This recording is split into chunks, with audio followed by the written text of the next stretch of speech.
What up? What up? My eyes are wide open. My eyes are wide open. What's going on? My name is Brother Legend. If you're joining us on YouTube, this is my TikTok live. You can join us here almost every night at Bigbrolgnd on TikTok, Bigbrolgnd. Hit the notification bell on the profile to be notified when I'm going live. What's going on, y'all? Shout out to everybody in the comment section. What's going on? Had to take a refreshment break. Ate some grapes. Ate some pineapples. You know what I'm saying? We was just live a few minutes ago. Had to take a break. Come back. What's up, Christian? My brother, what's going on? But we back. We back and blacker than ever. Whole lot of love for my people. Come up here daily to talk about it with y'all. My wife likes to sing in the shower, so you might hear her. But yeah, what's going on? We got some questions up above. Feel free to answer them. Give us yes and no, whatever you feel. Yes, no, yes, no. Let us know. We're gonna grade y'all. Peace down there. See you. What's going on? Peace, peace, peace, peace. Following people back. Appreciate y'all. Thanks for showing love. Don't forget to tap like. When we get to 2K likes, I'm going to allow people to come up, give us a word. Today's topics are: can thin-lipped people be our allies? Is interracial marriage problematic? And do marshmallow people peacefully coexist with non-marshmallow people? Let's talk about it. Huh? Someone said not with white tea men. They the only ones that can't peacefully coexist.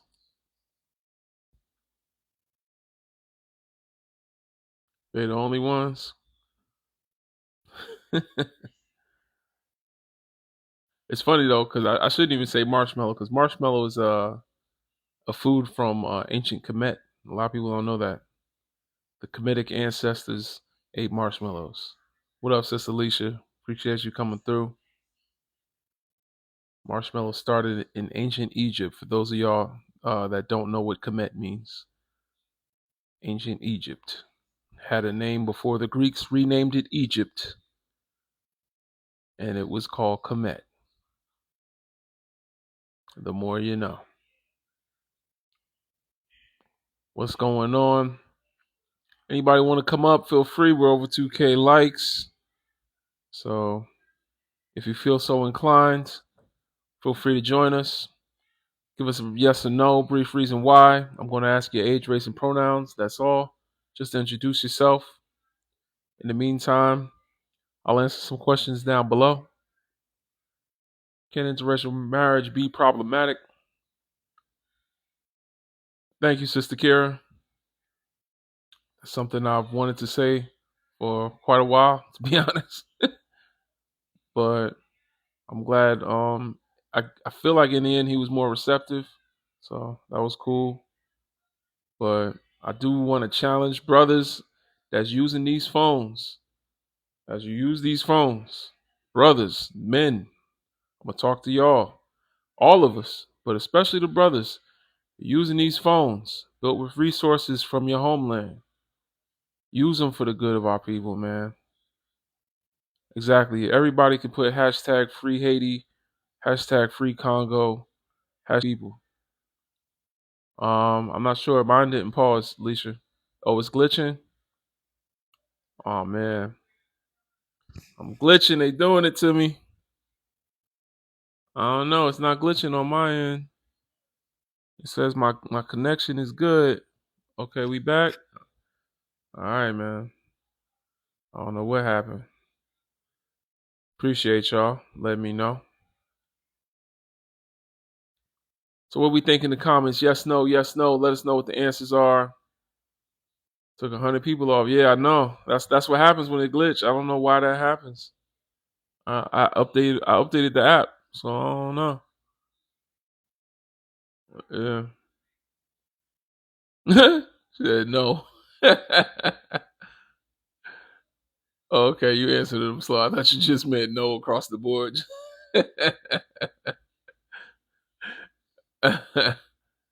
Okay. All right. Yeah. I think a lot of y'all get it. A lot of y'all get it, man. This is the conscious corner. This part of TikTok, no. You know what I'm saying? Y'all know. Lisa, you better not be saying no to the second one. I'm gonna assume you just meant. I don't know what you meant, Lisa. Do you know who you look like? Who do I look like? Who do I look like? Got my hair wrapped up and I'm wearing glasses. Who do I look like? You people should leave the plantation and stop the rape. You sound like you on the plantation. Who on the plantation? Hey, Sister Huda, what's going on? Someone says yes to all three. I invite you to come on up. Let's talk about it. I want to know how we end up at yes for the first one the most. Hey, We got someone up here. What's going on? Could you give us your age, race, and pronouns, please? I'm 44. My race is white. I guess I'm he, him. Is that what the All pronouns are right. these days? That's right. Yep. Talk to us. Well, so I said yes to all three except for, number two, I think could be, but not always necessarily. But I'm a white guy. I don't see why I couldn't be a pro-black ally or coexist with non-white people. Because you're racist. How am I racist? I'm sorry. Did you say you was? What did No, you I say said, your race was? well, I'm white, Oh yeah, you racist. but Are how you though? working on it? Yeah, I guess. I've heard the argument of like every white person is inherently racist, and I understand where that's coming from. Living in Mm-hmm. America, I understand 100%. But if that's a spectrum, how do you grade where you are? Like me as a Who said it person. was a spectrum? Well, I'm saying it's a spectrum because you would have you. Isn't there a level of how racist you are or you're not, or is it just you just are and that's that? If a man unconsensually makes love to women, is there a spectrum of what makes him a rapist? Is there No, like no, no, you no, know what I'm no, saying? So no. when we're talking about racism, we're talking about the essaying of Mother Africa. And that's something that's beneficial and something that you would even fight to defend, I'm sure. So that I, would make you racist. how could you be sure that I would fight to defend the essay of Mother Africa?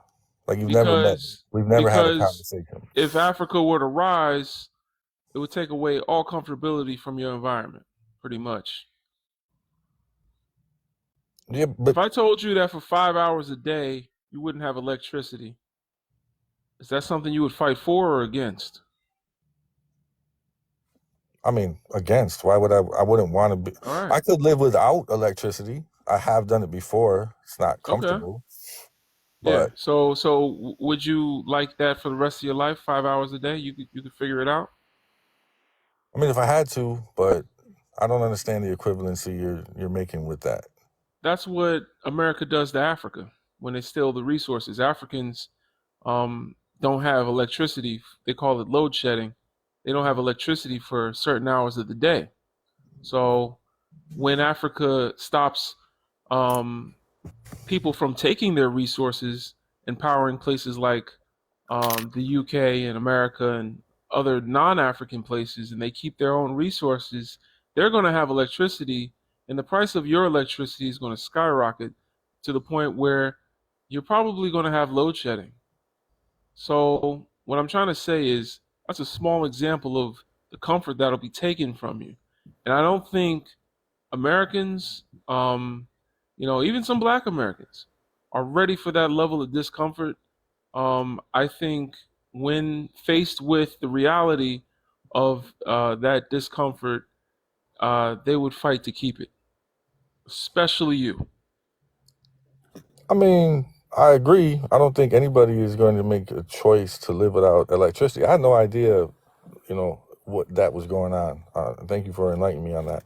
I'll look into that a little bit more, but I still don't see how that makes me default as a racist Because you would fight to keep up the maintenance of an of oppressive electricity. system. You wouldn't fight for your What if I electricity? what if I took 90% of what was in your bank account? Would you like that? Nobody would like that. Well, I mean, Maybe a socialist if they were cool and they knew it was being spread out for the greater good of the community. the average black family has only 10% of what you have in your bank account. So I think that's a I know. So when gross you say no one would generalization. like that, you got to remember everything you're saying. Everything that I'm mentioning are things that black people are going through right now, and you keep saying no one would like that. And I'm trying to tell you, you're projecting onto everyone because black people are living like that right now. Yeah, but you're projecting or assuming that just because I'm white that I'm living at a specific standard, financial standard. Like you don't know me as an individual. The average white person, are But you extraordinarily broke? no, I'm not extraordinary broke, but I know Okay. a lot of So black people then who are making more money than me. that being the case, if I were to try to take 90% or create a system that would take 90% of the money in your account right now to make you the same wealth level of a black person, you would fight against that, would you not? If the Yeah, but government not said, you know what, we're going to give reparations back to black people, we're going to take 90% out of what's her name? Talib. Talib's account. I wouldn't fight it because it was going to black people. I would fight it because it's money that I earned and it's being taken from me, though. Right. And so that's That's what not makes you a racism. racist. That's not racism. Yeah, it is. How? If I'm fighting money that I'm fighting Because you're not fighting against an oppressive system based on your own needs. Hey, can I I don't can I actually say something too? Because in order for you to thrive, racism must exist. So that I is don't that's what makes it inherent to This is whiteness. hateful. Stop. I kind of disagree. But I hear what you're saying. I'm You have trying to to disagree because you have to defend it. I don't have to defend it. You do. You're I'm doing it just right saying, now. how am I You have to. defending I it? understand that you have to disagree. I, It's okay. no, but Hey, I'm what's not defending it. It's just the examples that you're using doesn't You are correlate. defending it because Hold not on, defending y'all. it means it would hurt for you. But My it's fault. hurting black people Legend. right now. Everybody on the panel except for Talib needs to stay muted. Let the host talk to Talib. I'm a moderator up here. I need y'all to stay muted until it's y'all turn to speak on the panel. Go ahead, y'all. Thank you, Brother Speak. Okay. I still don't believe. I don't think I'm racist. I really don't. That's racist to even think that. How is it racist to think that I'm not a racist? Because, for example, What have I racism. First of done? What all, have I let me done that's let me racist? explain something. Privilege, absolutely, hood historian. I got you. The racism, when it's internalized, is privilege. Privilege is power you don't know you have. So when it becomes a power that you don't know you have, and then you further it to not accepting that you have, you're in denial of having.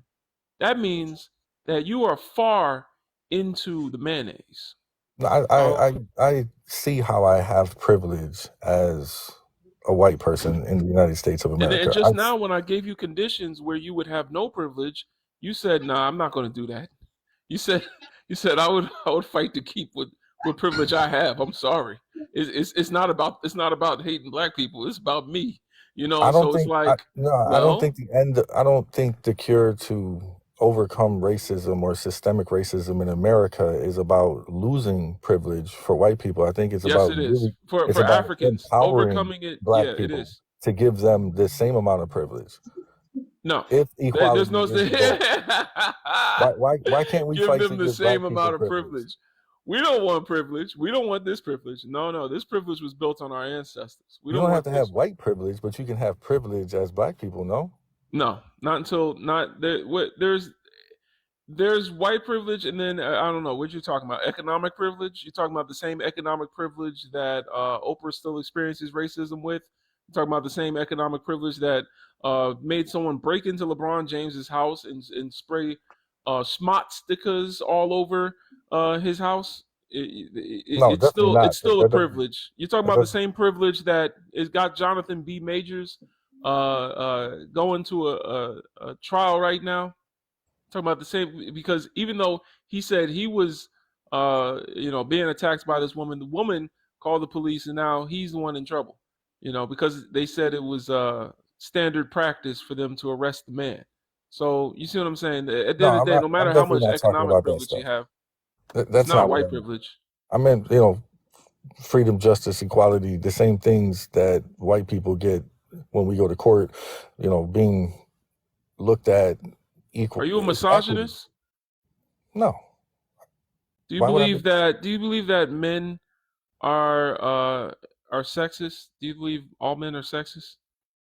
I try not to generalize entire groups of people as monolithic in any aspect. I don't do that. Men are not monolithic. We're different people. You and I are not the Women same. in the comments, all the women that are here, I don't care what race you are men sexist? Let me know. Yes, no. Are men inherently sexist? Not all. You're generalizing. Getting a lot of yeses. Please don't interrupt, Karen. If you do that one more time, I'm gonna drop you. Please don't do that. Don't do that. There's rules to this live. Okay, drop me. Yeah, people with the thinnest lips got the most to say. Please don't do that. There's a lot of yeses down there. You can scroll around those comments, Talib. Well, I mean, just because a lot of these women in this comment section may think that all men are misogynists, that doesn't mean that I'm going to agree with all of them. I will take So their you don't thoughts listen into to women when it consideration. comes to women's oppression, and you don't listen to black people when it comes to black people's oppression. You just listen to yourself and tell yourself you're a good person. That's what it sounds like right now. I'm trying to listen to you. No, you're not, because I'm telling you, I'm a man. And I can admit that I have sexist beliefs that I've had to work to unpack. As a married man, I've had to dismantle patriarchy in my own mind, and I still slip up. I get in arguments with my wife, and sometimes I realize mid-sentence that I've spoken over her, that I've centered myself in a conversation. One time she was complaining about her day, and then somehow I ended up complaining about mine, and she had to remind me, and I was bothered by it because I try so much, I do so much self-reflection. But as men, we do internalize patriarchy. We do internalize misogyny. See, this is what I'm saying that you need to do when it comes to racism. You need to understand that you do have an implicit bias, and that implicit bias gives you comfort.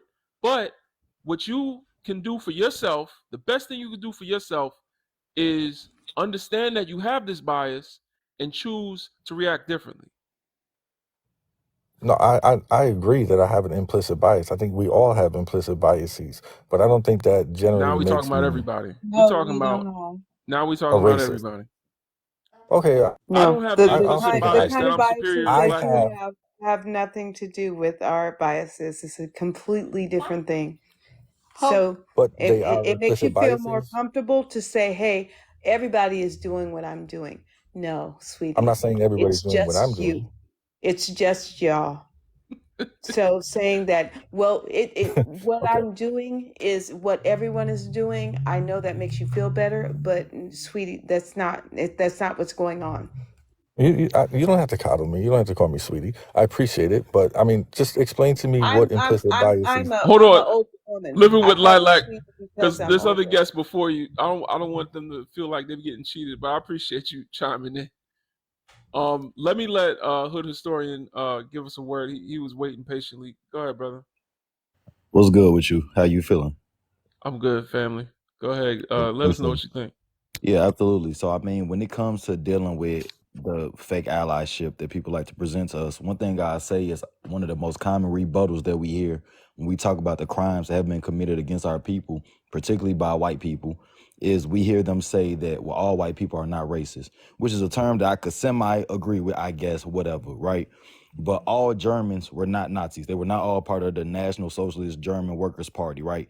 But still, the entire country of Germany is held responsible for the atrocities committed by a few, or many, or maybe just a sect, we could say, right? So at the same time, when we're talking about Europeans, especially white American Europeans, you're held responsible for the actions of your forefathers. It says so in the Bible. The sin of the father will be cast down to the son, to the fourth and fifth generations. And that is what is going on currently. So because I understand that white people have shown either inability or unwillingness to check the more extreme parts or sects of your community, I have a distrust for all of you. And it's in my best interest too. You feel me? It's common sense. It's not that hard. At the end of the day, the shoe might not fit all of you, but it fits enough where I need to be concerned. And I know that you will not put your livelihood, your comfortability, your anything ahead of your, you know what I mean, ahead of your membership of white supremacy. That's just what it is. You feel me? So I just take it for what it is. So it's like you need to get to a point to leave where you're past the, well, I'm not like that, because there's many members of your community who are, that you don't do anything to try to prevent. You know, for example, you won't stop a genocide in the Congo until King Leopold unalives 20 million. Then it's a oops, we slipped up. You know what I mean? You'll have 400 years of slavery. You'll have segregation, chattel slavery. You'll have, you know, convict leasing. You'll have all of this. And then it's like, okay, maybe we made a mistake after all these lives are already affected, you know? So that's just really my biggest issue when dealing with other groups of people. And it's not just white people. It's a lot of groups of people in this country we have issues with. But, you know, that's just one of the most notable things that I've seen when dealing with y'all. And that it because at Western culture, you put science and you put individualism at the heart of your existence. I'm an individual, despite the fact that you belong to a group. And the group will always represent you more than the individual does. It's just what it is. And I noticed that you guys only like to take credit for the greats. So you're all Leonardo da Vinci. You know what I mean? You're all like you know what I mean? You all painted the Sistine Chapel like Michelangelo. You know what I mean? I was gonna ask him that next. Right, you all have done this, but none of you all are Adolf Hitler. You know what I mean? None of you all are King Leopold. None of you guys are J. Edgar Hoover. You're none of these people. So it's just what it goes with, you know. So Okay. That was a lot. I don't know if I should respond or just take that in. Yo, honestly, I think you should take it in Pause. and Just just listen. think. You know what I'm saying? We can leave this on a productive note. You know what I'm saying? Ain't nobody mad at you. You know, I hope I that guess the audience was able to hear some of that and internalize it. And yeah, we can move on, man. no, I appreciate it. Thank you for allowing me on your platform. I will continue to try to learn and to be a better person. All right. I really appreciate it. Thank you guys. Yeah. Have a great day. All right. Peace. Right. Hey, man, that was the first guest. Appreciate y'all tapping like, and coming to join us here. Don't forget, there's replays of my lives on YouTube. On my profile, you'll see the YouTube button. You can watch the replays. I post them daily. With those comments. Appreciate everyone coming up here. We're gonna go to the next guest, and don't forget to keep tapping like. Where are we? 19. We need to get to 50K likes. Be honest with y'all, we gotta get to 50K. I'm about to cut the comments off. So as y'all are here, man, please keep tapping like as you listen along. We're trying to get to 50K likes. Oh yeah, my co-host here is Brother Speak Your Truth. So you're gonna hear him chime in every now and again. But everybody else, when you join the panel, please remain mute. And and Hood Historian is also my co-host. Are you sticking around, brother? Hood Historian? yeah. I'm gonna be here. Okay, all right. So Hood Historian and Speak are my co-hosts. Appreciate y'all. And I'll go to the next guest. Sammy, give us your age, race, and pronouns, please.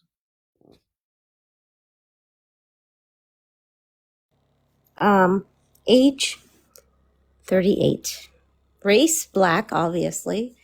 Pronouns, that's stupid. I'm a woman. I'm not gonna discuss this. It's nonsense. All right, so you're a homophobic woman. Go ahead, keep talking to us. No, I have nothing left to say. You know, we do want to give you time on this platform to express the things that you were disagreeing with in the midst of everybody else going. No, I'll do it when I'm ready. Don't tell me how to do it. So she's gonna come up here and do what she want to do. And then You sure you black? No, kick me out if you want to. It's fine. Show us your face or your forehead. Oh, I'm not doing that. No, I'm not doing that. You know what I'm saying? Yeah, it's giving your mom look like Sandra Bullock or something. Actually, that might have been too much of a compliment. Maybe Nancy Reagan. Oh, yeah, that's more insulting. I would go with that. Why you Yeah, don't? Nancy Reagan. Why don't you just drop if you don't want to add to the conversation? You feel me? We trying to give I you will answer time. it when I feel like it. Like, you're not even that interesting. Like, shut up. This is just been the weirdest troll I've ever had on my live. I'm not a troll. I promise you, I'm not a troll. No, you're definitely a troll. Why the hell are you up there? Go ahead, get him, Leisha. Peace. She out of here. Thank you, Sister Kara, for the Panther pause. That she was just up here to disrupt. Why would you come up here to like use your TikTok as a human shield to white supremacy? That's kind of weird. That was really weird. I don't know what that was. Yeah, you know what I'm saying? Like she was trying to like be in the way. Living with Lilac, what's going on, sister? Sister Living, are you here? Yeah, you go. Let me There you go go. on who I am. Because she was afraid to show who she was. I'm gonna show who I am. Here, can you see me? Oh no! Oh yeah, there she is. There she is. Hey, melanin popping. I see you. What's I don't going even know on? what to say after that. My goodness, that was aggressive. Yeah. I'm almost tickled because she kind of made a fool out of herself with what she had said. You know, oh, I don't want to talk about my pronouns or whatever. Look, Yeah. I'm 44. My pronouns are she, her, whatever. But I don't even know what to say now because she had made such a fool of herself. I'm like, and then you didn't pop yourself out of the why you was in the room and then you didn't pop yourself out of the room and then hey, hi, hello. And people know that I'm Lilac's mama and Lilac is rolling around here. Leave that pepperoni alone. Every time I turn around, you trying to eat that pepperoni. This is my child. But my goodness, I don't even know what to say after that. She'd have made such a fool out of herself. Yeah, that was ridiculous. Well, if you want to stay up, you can. I'll get somebody else going to come up and do the same thing or something. You know. What are the topics? We're talking about can Thin Lipians be pro-black allies? What is a Thin Lipian? Like one of these. Actually, she put the what do they do when they overdrawn lips? That's anti-black They to me. go and get them lips done. I live in Los Angeles. Right. They go and get them lips pumped. I ain't gonna. Yeah, my wife told me about overdrawn lips, and I was like, "That's blackface." Like that's what the blackface they used to overdraw their lips. So I'm telling you, I get a little snatched up every so often. I'm 44 years old, so I get snatched up every so often, and they be all in the room getting their lips pumped and plumped. So, but can you be a pro-black ally? I don't even know if I should even say this out loud. Well, be careful. As somebody who lives in a city that is only 3% black people, oh, you ain't safe. it is very hard for me to say. It feels like it's so hard to say. I don't think that I don't think that white people have the capacity to not all be racist.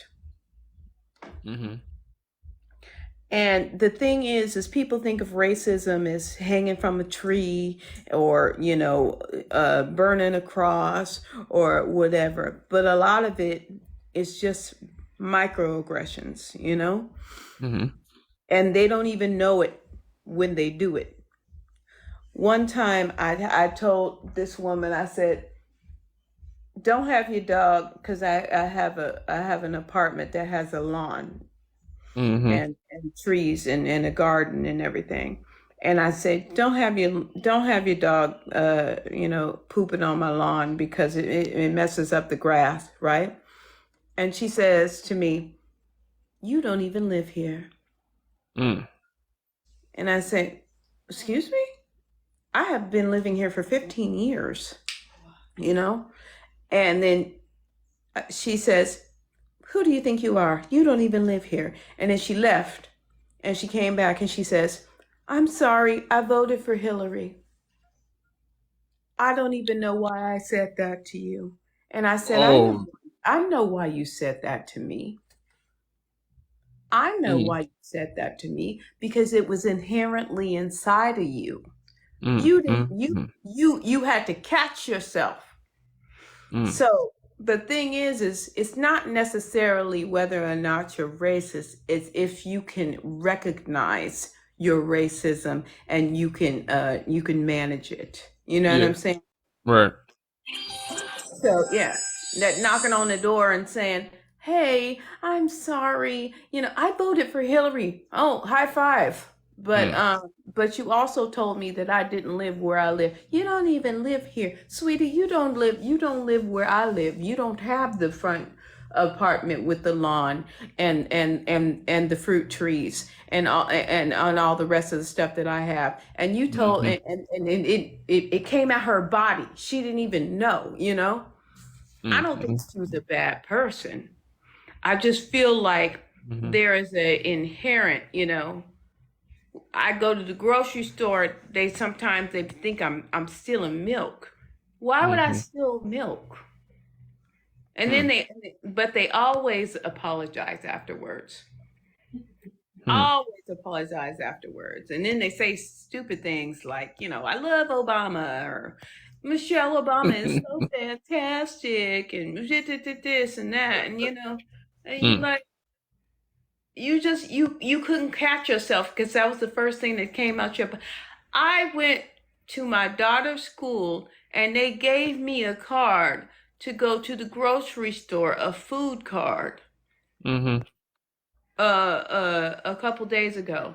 And I said, did everybody get this card? Like, why did you give me this card? Uh-oh. Did I look hungry? Do we What? do we look hungry? What is that? I went Wow. when my children were my older children were younger. I went to the school and they said, we would like to offer you a free Thanksgiving dinner. Mm. Why? Why would I need a free Thanksgiving dinner? We're going to go have the lobster dinner at Demonico's. Like Mm. I already made reservations. Like, what are you talking about? Where do you get this stuff from? And you are a lie and a cheat if you were telling me that you are telling other white people, we're going to give you a free turkey dinner. You're not doing this for everybody. You're doing it for me for a reason, and that's Mm. the kind that's the kind of microaggressions, or even macroaggressions, as far as I'm concerned. You may not think that you're doing it. You may think you're being nice. You know what I'm saying? I offered a black woman a turkey dinner. Mm. What in the world made you think that? And at the time, I was a big and fat. What the hell makes you think that I need some turkey right now? You know what I'm saying? Like, or that my children are not going to have a turkey dinner. So a lot of people, when they talk about racism, they think of racism as burning crosses and hanging people and marching and all that other stuff. No, it's them little things. You know what I'm Yeah. saying? And it's still happening right now. Mm-hmm. So that's I say this as a mother, a single mother of 4 children. There are so many days where I go, what? You know what I'm Mm, saying? Like they gave me a $50 card to go to the grocery store. What? Why you give me mm, that?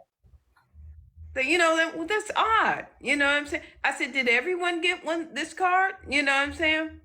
So no, mhm. I don't think you could be my ally because you thought being my ally was giving me that stupid card when you could have talked to me, or you could have really understood that the fact that we have money to have Thanksgiving dinner. I'm cooking it in a couple of hours. You know what I'm saying? That Mhm. ain't being an ally. I don't know what to call what it is. uh I don't know, treat me like a puppy dog or a cat or a cat or something that was in the pound, but that ain't being an ally. And Mhm. I ain't seen it yet, but when it happens, it happens. That's all I got to say. I Would you heard call it that. like white saviorism, maybe? Yeah, Hold on, hold on. that's We take turns. Okay. We take turns. Hold on, y'all. But yeah, I heard that, sister. Thank you for breaking that mm-hmm. down for us. Um, and yeah, I guess we'll go to the next guest. Thank you for sharing with us. You can stay up if you'd like. Um, it's- I don't know why Ressa. my daughter wants to It's say Ressa. I'm so you. sorry. Yeah, and I didn't mean to interrupt at You all, want to y'all. say it I too, and say really bye. joined by accident. I'm Oh, just here to Okay. listen in. bye. That's very sweet. You very sweet. All right. Hey, Bye sister. Bye, bye. bye, little queen. All right. Yeah, All I right. really didn't join on purpose. I apologize. I was loving what you were saying, and I was trying to get out the comment section. Ma'am, you're not even next. Leisha in the comments said Fem is next. Oh, Oh, shoot. well, I He Yeah. said called my on name. her. My My bad. bad. That was on me. Nah, it's all good Yeah, because I'll I get thought off. that, you don't want to skip. Well, I just pointed that out. Yeah, I'm a mute. Okay. Fem is next. You're fine. Oh, Go all on right. to the next thing. God bless. Are you sure Fem is next? Because I thought she was up here first. Yeah, I just read a comment. I don't know because Oh, I wasn't oh, paying Alicia attention, said it. but Leisha Okay. wrote All that. right. Yeah, I All was just right. saying Yeah, Leisha wrote that I because got she I be got brought paying up. attention to Oh, she I got got brought brought up. up. Did I say something interesting? I don't know. Did you want to I talk don't on the know. topics?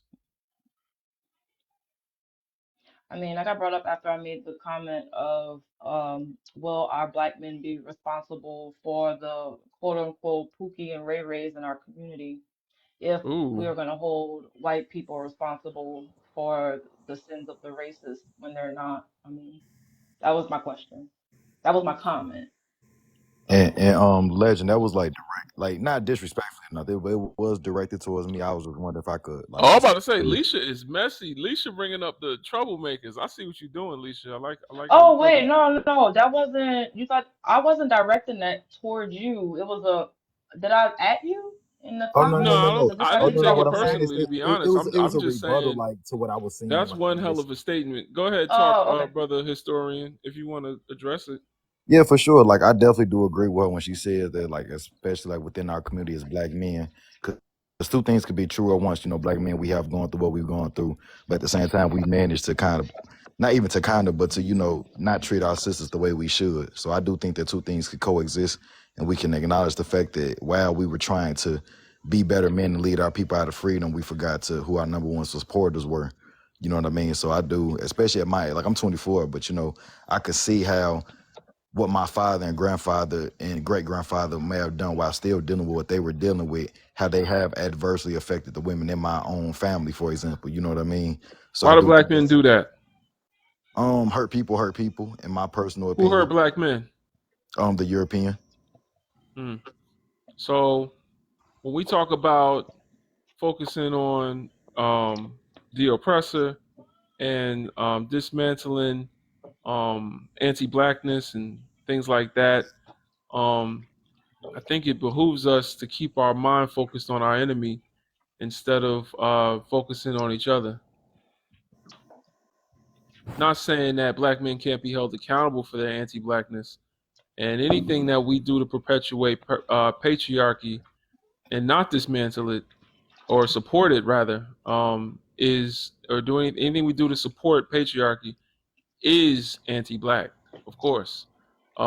But we gotta also remember who taught black men that anti-blackness and who created an environment where that anti-blackness is beneficial to their survival. So I would say also that the term Pookie and Ray Ray is kind of racist as well, to be honest. That's That's like me cool. saying, like we talking about racism, white supremacy, then I come up here, I'm like, what about these Shaniquas and what are we gonna do about them? And they they wearing blonde wigs, like you know what I'm saying? Like it's like we don't want to do I that. feel you. You But know what I'm I mean, saying? as far as that goes, like just that comment alone, like I don't feel any type of way about it.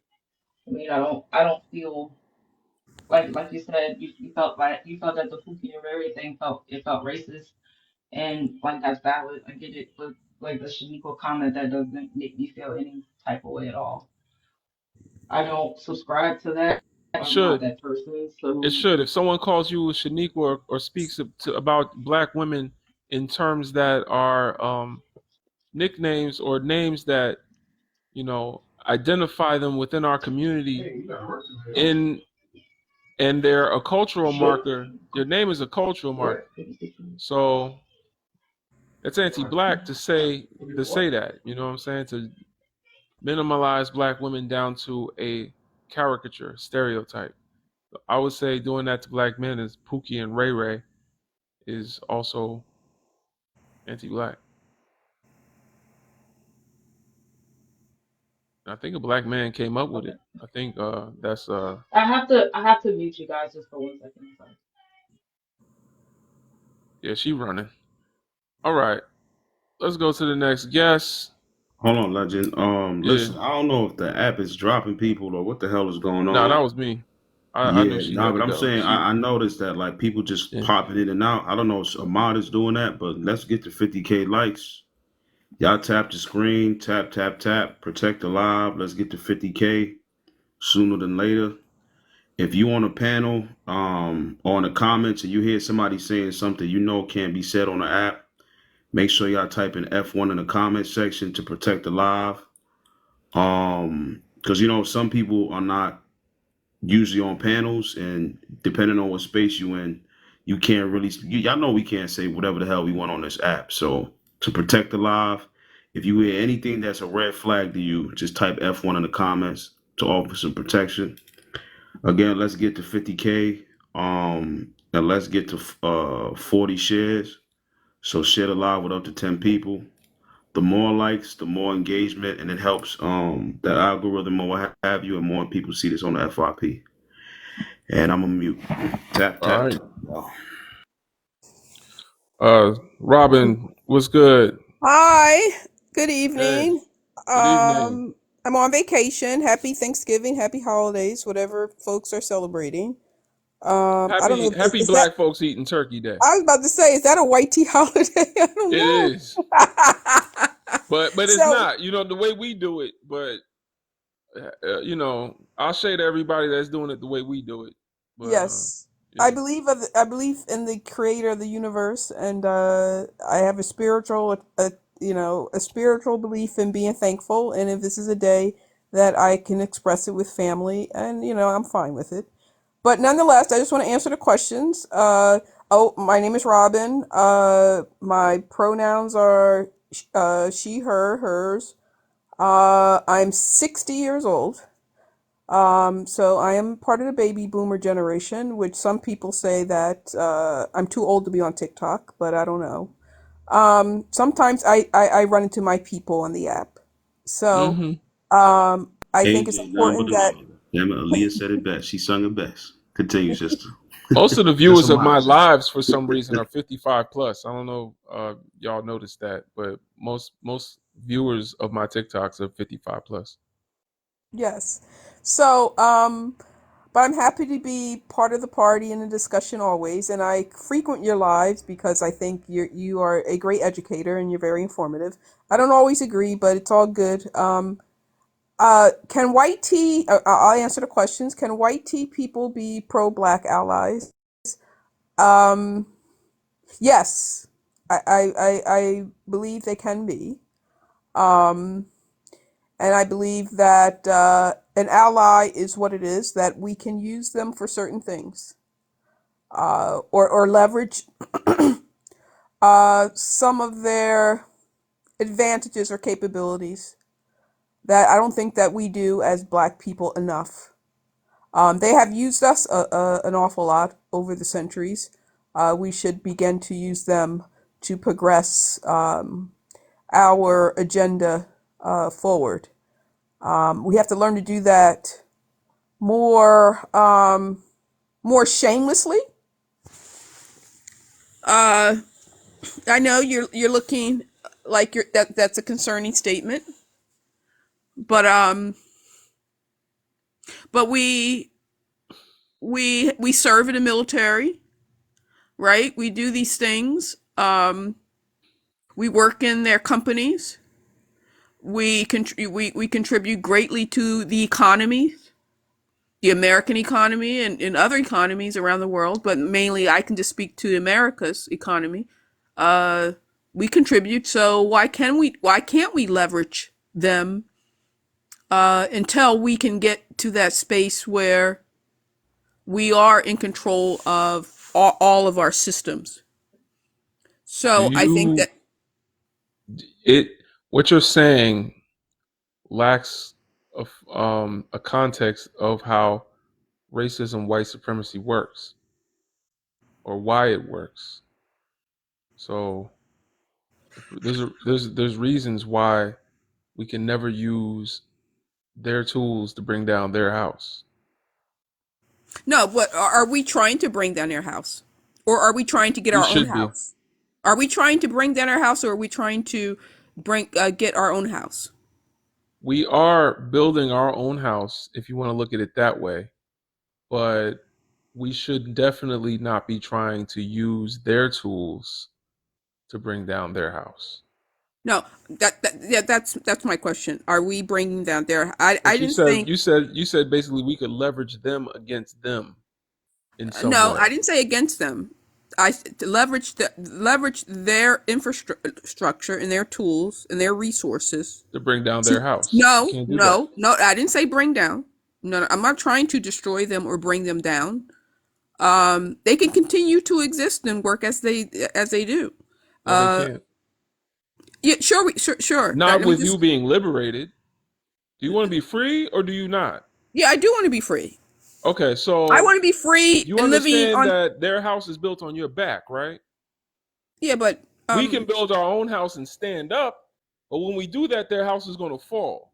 So what I'm trying to say is, you talking about they can be our ally means that you believe they will come with us to tear down their own house. no, And no, as you see no, with the no, no, first no. guest that I had up here, he No, no, no, was no, no, no. I just want to correct you in the big way. Um, your question is, do we? You have two questions. Can white tea people be pro-black allies? And then your third question is, can white tea people peacefully coexist with black people? Is that what it says? I can't. I think it with says yes. non-white tea people. With I, non-white I tea people. did forget to put can at the front of So this I thing. think those two questions are, Yeah. complementary. So, are you?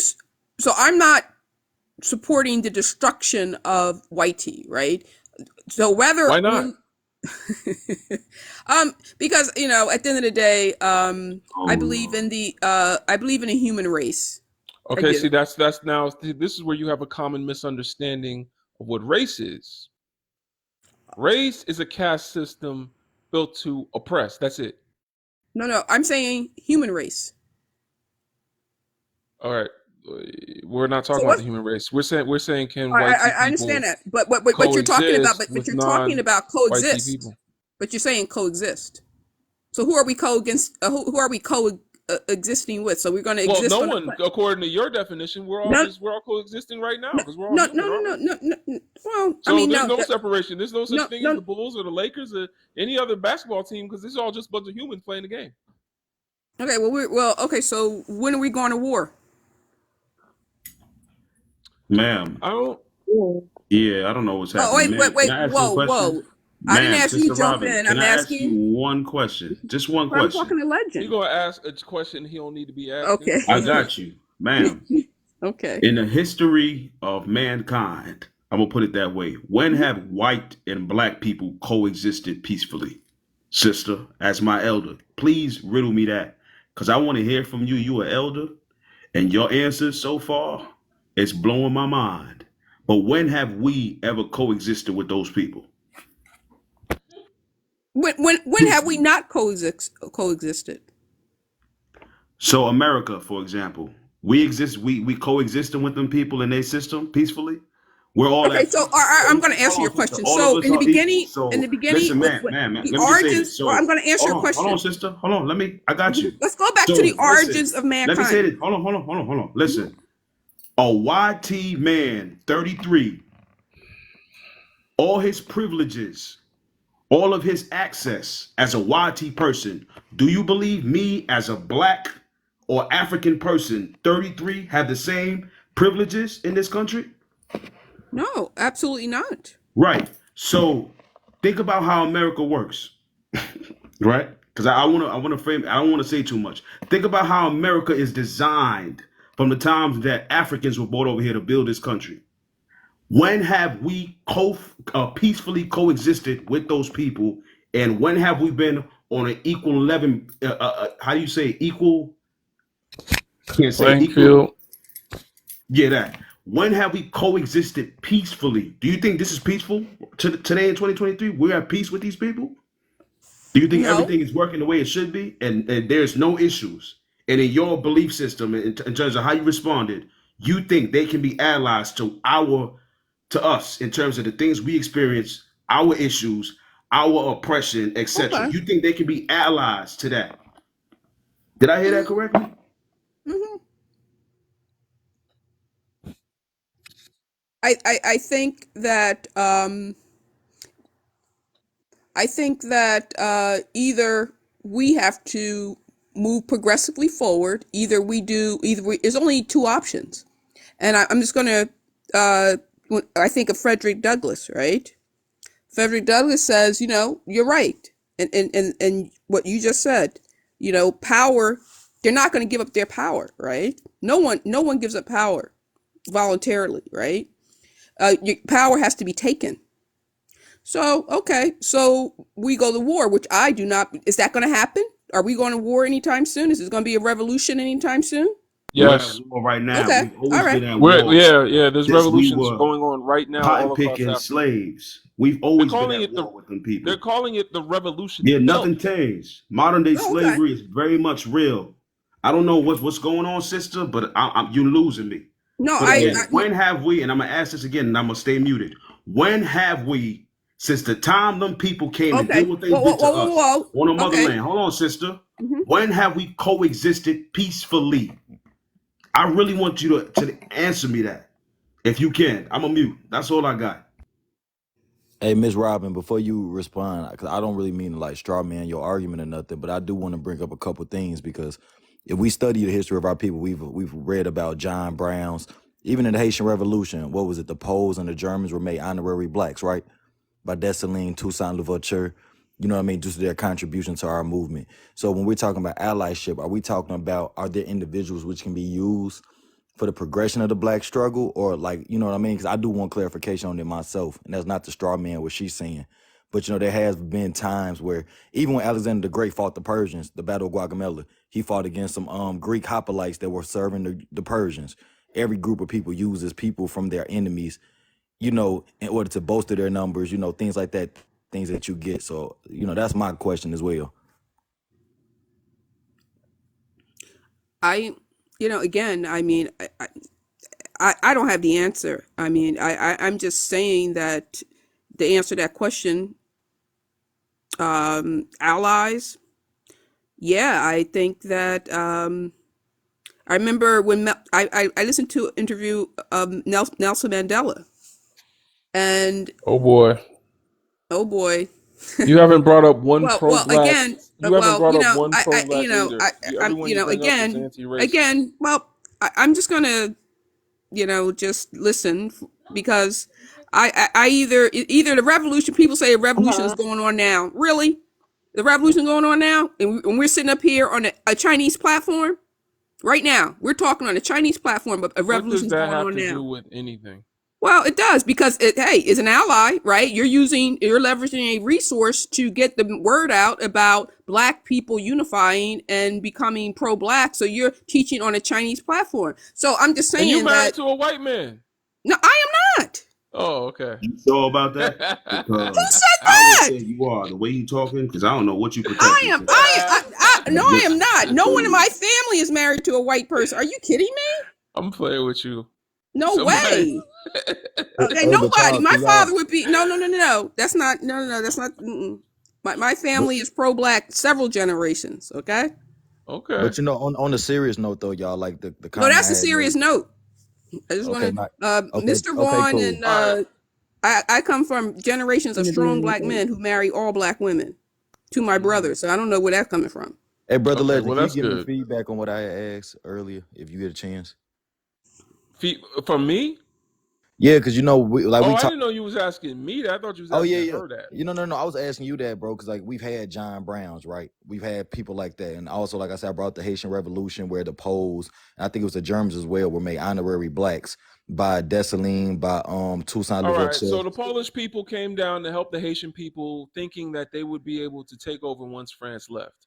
That wasn't the case, and the ones that did, you know, risk their lives, the Haitians said, you know what, you can stay here and you know, live here with us. They got their own village. I get it, but um, did that stop racism and white supremacy from being prevalent in Haiti? No. Did it help Haiti liberate themselves fully? No. Did it stop colonialism from happening in Haiti? No. And then the other example that you said, um, what else did you say? I was talking about John Brown as well, and I had gave a Oh yeah, John Brown, great anti-racist. That is great. Anti-racism, racism, we have to understand, is a white problem that affects Black people. It is not our problem that we can fix on our own. It is something that they have to fix because it is something they created, it is something they control, and that they endorse. It is something that benefits them. They have to stop that. We shouldn't be even up here talking about how we're going to stop racism. We can't stop it. They have to stop it. We can just quell the effects of it within our community because it affects us. That being the case, John Brown did what all humans should do when they see what their people are doing to other human beings. So that just makes him an anti-racism. The question says, can white people be pro-Black allies? I specifically put pro-Black in here because I knew every Black person that came up here would say, oh, well, some people might come up here and say they can be anti-racist allies. Again, allyship is when you help someone with something that's going on with them. Maybe it's going on with both of you. However, racism is something going on with them. It just affects us. So when it comes to anti-racism, we're the allies. We helping them fix their problem. They throwing up all in their side of the we're like, you're in the airline and they're throwing up all over themselves, and we helping them clean that up. Like it affects us because we sit next to them and we gotta smell it, but we're helping them clean that up. So I wouldn't So, Brother say Legend. that they're the allies when it comes to anti-racism. I would So, say we're the allies. so Then Brother Legend. hold on. Then when it comes to pro-Black, that's a stretch. Black people struggle to be pro-Black. You gonna tell me that there's white pro-Black people out there? Now, come on, y'all. This No, is an but easy no. and I agree with This is you. an easy no. And I agree with you, but I'm talking about the implications of that, right? When we talking about Black nationalism, revolution, things like that. So I'll just make it simple, right? The revolution pop off, armed conflict, as every other conflict has been and will be, right? We got 2,000 white boys say that they want to fight for what we're fighting for, right? We turn them away or no? Do we not use that manpower? Yes or no? It's like more so my We turn them question. away. Absolutely, turn them away. So even because if they really wanted to do what they talking about, they wouldn't need to come to us to do it. They would just go do it themselves. Understood. So why are they showing up here? They just showing up here to infiltrate what we got going on. They need to turn them pews, go handle it themselves. That's what they want to do, right? Why they got to come to us to do what they need to do? But even in Mali, Niger, Burkina Faso, you see Wagner there. We were talking about Wagner, remember? When we were But talking why about are they there? to make Russia stronger. That's the same reason Poland, except that's the same thing with Poland. They thinking if we are cool with y'all now, when you're liberated, you'll come back to Papa. So that's what they're doing. They're doing what's in their best interest, being anti-imperialist, but they're just against the imperialist West. So Facts. what's the words of Kwame Nkrumah? He said, don't look to the east, don't look to the west. He said, Africa, look forward. So look forward. That's what we're going to do. The east and the west might help us on certain junctures, but it's not the same. Okay. So, so as an ally, say it may sound cheesy, but what about the abolitionists who helped slave escape? Anti-racism. Okay, and That's not what our about problem. and all right, what about the Quakers? So are you familiar with the Pennsylvania Quakers who They helped did nothing African? pro-black. They were did still everything racist as hell. anti-racist. And Okay. this is the problem with black people sometimes is we haven't read. I encourage y'all on every No, we're talking about on allies, right? Every live. Every live. I tell y'all the same book. Who gonna read it? One day. If you want to Okay. hide something All right. from black And people, put it in the book. my I last tell question. y'all, It's just Wilson's Blueprint for Black Power. I keep beating Yep. it into y'all Agreed. heads. Okay. Agreed. Blueprint for Black Agreed. Power. Y'all Agreed. need to know what Black Power looks like. You need to know what pro-black means. It does not mean anti-racist. We cannot be so focused on ridding ourselves in the immediate future of oppression that we don't focus on building for ourselves in the future. We too focused on identifying ourselves with how we're oppressed. Some people feel like they're not even black if they're not oppressed. You identifying with your mistreatment from Massa. So all right. if Well, Massa don't mistreat me, I'm not black enough. I'm an old G, but I just want to know what that revolution. Sister Robin, I just want to know what that revolution is going to look like. Hold on. Can I just say this to you? I'm going to let you go ahead. I'm going to just be quick and just say this. Stop defending those people. Stop including those people because to me, you are respectfully, you're delusional. I'm not saying that to be all right, fine. I'll be in any way, but you don't have to attack me. I'm just asking a question. Pretending as if I will they can be down. analyzed in a matter of how we talking. I don't agree with you, sister. Speak, You just man. You being a bully, man. Come on, man. Yeah, I'm gonna stay muted. You don't I gotta don't understand your mindset. And you my elder. You don't have to. I don't I'm not going to understand. defend myself against you. Speak, man. Come You don't know on, what you're talking about. You don't know what you're talking about. You don't gotta But jog anyway, pro-black. What is your opinion about the Black Panther movement? Is that what a revolution will look like? Look up Ibrahim Traore. Traore. Look him up. Ibrahim. IBRIH. Okay. IAM, I think it is. Okay. Someone spelled and to all the brothers here in his live who's talking about a revolution. Let's see. Show me what it looks like. Let's see you step up to the front line and see what your role will be when the revolution starts. I want to see who stands up.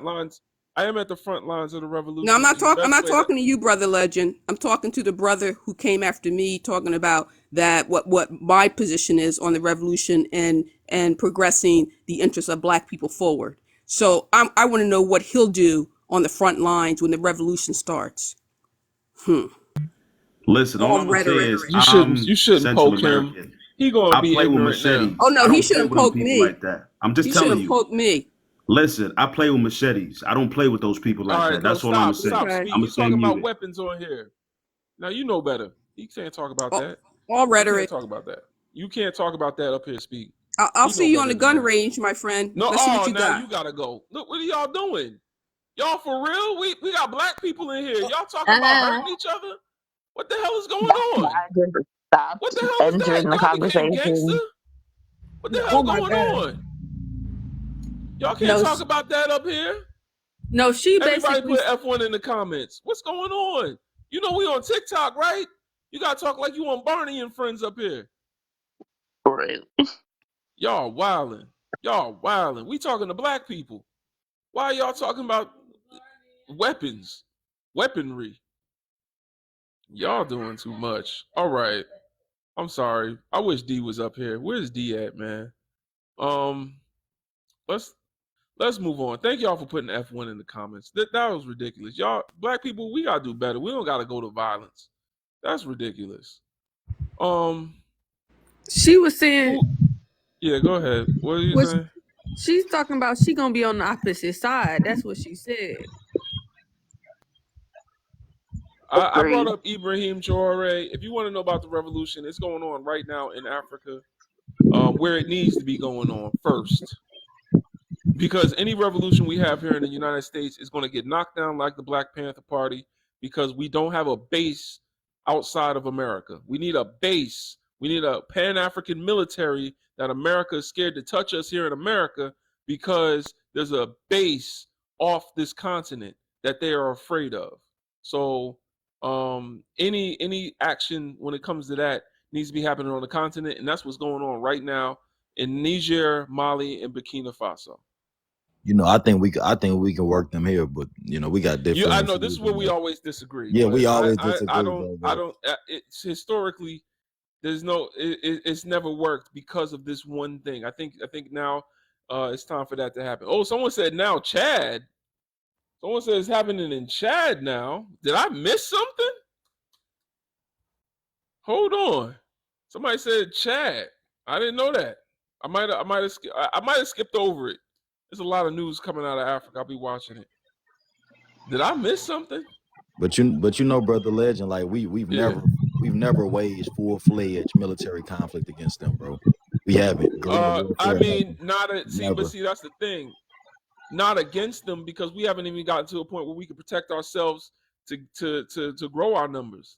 Because every time we even try, we're gonna get smacked down, because America doesn't have any bully to rub them on the head, give them a noogie every time they mess with us. So we need Big Brother, man. I hear what you're saying, but even Malcolm X himself knew we needed Big Brother. That's why he created the Organization of Afro-American Unity. Yeah, we need them, but if it came down to it, to be honest, like with all the they would have to be. There's people in the streets that it would be. I feel like it would be popping off.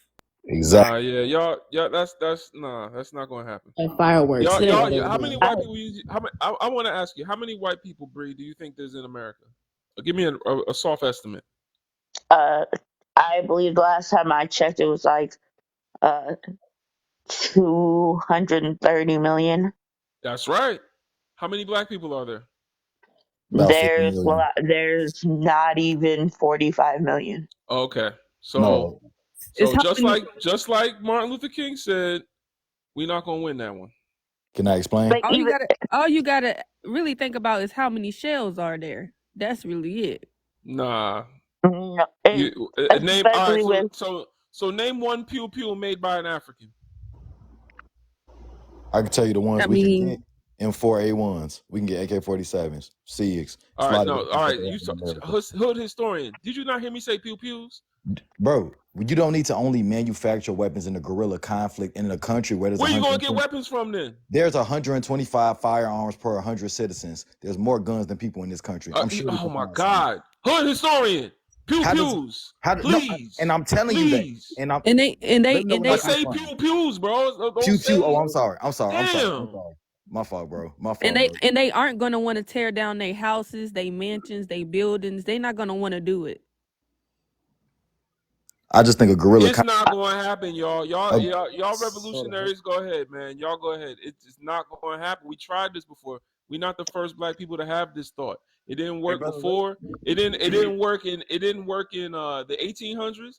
It didn't work in the early 1900s. It didn't work in the 60s. It ain't gonna work now because we got the same problem. And using what we have now, you do know that pew pews lock up, pew pews jam. We can't go against the America spends more money on the military than any other country on earth. We're gonna go against the largest military industrial complex in humanity Absolutely. within the country Absolutely. with just the pews of a few Bloods and Crips and GDs. Well, ain't nobody got no what's they call them launchers?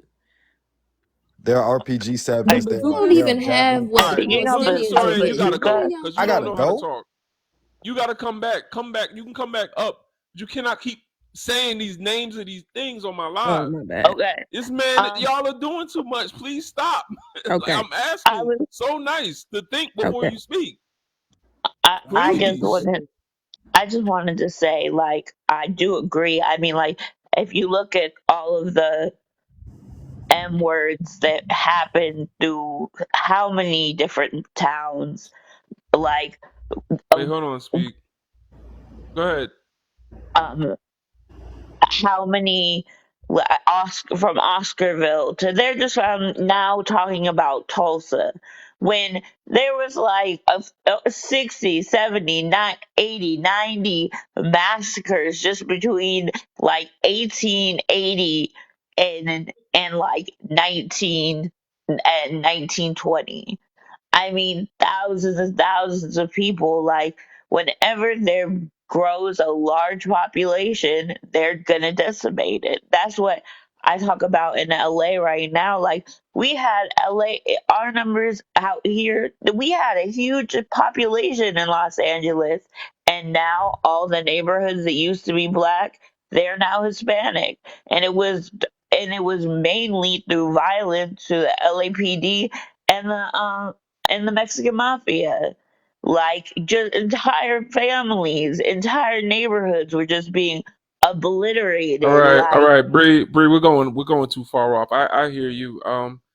I hear you. We oh, don't. sorry, Is I it was okay just if I? meant to the. That's in another Hey, direction. brother Legend, I will clean it up. I apologize. I understand. I don't want to get you banned, bro. No, you're not offended me. I want to talk about it. It's just we can't say those I got you. words. So can I use the general terms? LMG. Be Like, creative. right? Yeah. Okay, cool. So there are. Okay, can I say academic 47s? And I academic?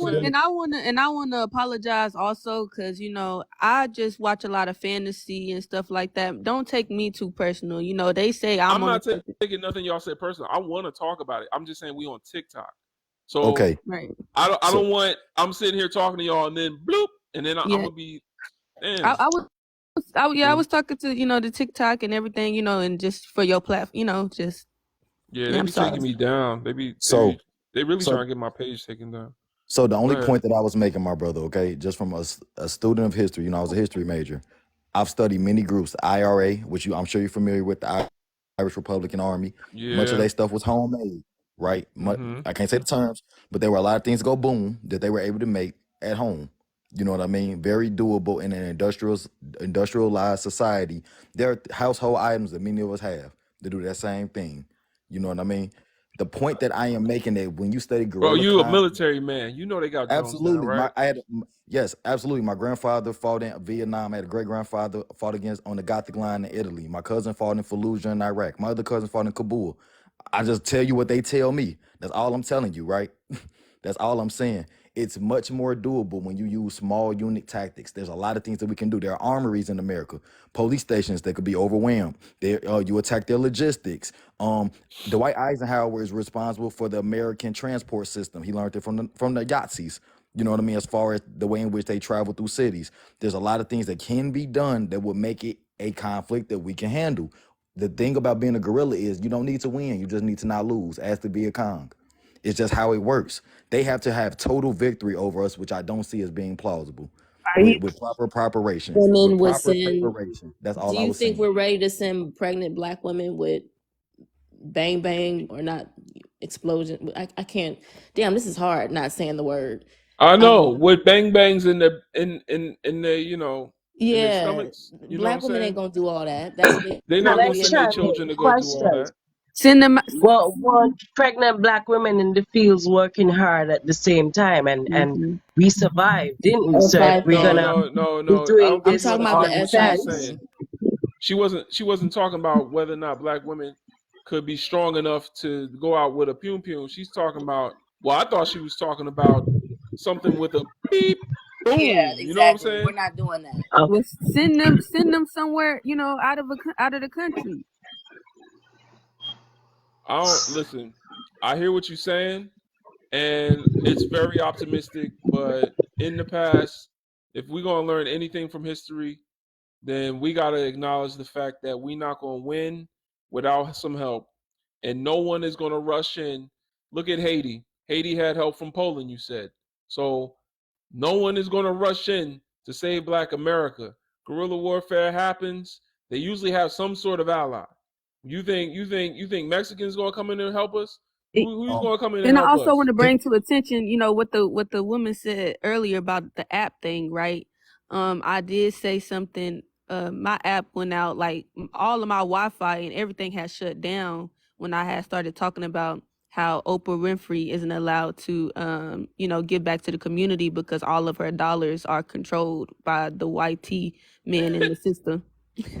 We can't even get money. We can't even get money to come back to our community after we give our dollars to make a Black person famous. We can't even get them to turn around and give it back to us. But we talking about giving our lives. No, but Like no, it's no, not but going. okay, Listen, no, we no. need. correct. Did you hear what I said? Did you hear what I said? After I talk about that the system doesn't allow them to, they control I where their know. money goes, That's what I'm saying. then But my but app but shut it, off. the My system controls it. The system controls it to the point where they benefit from it. So if Oprah wanted to be a revolutionary right now with her money, she could. She could. She could use but that you gotta money. understand they part of another organization. That's what I'm saying. She's compromised. Right. She's but compromised Which is where already. she chose to be.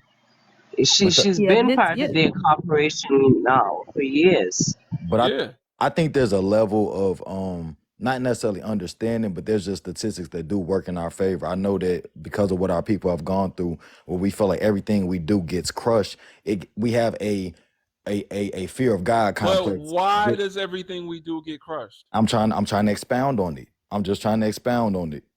We've never gone full fledged. Name me one all Black military unit that we've ever had that wasn't up under the federal government. Even when we fought in the Civil War, we were federal troops. Buffalo soldiers, American soldiers, right? How much of the military do we make up? How much of the police Why force do you do we think make we've up? never why do you think that's never happened? Because there has been times where we've had revolts. We have seen what happened with Haiti. There has been times when there's been revolutions in our neighborhoods. You can even look at Cuba. Like there's been times when we've done this before. That's what I'm saying. If we look around and we see what happens, even if we do win. Let's say we win, right? You said we don't have to win, but we just gotta not give up. Okay, cool. So now, what condition are you going to put our people in? Because look at Haiti, look at Zimbabwe. They actually did quote unquote not give up, and Right. look at the conditions of those people. Right. So what I would say to you is that as you were talking about where you said we don't go further than the continent goes, which I agree, that's when that kick in, not when the revolution starts, because it's going to start before we're at a place where the continent is united to the way we need. That's just the truth. That's Nah, just the truth. that's not true, man. That's what I'm saying, So bro. when you had the issue in Niger, when they said when they had the military coup, right, and Burkina Faso and Mali stood with them, who Mhm. were the ones threatening to invade Niger? Was it the European or was it ECOWAS headed by Nigeria within our own You continent? said threatening. Threatening, yes, threatening a planned invasion. They didn't They, do but nothing. they did not do anything, but that's Why didn't they do nothing? Look, I'm a, because they're citizens. and Why I want to didn't they say, do nothing? Because of their citizens. No, it wasn't. Can I real quick, It brother? was because they I want signed a to. Pan-African treaty between Niger, Mali, and Burkina Faso. There was already an alliance there because Africa looked out for Africans. And this is what I'm trying to tell you. We need the same treatment. We need Africa to look out for Africans. To be honest, probably should start in Haiti. If we were going to do anything like what you're saying, we should probably militarize and go help the Haitians. That should be the first thing we do. If we That's go, 100%. we help the Haitians, then we can make that our base of operations to where now we do have a pipeline, a place for our people to live. You see what I'm saying? So that's what I'm saying. We talking about America on American soil. We need a base outside of America. You can't do it within the country. I agree with you that we do need allies and that Haiti would be the perfect place to start. Yeah. So, and this is what I want to say, right? Okay, so you Mhm. got to understand though the mentality of the people that's within, these specific units are compromised, right? So all you have to do is enlighten them, acknowledge them, and charge up, decode. Like you have to just, explain to them like this is a very valuable time, because you got to understand the colonizers have literally colonized every single other country. You see what I'm saying? They have a beef with many of the people that are even under these, oaths or, these contracts.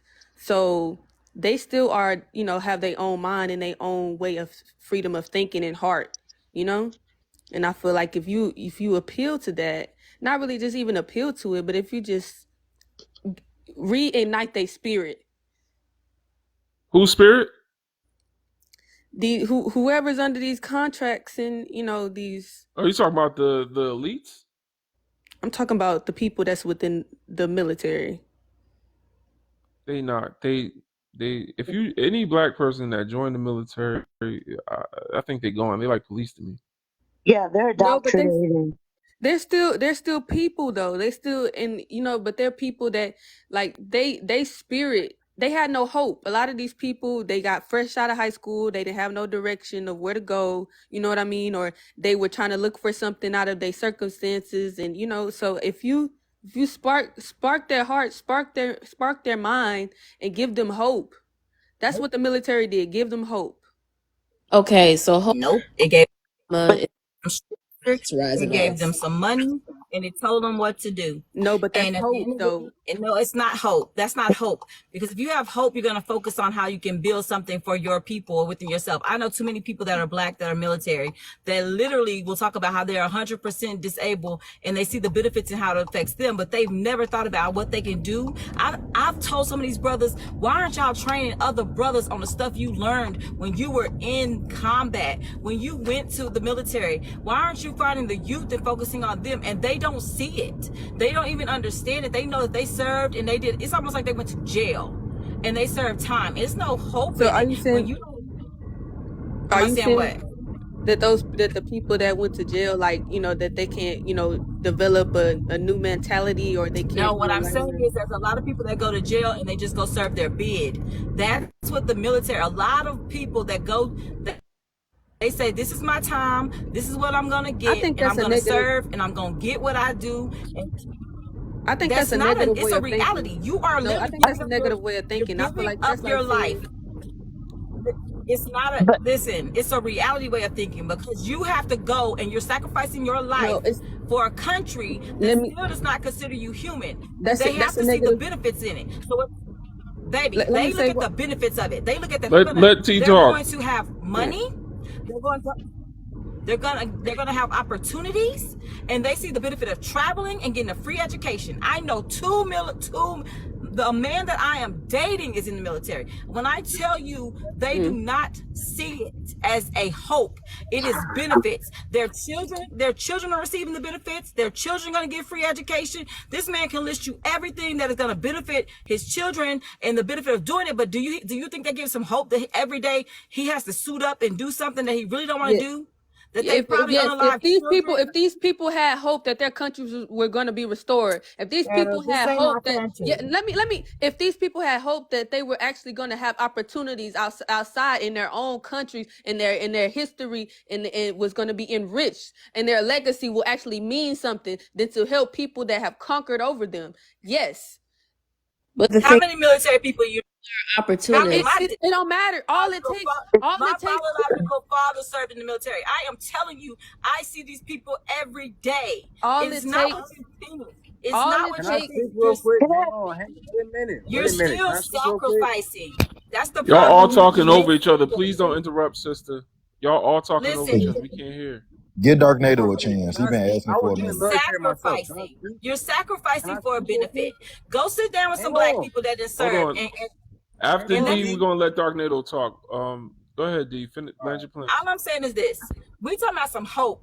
If there is hope you will see these people literally that have learned how to literally combat, how to survive in every kind of arena, come back into black communities and build up the black men and black women and educate them on different survival techniques. These people aren't thinking like that. You're thinking about how you're going to get in this, do the job, and get out. You talking about hope for a country that treats you like you're not human?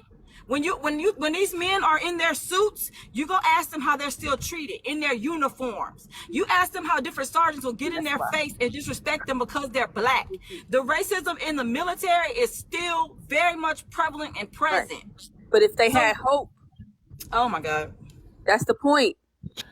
That's the point right To there. Obama or something? What is going on? I want to say something, but Dark And let me Nato, I know it's your go on turn. to say all it takes is a few people from every different demographic that's in there to reach the hearts and minds of these people, because all it takes is for somebody to tilt a machine in a little bit of way. All it takes is for somebody, that's all it takes. That's all Lily, it takes. are you a Christian? No, I'm not a Christian. Do you come from Christianity? Yes, but some of us have left the church, but we still practice Christianity and we don't even know it. No, I'm into African spirituality, so I know, but so then, do you understand that the concept of changing people's hearts with hope and love and things like that,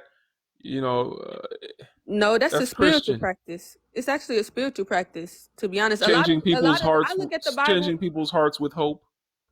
Yeah, spirituality looks different for each person. It's a spiritual practice of any energies can be transferred, but it can't be destroyed. You know what I'm saying? All it takes. But you're talking about converting people. Spirituality. I'm not talking about converting anybody. All I'm saying. Then what are you talking about? Hope changing people. That's hope. The hope is the thing that changed the people to get into the military. People. You ain't gonna put some hope in them YT people then, because I hope one day they're gonna wake up and not be racist. I hope one day they're gonna wake up and say, you know what? No, we're not talking about that. We're not talking about that at all. Hope don't mean shit. No, in a situation where you're talking about you gotta survive. I hope I live. I hope nobody don't come get me. No, you gotta make sure you're making moves that are gonna provide and protect you. We can't hope. Okay. All right, let's let Dark Nato get a chance. Go ahead, Dark Nato. Talk to us. I appreciate you, brother. Like, I watch your live. I watch your content, bro. I'm a diehard fan, bro.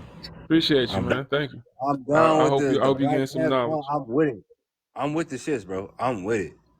Right? But I'm also, I'm not gonna say but. I'm gonna say and I'm a black man, okay?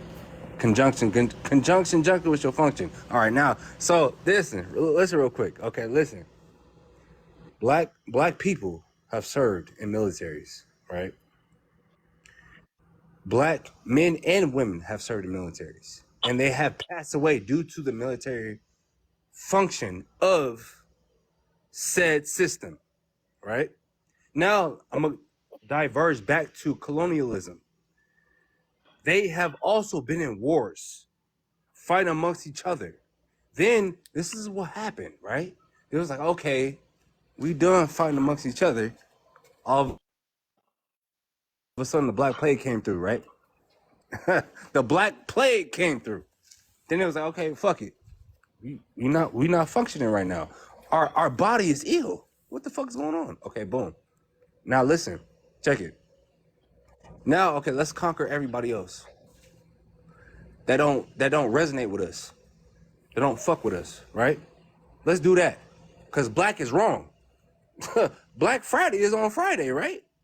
After Thanksgiving. Thanksgiving is tomorrow, right? Let's Black Friday. This is what you want to say? This is what you wanted to say? I don't know what I'm confused. Dog. I thought you had something profound to say. You were, interrupting. I do. I can't finish? No, go ahead. Defiance, No. you had something to say. No, hang on. No, just bring it home. It's connected to slavery, y'all. They sell the slaves on Black Friday. Okay. I'm gonna bring it a little bit relatable. All right. Okay. So listen, y'all can chime in real quick. Right. Y'all Stop, laughing Jay. at me. Y'all That's my laughing. wife. Hey, Come Jess, on, you Hey, I loud. was laughing come on, too. nigga. Hey, I was laughing too, bro. I was laughing too. Trust me, I was laughing too. I was like, okay. I was like, hang on. Why is it? I was like, why is it black male, but it's not white male? I'm like, okay, wait a minute. Because if you really think about it, right? If you have a even intangible essence, a part of blackness is considered evil. For some reason, it's a bad thing. For some reason, like, oh, your skin is too dark. What you mean? What you mean my skin is too dark? What you mean by that? Oh, Wake up or you're, today. Is you today the feel me? first day Like, you woke up black? is it? Did you just wake up black today? Bro, what are we talking about, y'all? Like, Exactly. what are we talking about? Could we get back to the conversation at least, Okay, please? I'm gonna just address the topic then. Can I address the topic? Bro, come on. I'm Yeah. gonna just address the discussion. So, can white T people be pro-black allies? Is interracial marriage problematic? White T people peacefully coexist within. I can't see the top of that. Okay. Can Five white pounds. T people peacefully coexist with non-white T people? Can white T people peacefully coexist within white T people? No, with non-white T people. With non-white T people. Okay, I didn't see that because you got the panel up here. I couldn't see that portion. So, Yeah. ooh, that's a good question. So I'm gonna ask the host this question right quick. Do white T people have inherent biases towards black people? Yeah. There goes your answer. That's the answer right there, nigga. I can't even.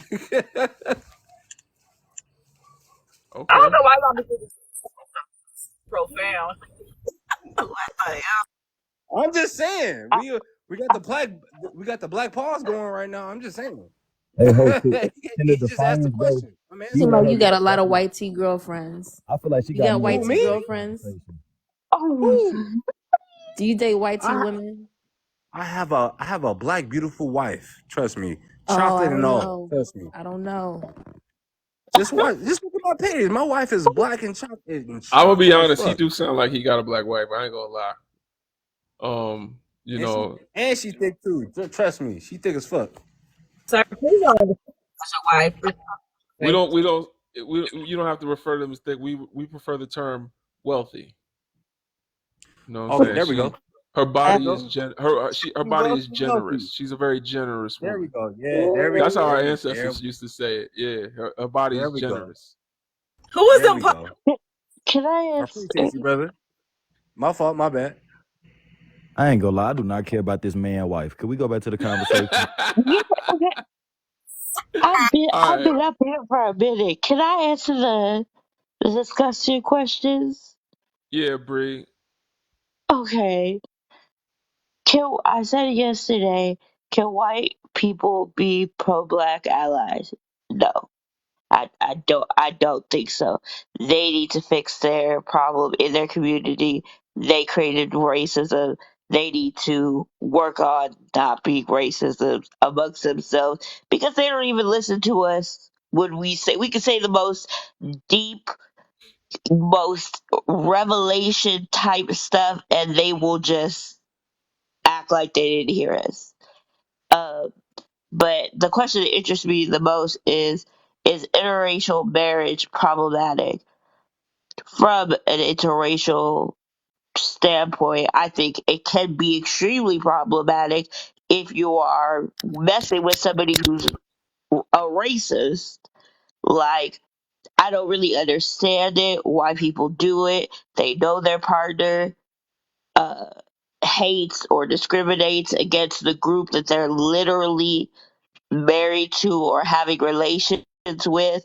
But growing up in a household like I did, where you're extremely pro black and your mom hates you for it, it's a crappy way to grow up.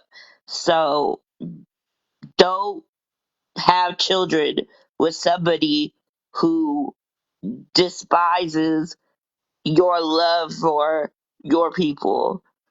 Um, and then white people peacefully coexist with um, non-white people, Joe, because they will always take over. They're always, if they see a way that they can take over, they're going to take over or exploit those people. Like I just said it to my friend yesterday, like all these people talking about Palestine or Israel, but the stuff that's going around in the Congo or the Sudanese, like nobody was talking about it. And it's fucking, I mean, I'm sorry, not effing. It was just effing bull crap. So yeah. But appreciate you. All right. I hear you. Actually, I'm not mad at you. That clap could have been for you. Um, Everybody, please tap like. Don't forget to tap like. The likes kind of got frozen. I'm not sure what's going on. As y'all listen along, please keep tapping like. We got to get to 100K. We've been up here for quite a while. It lets the algorithm know that y'all are getting value from the live. So as you listen along, please tap like. We got to get to 100K. We're going to turn the comments back on when we get to 100K. Appreciate y'all.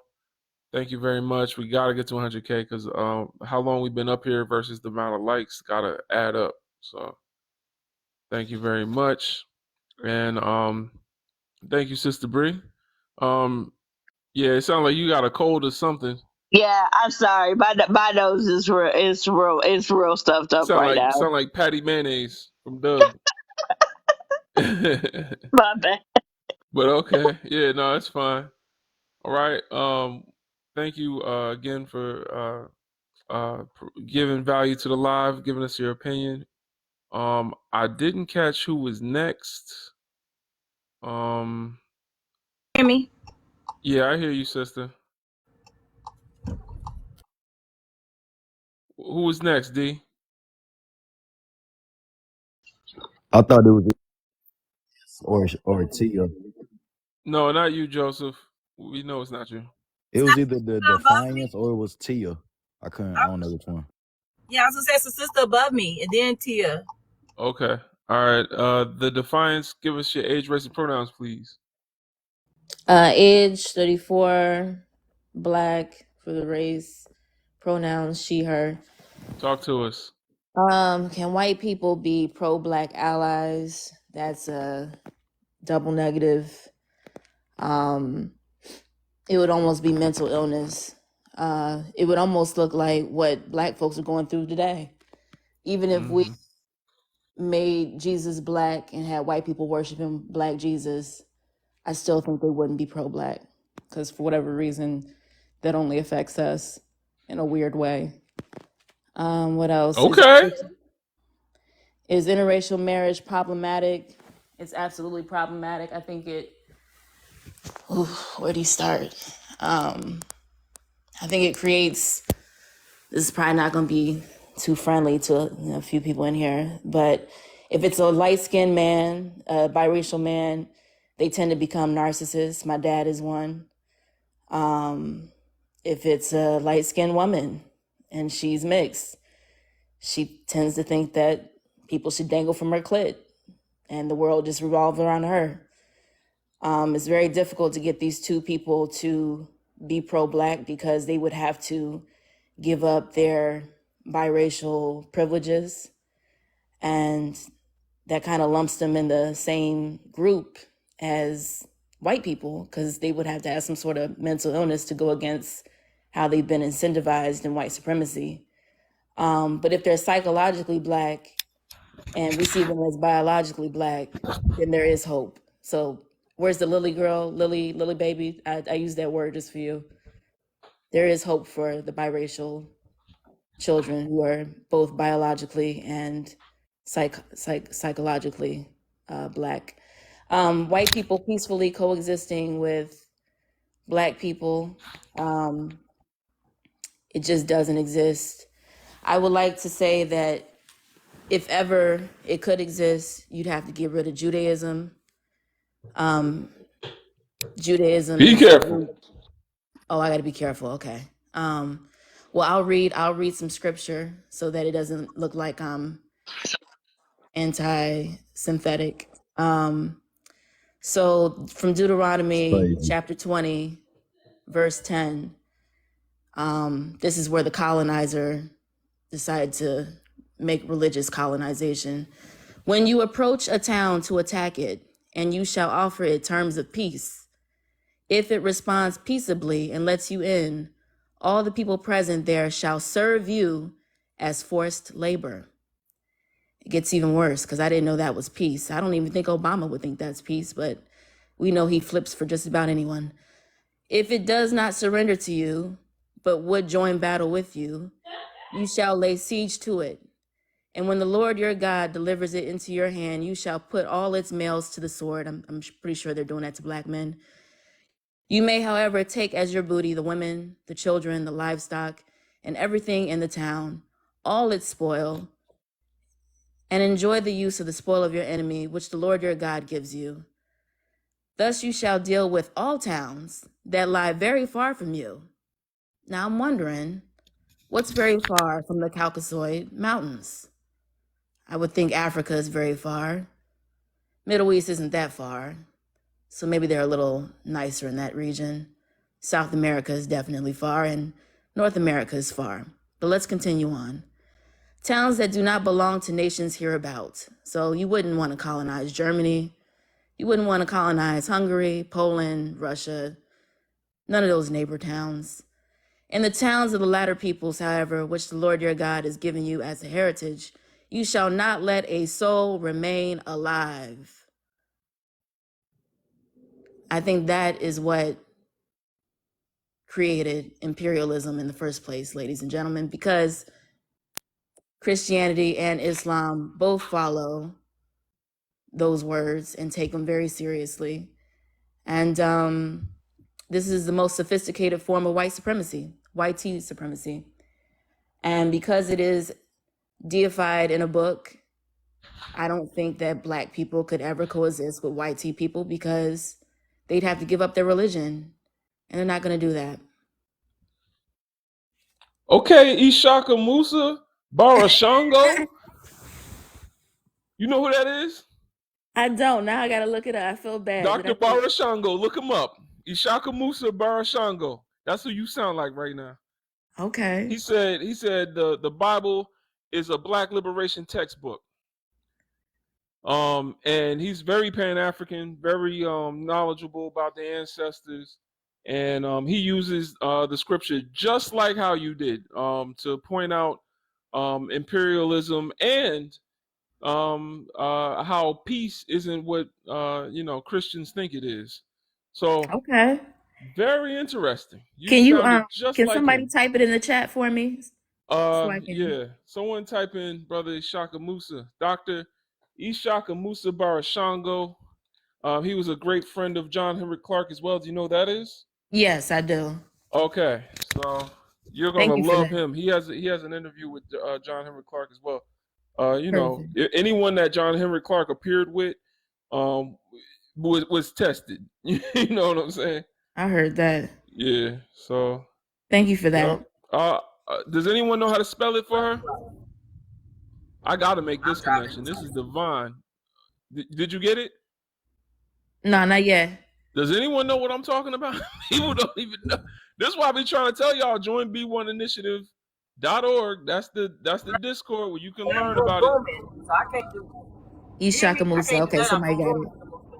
It's Tia turn, right? Can Alicia hear me? Alicia, in the chat, when you lock it down, can you put it on sub only?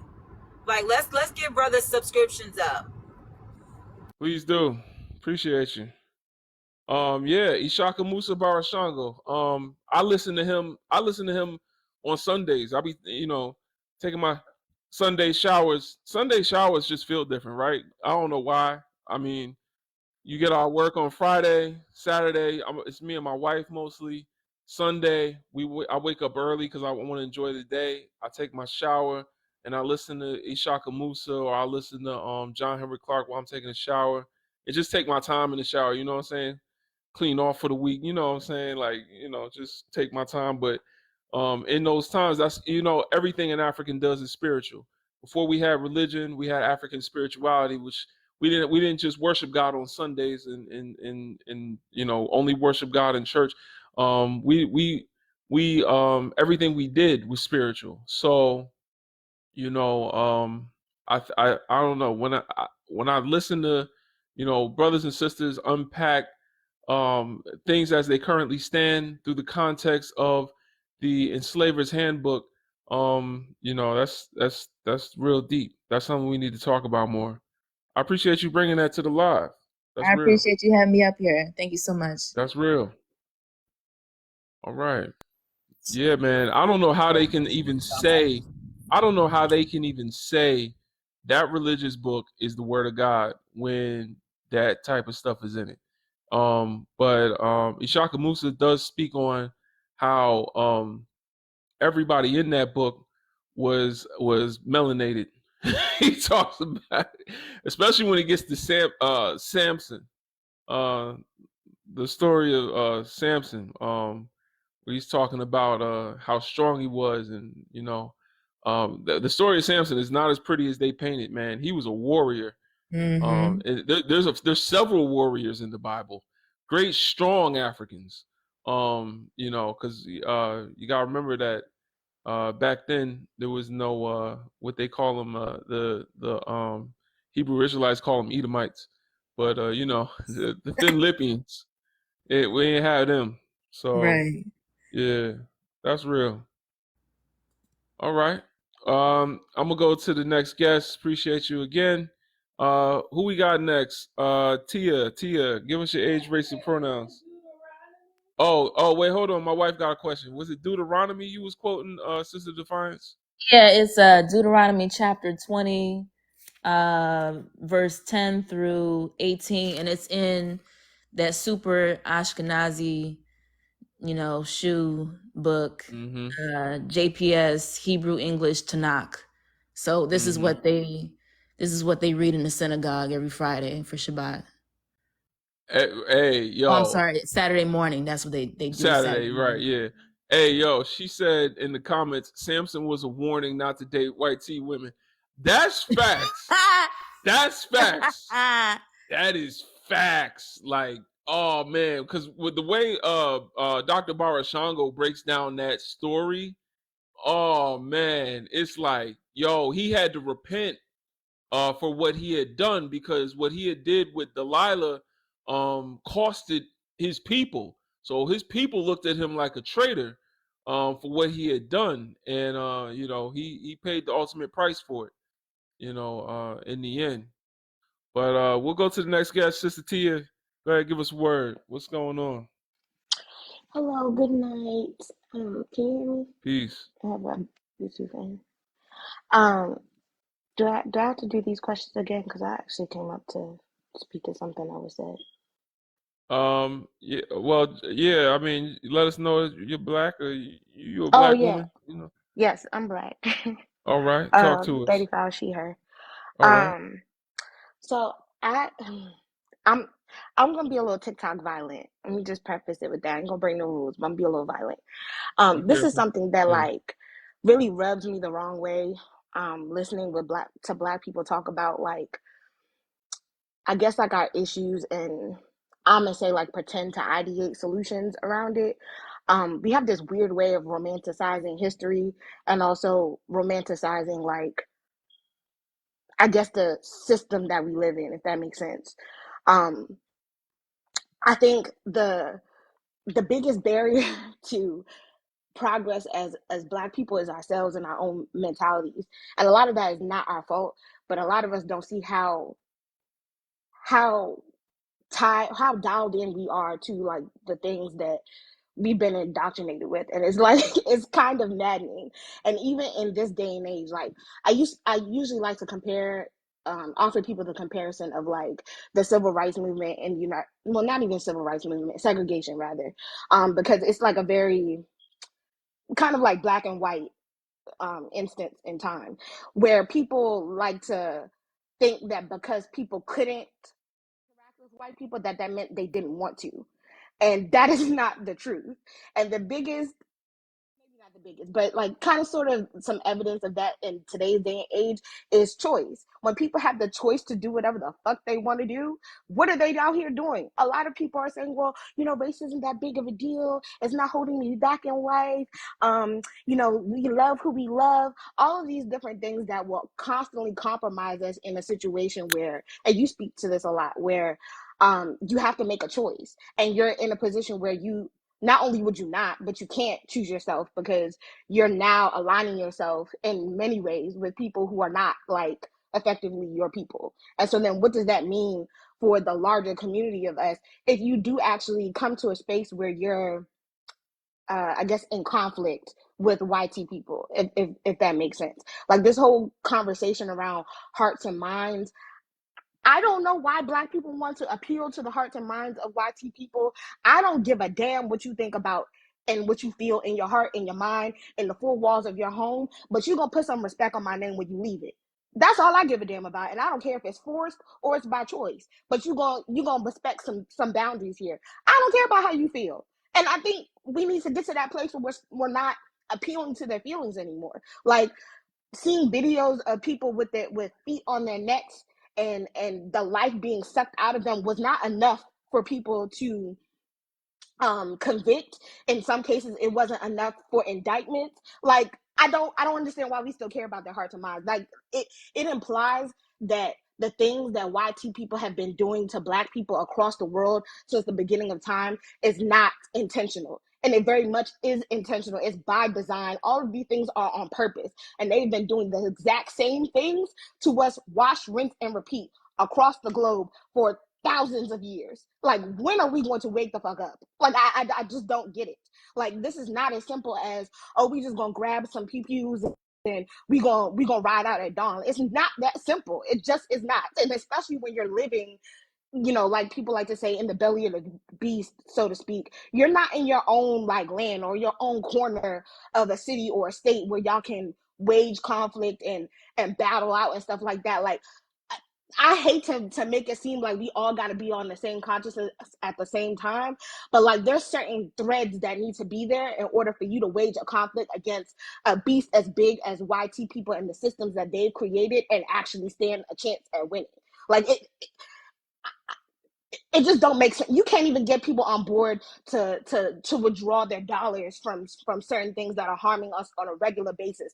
Or, not saying vote is going to solve all our problems, but like aligning on how to vote and who to vote for in order to move the needle forward. You cannot get buy-in from us collectively. And I do not mean this to say like I don't believe in Black people. Like, that is not my sentiment at all. But it just annoys me when people skip over the basics of certain things. And it's not that hard. You got to read, you got to talk to your elders, and you will see the same things over and over and over again. We are trying to reinvent a wheel that does not need to be reinvented. It just doesn't. and you got to look at every time one of these things, like our major leaders or transformative leaders, has been brought down. A lot of times it's because one of us opened the door. It's not just about like the things they have done. They're also about the people who are not on the same page of us, who are agents of chaos and destruction amongst ourselves and do not want or cannot see the vision for liberation in the way that the rest of us see it. And they will always be the person on the other end of that pew that Harriet had to carry around for her own safety and for the safety of the mission. So I don't mean to rant, but like stuff like that really just gets on my nerves, because in this day and age where people can they want however they want, whenever they want, you see what's that phrase that people say, I want to see what you want to do so I can see what to do. And that's the space that I'm in with a lot of Black people. Let me see how you move on your everyday choices and decisions, how you align yourself, who you align yourself with, what are you prioritizing for, what are you not. And I'm going to know how you're going to move when it shits the fan. Like, we got a lot of conveniences, and quite frankly, if you've done any basic study of like government, especially in the United States, one of the key parts to revolution is anger, is discontentment. We have not reached a place where people are mad enough. And you can't get me to get out my seat and put my life on the line until Negroes is angry. And when Negroes is angry and willing to flip tables and put lives on the line and say, no, no more, not one more, no more of us, and we ain't taking nothing, I will burn this whole thing down. Until we get to that point, why should I sacrifice my life and my family's life? I can be pro-black in very conventional ways through life without putting it all on the line for people who just gonna be like, well, you should have done something different. You should have made different choices. We are not angry enough. And that is what it boils down to. At the end of the day, we are rule followers. We have bought into the system of, well, we just gotta wait every 4 years and we gonna follow the rules in the book. Nothing, no needle has been moved by that. Is not given, it is taken. And until people are mad enough to take it, we're going to be in the exact same position generation after generation. Oh, plus, plus, plus, plus. Hey. Shay. She ain't said nothing but a word. I heard that. Loud and clear. My goodness. Tia, you finished or you done? Listen, brother, Tia used to be the person I'm that sorry. would not get on stages. She would not, and I'd be like, Tia, you are so clear and concise and intellectual and like point, land. Like, you have to be one of those people that speaks up, because when you hear the voice and you hear the passion, it will incite someone to do something different. Look, inspired. Like, honestly, we need our people to speak with passion and feel like something has to change. Something has to change. People are fake woke. That's the thing. It's so weird in this woke culture that we're in today. People are fake woke. People are fake pro-black. When ish hits the fan, they're gonna crawl right back into their hole and get in line like Massa says to do. Like I said, there are not enough people who are well read. They don't talk to their elders. Like I honestly thought all black people, me and D, we've had this conversation. I thought all black people were pro-black because that's the way I was raised. And other people used to make fun of me and be like, oh, your parents are so militant, but I didn't see anything crazy about what they were doing or what they were saying. And they were never pointing to books. They were telling me about things that they witnessed growing up, things that they were restricted from, and they wasn't even in the United States. So even when people be trying to tell me stuff, I'm like, I don't know what you're talking about. Like, this experience that me and my ancestry have had in another place looks very similar to yours. And I tell people all the time, you have got to look at, it's unfortunate that the relationship that we have with white people and their system is a paternal one. They are the parent and we are the child. And the way I think of it is, when you have a newborn baby, that baby can't do nothing but breathe, stuck on a bottle, and have its excrements that they can't really control, right? But as week over week, that baby muscles develop and start to hold his head up. Next thing you know, they rolling over on their shoulder, and now you can't just plop that baby in the middle of the bed and go take a shower for 10 minutes and come back and know that that baby's gonna be safe in the middle of the bed. You got to put pillows around the perimeter, make sure that if they roll over, they roll on and hit something soft when they hit the bed.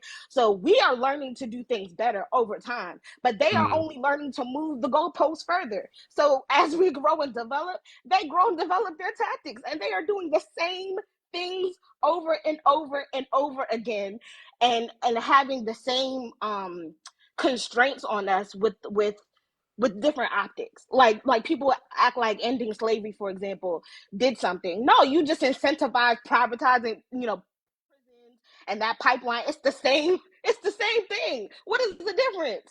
And until people can see that for what it is, a lot of us, I used to argue with people in high school over how racism still exists, and black people, and they used to tell me no, it didn't. And now, like 10 years later, they're on the train now. Glad you're here, but like, you really arguing me in my face talking about how race don't exist and it's not holding you back in your life. Like, we have a lot of internal work to do.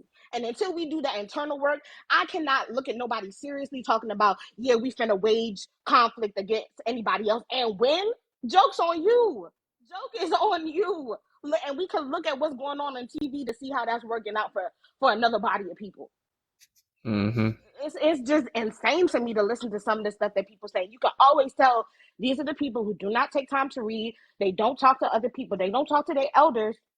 Because a lot of stuff that we've been through as a people are not in books. You have got to talk to people who are older than you. They can tell you a lot of things and put you on game that you are never going to find in somebody's book, especially if it's not one of us writing it. All right. Though, hey, man. Shout out to sis.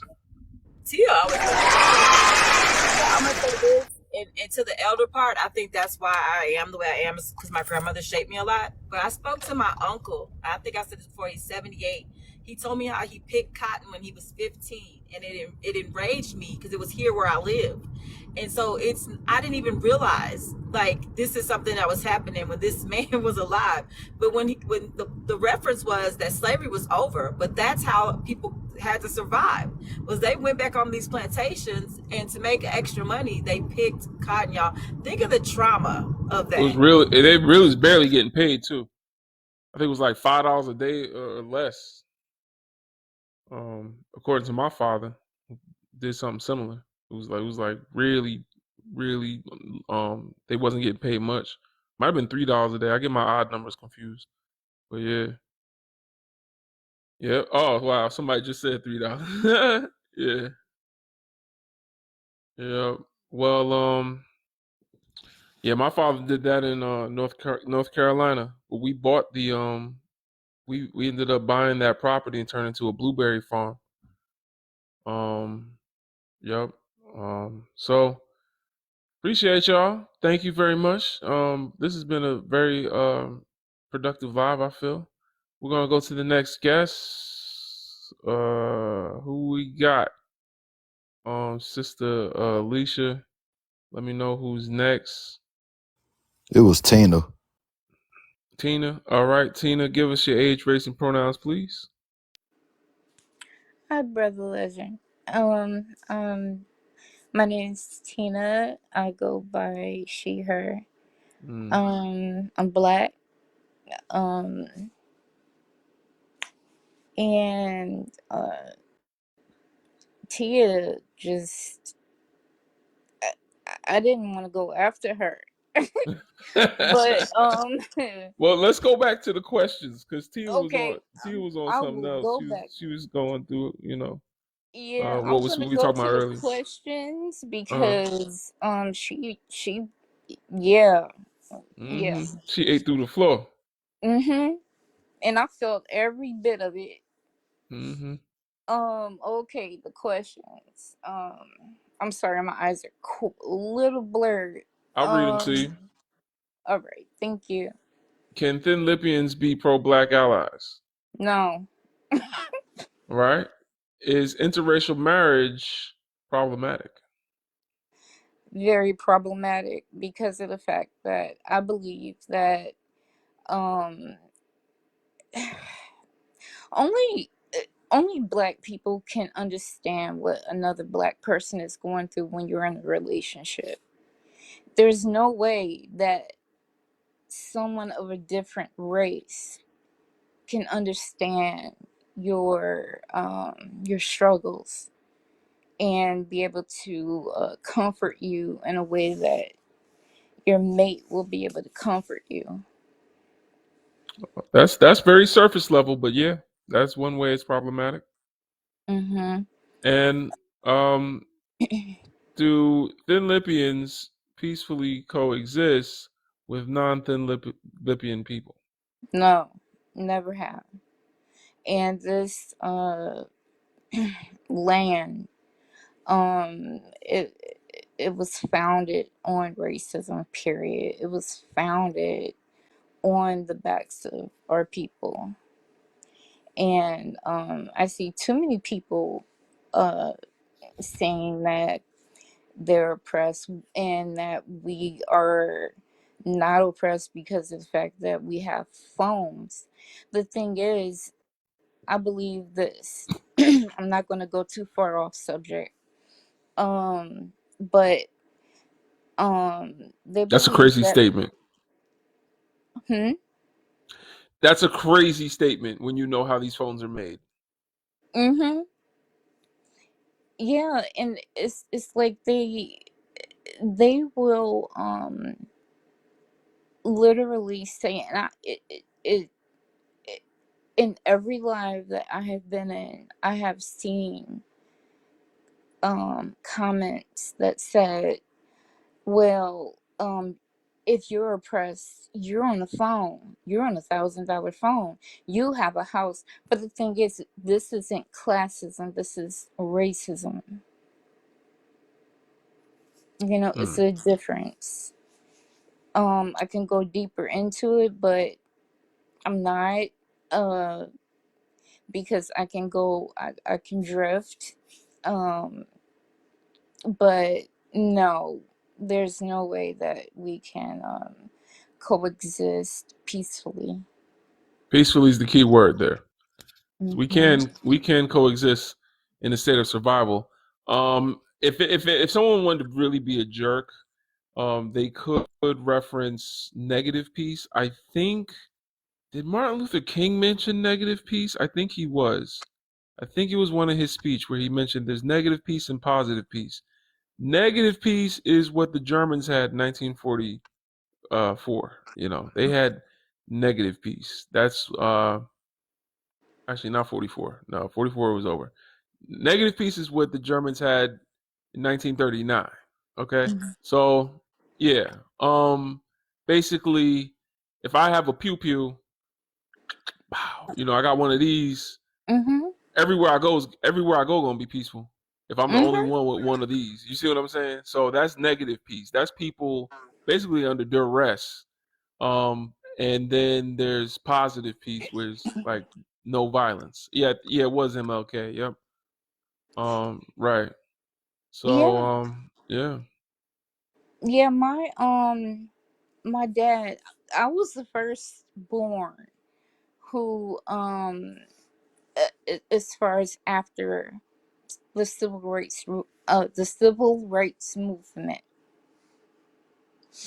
and my I heard stories from my father, my mother, my grandmother.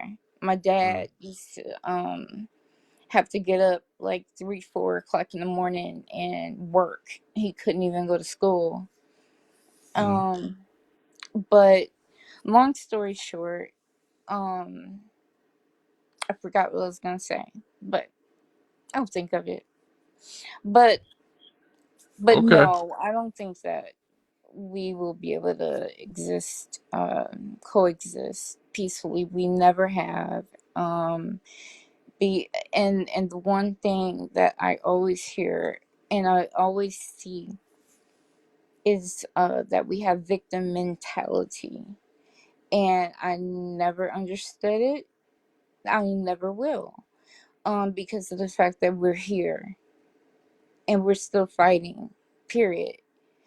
And it seems, and they always say that we're complaining and moaning and b wording, you know, but we don't go into their lives and do that.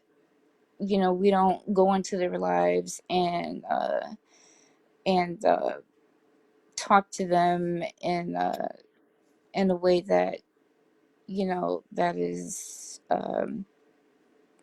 I can't. I'm sorry. All I right. have Yeah, to leave. it's all right, Tina. You dragging it out. I Yeah, appreciate you I'm though. sorry. I'm gonna land the plane. Okay. So sorry about that. Thank you. Some All brother. right. Yeah. Go ahead, Maurice D. What's up?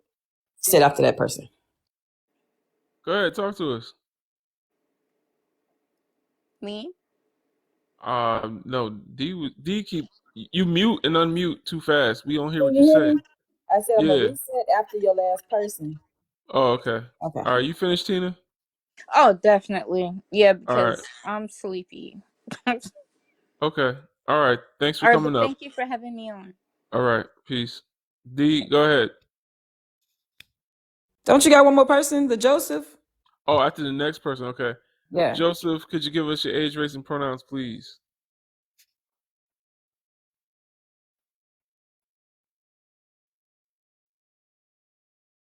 All right.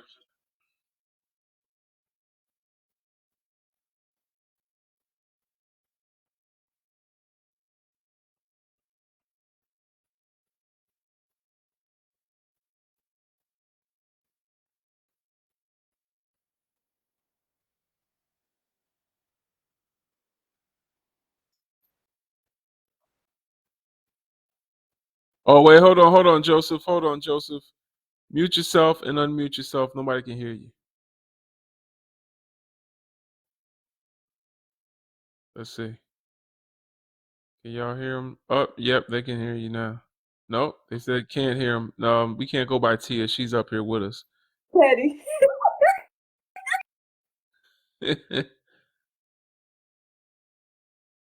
Try now.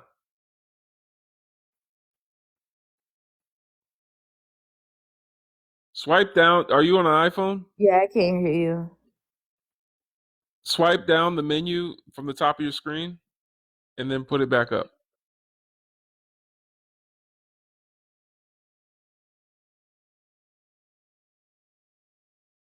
Try now. Hold on, they're gonna let us know. Can y'all hear him now? Nope, they still can't hear you. Drop and come back up. Drop, and I'll wait. Just all right, yeah. Drop and come back up. He gonna come back up, y'all. Y'all better not be pulling our leg. Nah, I don't think they would do that in such coordination.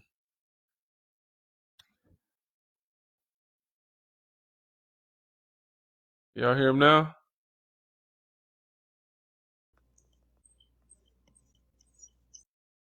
Type yes if you can hear him. Dang, they still can't hear you. Babe, you can hear him? Say something else, Joseph.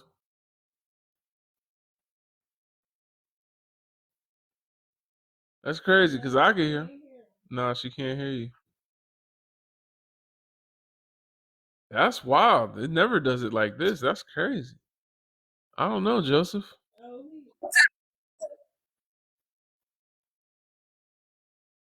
All right. Well, I was going to be a trans. are you connected through Bluetooth? Are you using Bluetooth?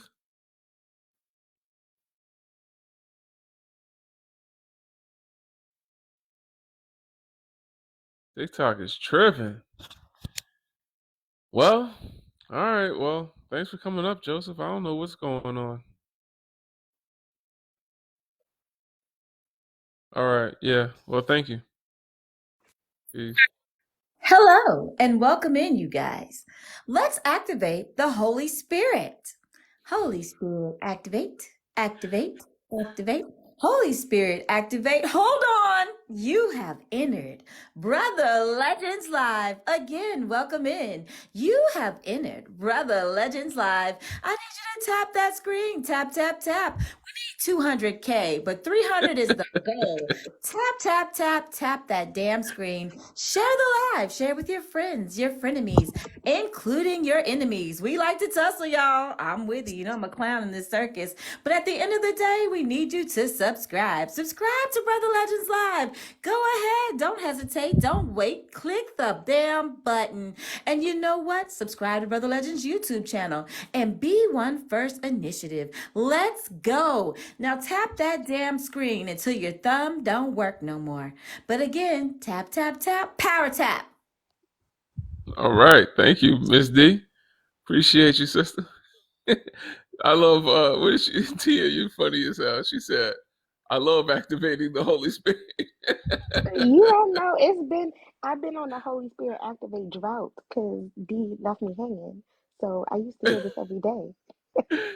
Y'all are funny, yo. I don't know where she got that from.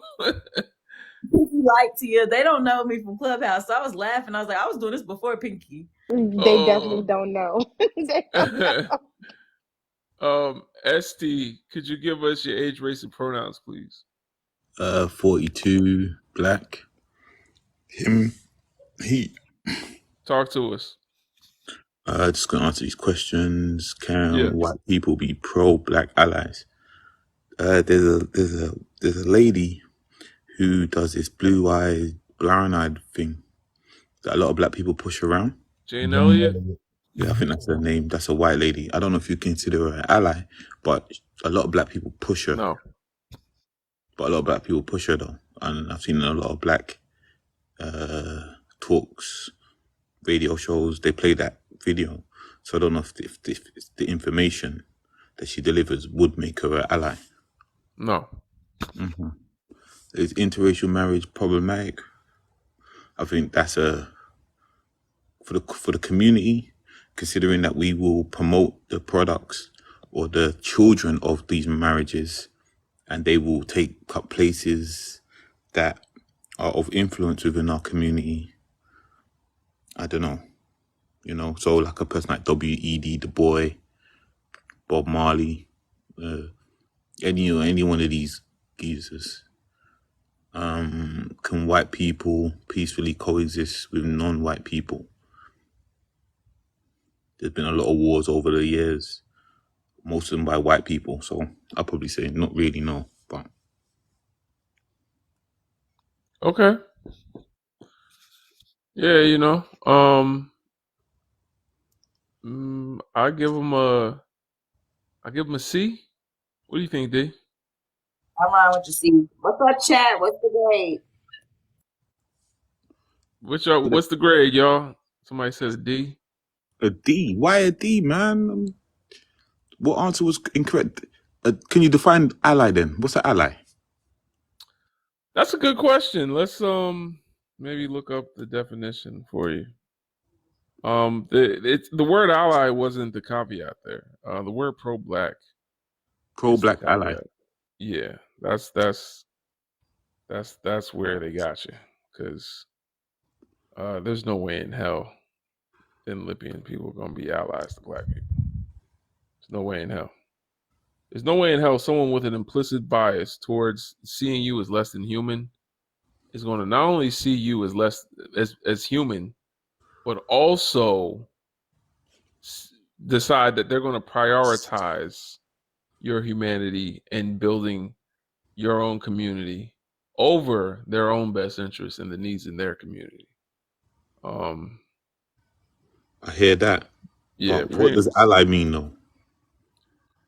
Ally definition. Hold on. Let's see. Ally definition: a state formally cooperating with another for military or other purpose. Yeah, that definition. Yeah, I'm looking up the definition. As a noun, a person or organization that cooperates with or helps another in a particular activity. So would you say like the information that brown-eyed, blue-eyed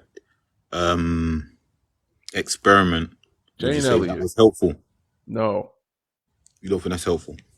Not to us. It's helpful. It's helpful for her people to understand what their privilege is and understand racism. But anti-racism isn't pro-blackness. Oh, there's a difference between anti-racism and pro-blackness. I hear you on that. Cool. Mm-hmm. And what about the because it says that there's a problem with, I don't think these people are married, but what about the produce of interracial relations? So the people, are they a issue? The children? Yeah, the children of these people. Generally, it's extremely hard for them to be pro-black, but they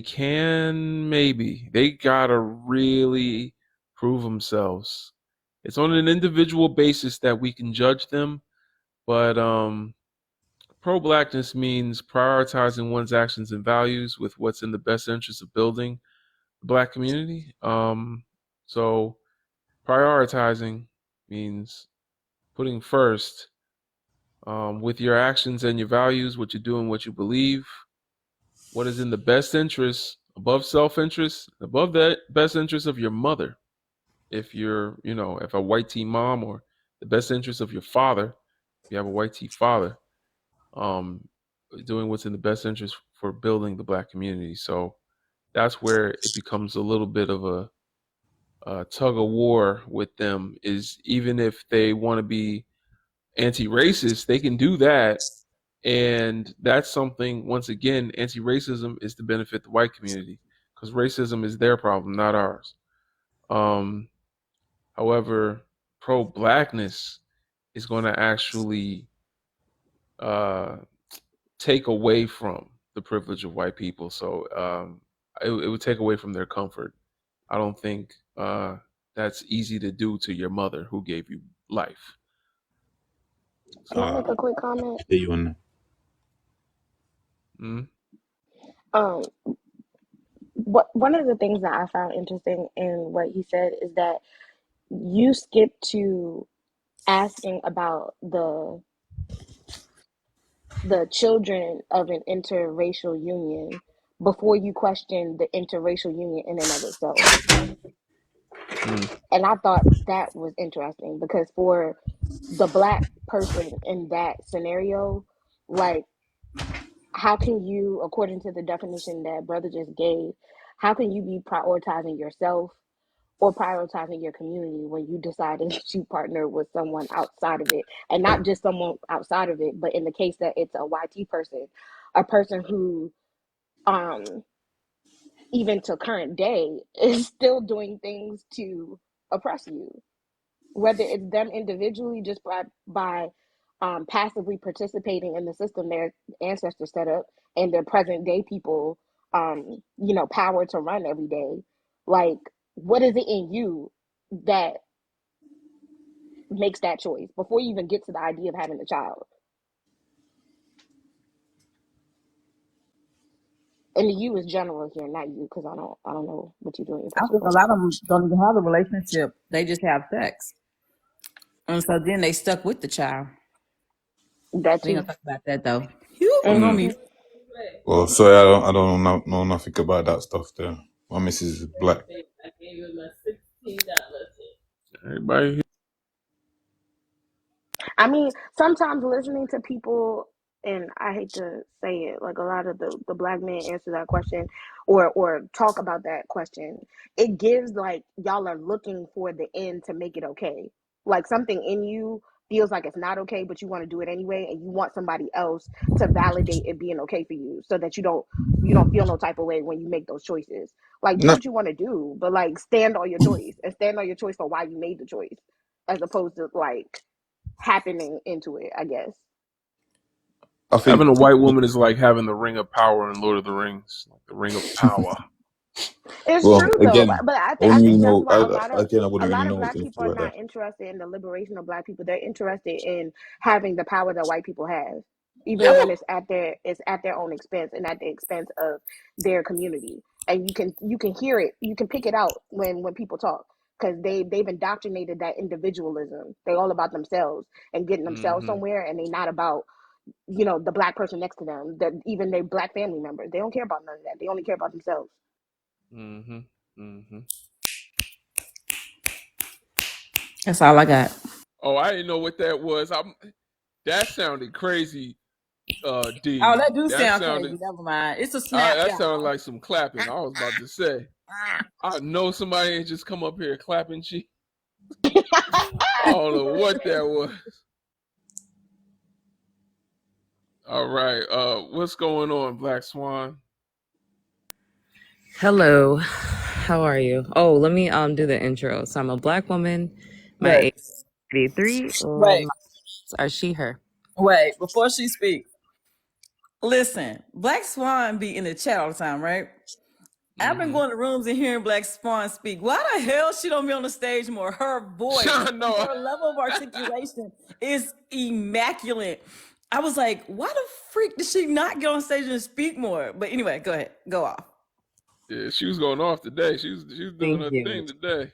Yes. Okay. So Tia, I was like feeling everything that you were saying just now when you were talking. When it was your turn to speak, I was on a panel, and I know that they were much younger than I was, and I didn't realize that this panel was going to be like this. But when I tell you I was the only person who I think just really understood and felt like prioritizing our community is in our best interest. Like, it didn't matter what I said. And I'm going to give a story of what happened. And this to me was wild, right? So there were a few people on the panel. They couldn't go one at a time for whatever reason. The host was not in control of the panel at all. So he was eating and he got frustrated because everybody was talking over each other. And he said, "Oh, I need all of you slurs to be quiet." He called us an animal that starts with the letter M.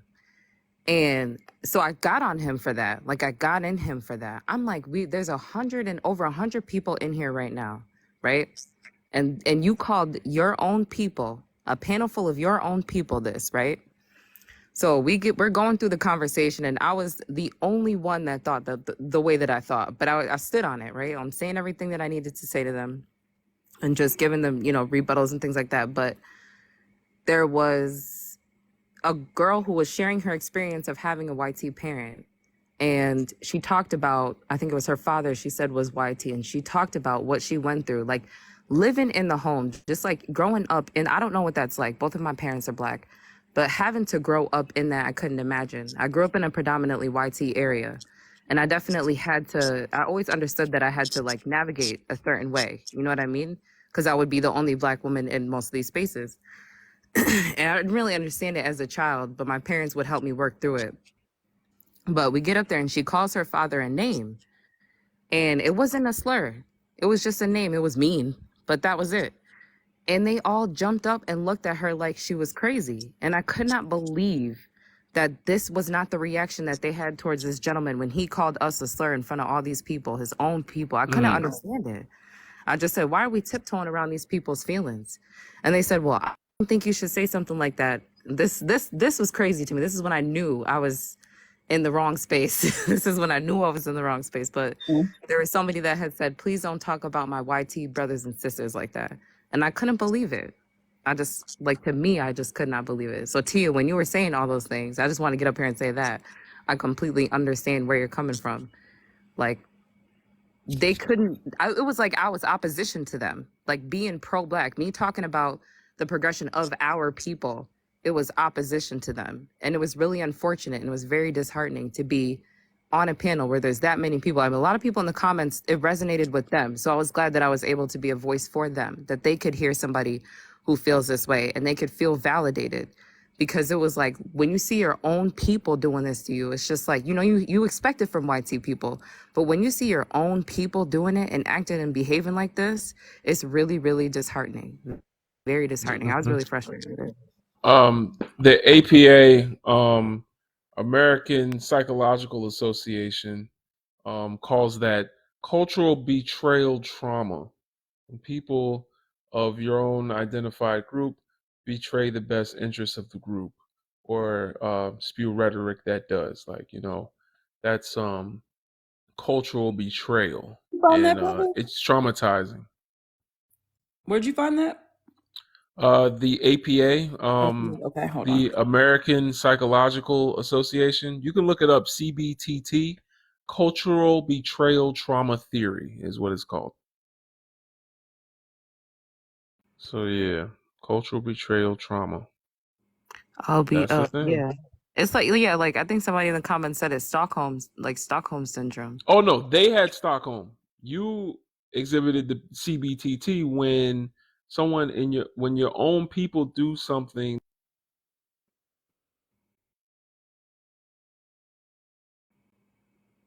Can you guys I can't hear him. My mic went out. Oh, Been now fighting this you. whole time. But yeah, when someone that looks like you talks like a barracoon, that is a form of trauma that Black people go through all the time. That it's trauma. It's traumatic to see your own people betray themselves. It's a form of trauma. It's psychologically a form of trauma that most of us will never get help for. The same way code switching is a form of trauma. Well, it's traumatic to code switch. That was actually the topic. The topic was, I think it said, is code switching the key to Black success? And I tried everything to explain it to them, but they just wouldn't get it. They couldn't understand. Right. That was the Athena said they was all thinking on one brain set. Yes. They were. It was frustrating. I was just like, man, this is, but They got mad at that's the me. biggest thing though. They got mad at me when I told them that there needs to be a study on Black people that do this, where they get into spaces and they're so codependent on their peers that they have the influence of their peers, that they just agree with the collective. because that was what was happening, and it was pure foolery. I have never seen people scratch and bat so hard against actual facts to prove someone wrong just to be right and they wrong. It was the goofiest thing I ever seen in my life. I can't take him seriously though, because when he was letting YT people be like, can YT people say the N-word? I keep saying this, and I don't know what the problem is with us. And it is it's very much a generational thing. From Liberia. I had to Yes, I pointed that out. He got mad, so I I backed had a off. conversation with him about that, and it's weird that like you can see yourself with us, but you see yourself apart from us. And it's this idea that you're comfortable with the benefits of being Black while penalizing every other Black person that comes in proximity of affecting your Black superiority in your mind. So with him, it's very interesting, him and the other young man, because they was on the stage and the other young man said that wherever they live, it's racist as hell. And he goes, no, man, no, it's not, cut that out. And I'm thinking to myself, because you have proximity to YT women, you feel the need to conform to what they think is right. I keep saying this. They're okay with effing y'all. They just are not okay with freeing y'all. Because how is it that y'all pair with these people and they never align themselves to support your community? Right. They make you go to their side every time. It's so weird. And I knew he wasn't going to take this in, but I had to say this because there were people in the chat listening. There was a lot. I think I was on there twice. The first time there was over almost 1,000 people in that room. And there was a lot of people that agreed with the things that I was saying. So it really was me speaking to them. But I definitely addressed the fact that even the hosting these topics alone, the way that he was problematic. Topics like, can Black people be racist? And then trying to, quote unquote, play opposition just to pick somebody's brain and try to give all these scenarios and whataboutisms of how a Black person can, like, that is harmful. What you're doing, and I said that to him, I was like, what you are doing is harmful. What you are doing is problematic. What you are doing is going to make life harder for all of us, whether you're tap dancing or not. Like, is this, you know what I'm saying? It's not going to benefit you in any way, shape, or form. It was very frustrating, but. I feel like the bad person in the room to be the one who constantly points this out, but I think this is why like we need more acknowledgement and study of the people who were never down with us, like those of us who were never down with us, because I think a lot of us have trouble identifying these people.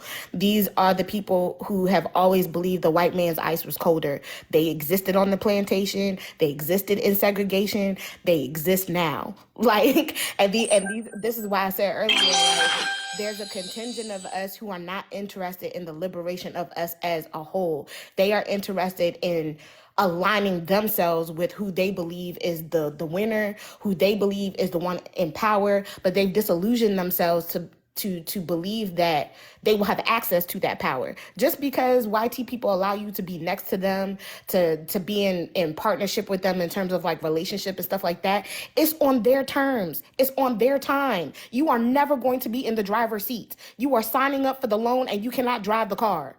Like, you're not even the damn maintenance man. Like, you walk in the damn vehicle for all intents and purposes. Like, and they do not get that. They cannot get that through their thick ass heads. Like, they really think their proximity to white people means they've won in life. And that is how, like you said, they do this very harmful thing of invalidating all of the very real experiences that all the rest of us and themselves are experiencing every day by saying, no, I live next door to a white family and they treat me great, so racism doesn't exist. Or I have a white boss and he gives me a raise every year and he made me this and he made me that, so racism doesn't exist. I don't know what your problem is. You're not working hard enough. Ha ha ha. Like, these are the insidious ways that they constantly move us back, like from progress, and they have always existed. I hate when we talk about like history and make it seem like we were all kumbaya at one time.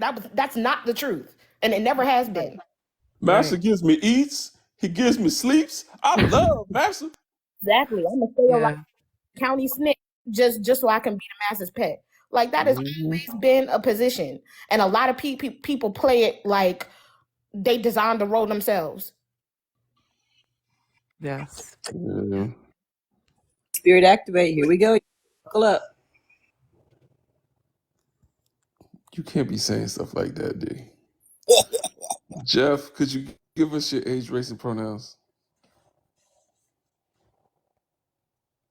Jeff Hagel. Mr. Hagel. I don't think you need to come up here. Mr. Hagel, do you know you're on live? Yeah, I'm trying, man. Oh, okay. Yeah, you running. You running. Is he the one that said, why can't we just say white instead of white tea? And then I said, because we prefer Ritz. Oh my goodness. Is he the one that said that? I don't know if that was him or not. Yeah, probably. Well, it's been quite a live. Oh, he said y'all was stupid. Who he called stupid? I know he ain't called a black woman. Hold on, we need to talk to Jeff. Come on down to the congregation. Jeff. You there? Can you hear Yeah, me now? yeah, we here. Talk to us, All Jeff. right. So Give us yeah, it was blocked. your age, race, and So yo, pronoun. man, no, I'm Native American, man, but I'm blonde-eyed, I'm blonde and blue-eyed, like, because there's a little bit of rape in my lineage. But whatever, man. Do you know what the fucking word slave comes from? It's from Salvic, man. It means the fucking people. It means from the people, the Salvic people, which were white. All right. That's what. All right, Jeff. You cannot curse on the live.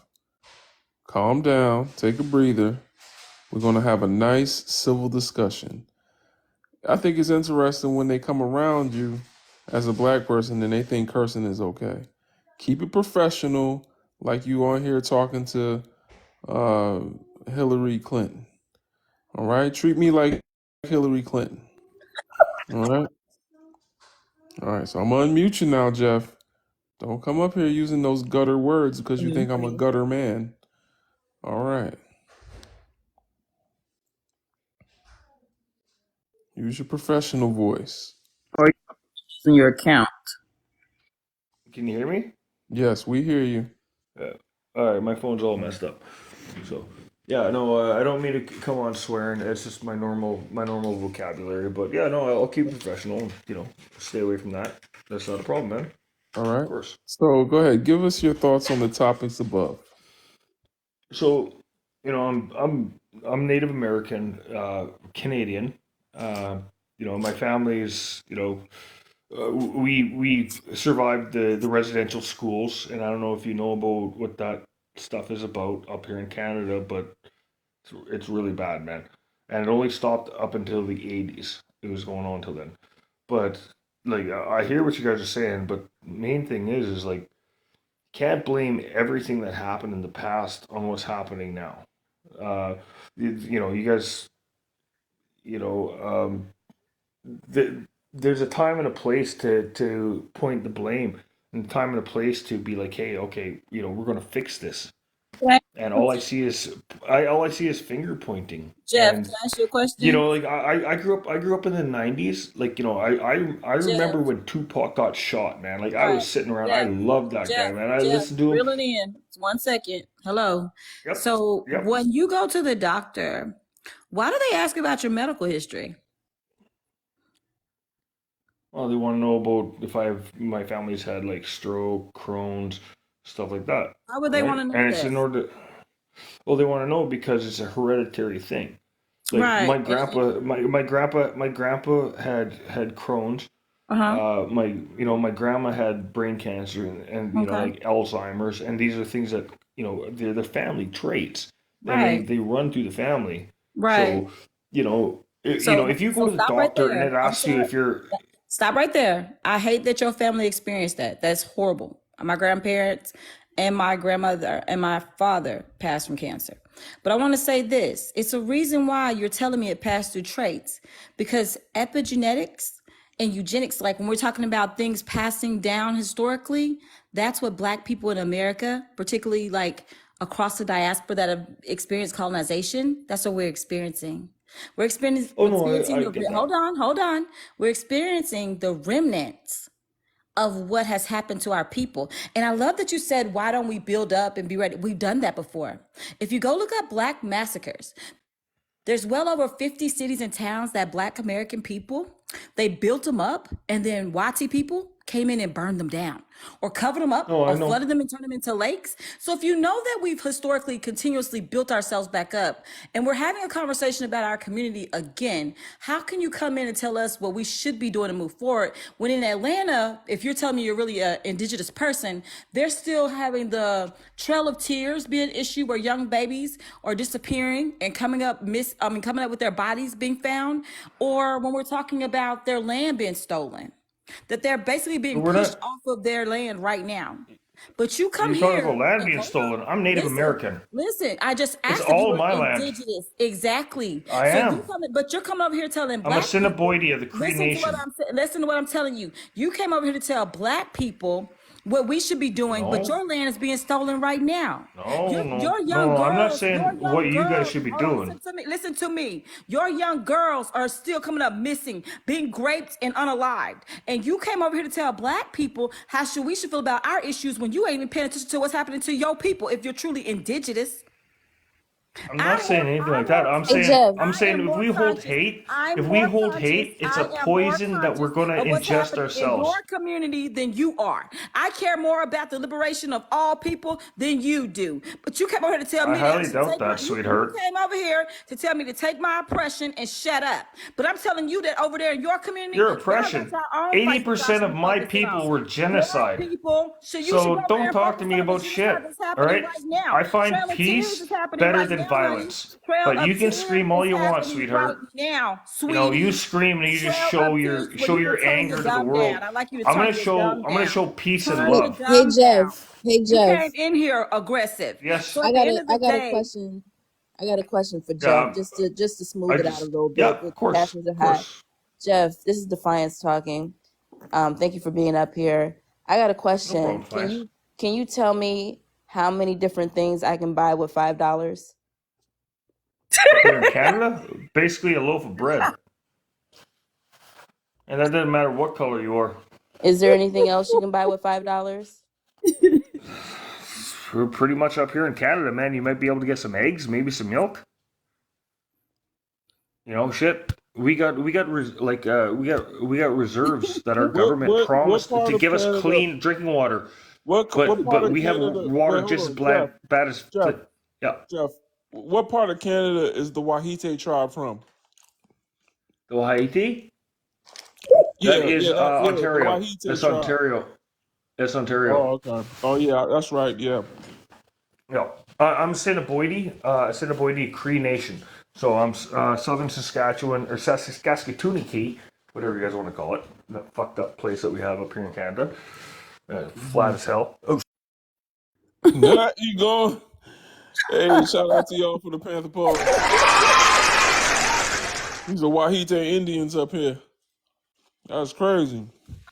listen, she still can $5. I can't. What can you do? I don't need to taste my food. I'm married.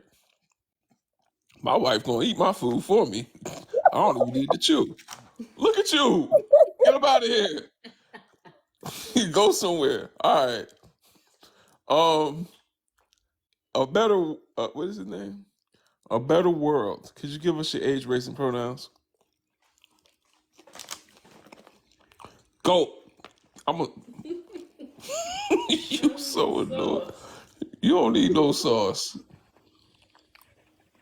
A better world.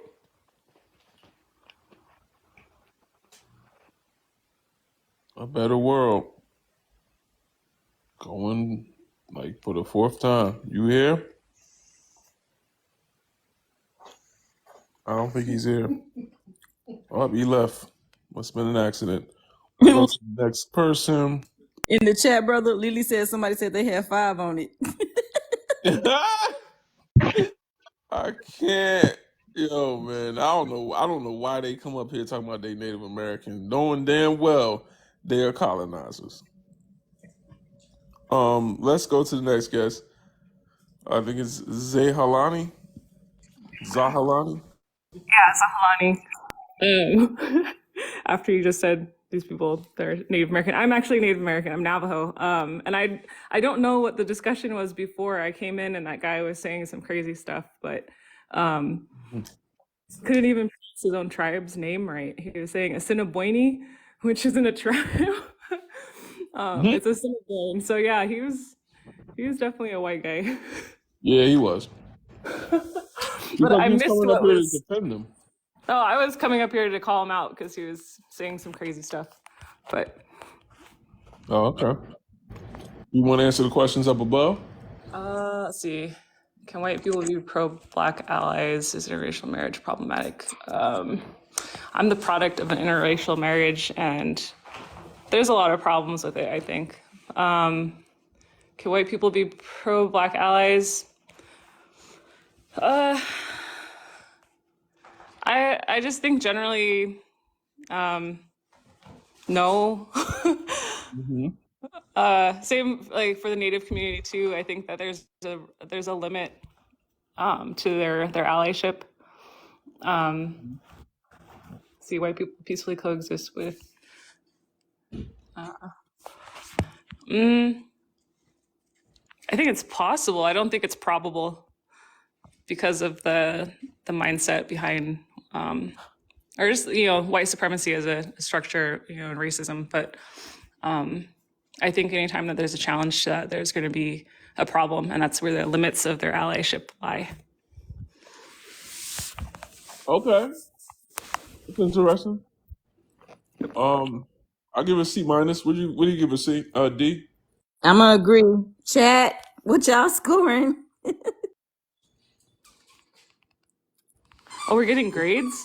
Yeah, you get a grade. Oh. Come on, Swan. Oh, he said a D. Let's Oh, see. funny. Okay. So is it a C because white people, the general belief is that white people can be pro-black allies? No, hell no. You got that one right. Honestly, Which I one did I think get it came wrong? down to you saying they could peacefully coexist. That's like saying I could jump to the moon theoretically, if I could jump high enough, but we've never seen it done, and it would be a tremendous feat. But we've never seen white people peacefully coexist with anyone on Earth, not even themselves, to be honest. World War II was white on white crime, so Yeah.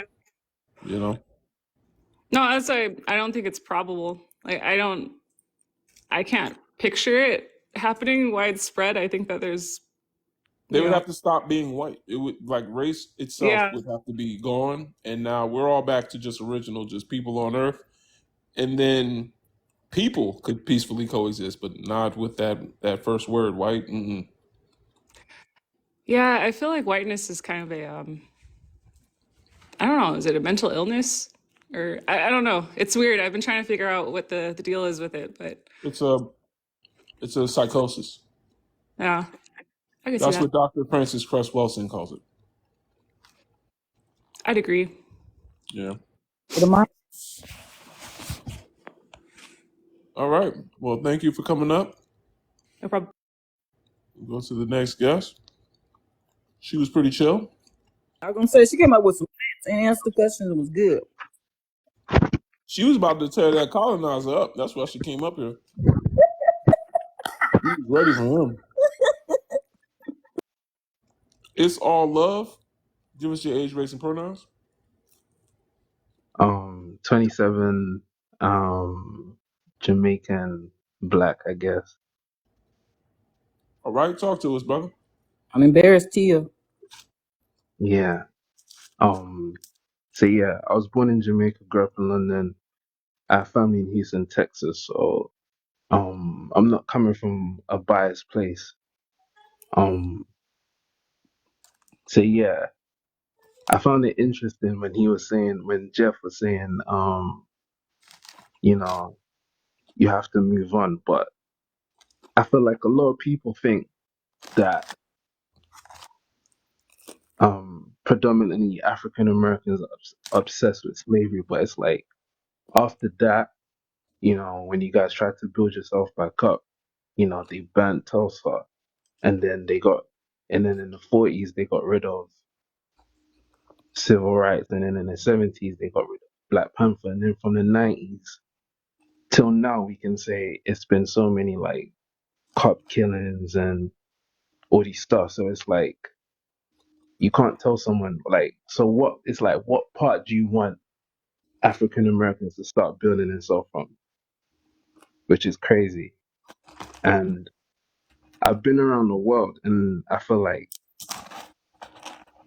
African Americans has like impacted the world like so much. And it's crazy how people would take from the culture, but then when it comes to, you know, like highlighting the issue, everybody turns their back. But it's crazy. Like everywhere I go, it's like they absorb it, like slang, fashion, like everything's crazy. And as a people who everybody has their country. Jamaicans have Jamaica, Africans have Africa. African Americans are in a country where they're treated like whatever, and you've still impacted the world. That's crazy, and I feel like that's the reason why they try so much to stop you guys. Even in the pandemic, it was the first time there was so many business saying we support black businesses because of what happened with George Floyd, because they were scared that the whole world sees it and, you know, black people are gonna take their money. I feel like that's why they did it. That's They were real. just they were scared. Like that was the first time I see them scared. And they didn't say that because of a protest or a movement. They were scared of the money thing. Even in England where I am, there were so many stores saying we support um black history or whatever. And I feel like that was the perfect time for if African Americans say no, we're not just saying we're not accepting Virgin Media or Disney or Nike to say we support Black history. Change it to we support Black reparations. And if you don't support that, we're not supporting Netflix. We're not supporting Nike. We'll put our money elsewhere.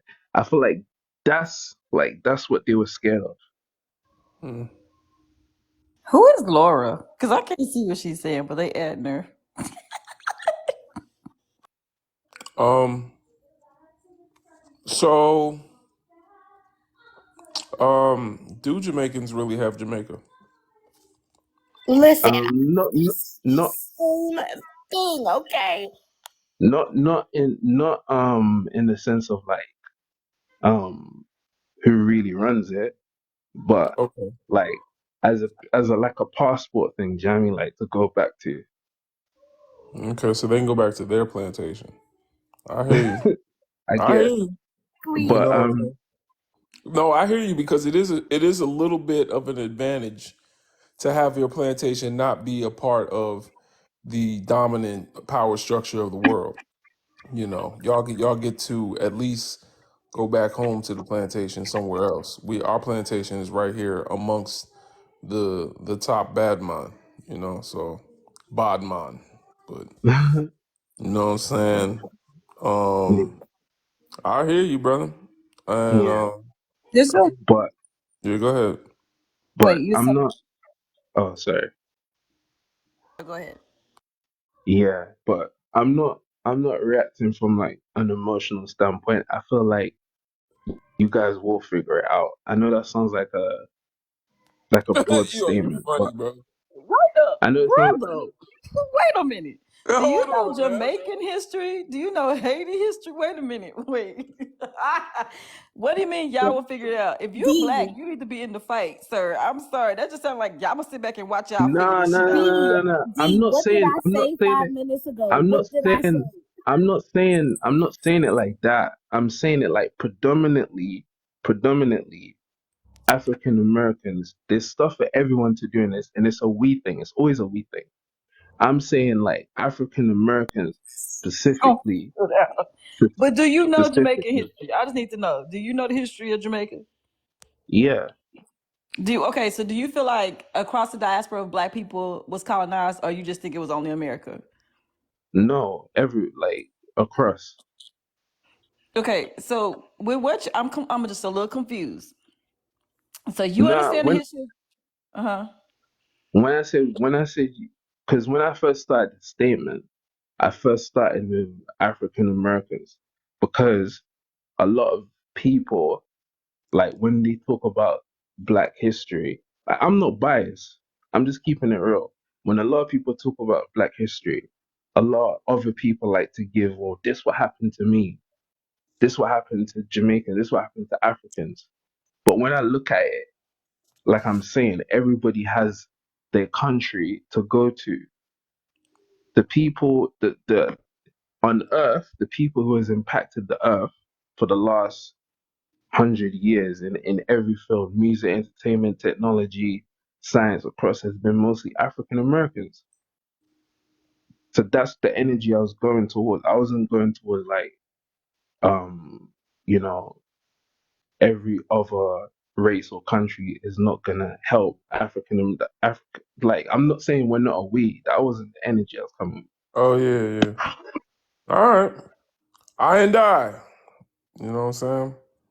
Definitely. Yeah. Tia wants to say something. All right. Well, thanks for coming up. It's all love. D, you want to grade him?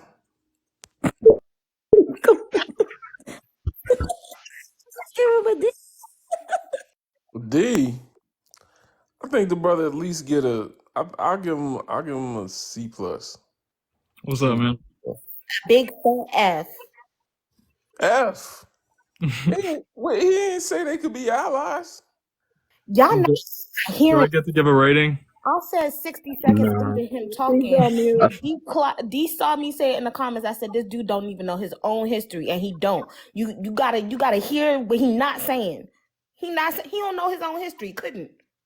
How? How? I was coming from the standpoint of my experience and what I've seen. Like, I don't, I don't understand. What did I say is wrong? And to the question of allies, I don't think they could be an ally. You changing I the feel Yeah. like I feel like they have to have their own thing separate. They have to have their own thing separate, and they have to call out their own people. But it has to be separate. It can't be like anything like joint. If السلام they, عليكم يا أخي يا أخي الله يبارك فيك ساعدونا قفتي صدقة يا أخي Yeah, الله يحفظك man, سعيد. y'all get show. Anti-black. if they, if they have Man. their if they have their own organization to call out what, what they think is wrong, then that will help. But it can't be like a movement within the movement.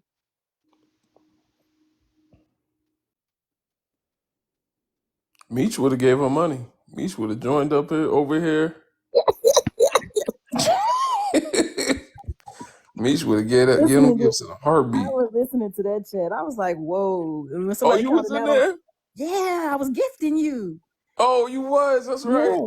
Yeah. Like, when I heard somebody ask me about his significant other, that just took the cake. Cause he got me tight bringing up my story. Like, I'm like, bruh, don't start bringing up stories, man. Yeah, that was crazy. I forgot about that. Hulu, you missed it. Hulu, you missed it. You came in late. I was up there telling this. I'm really just trying to redirect this brother in the right direction. He believe a little too much in the system. He believe a little too much in the system, and he's a little too comfortable with the system. That's just really my problem. He's a little bit of an anti-racist, a little too much. You know me. I'm pro-black. I love my people more than I hate our oppressor. So that's the problem.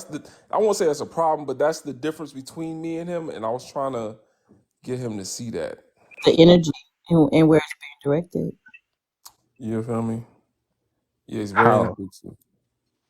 Okay, sir. We're gonna go to the next Yeah, individual. we're gonna go to the next person. I wasn't talking about you. It's all love. I was talking about somebody else on this app. My bad. I didn't mean to confuse you, brother. Yep. Thanks for coming up. One love.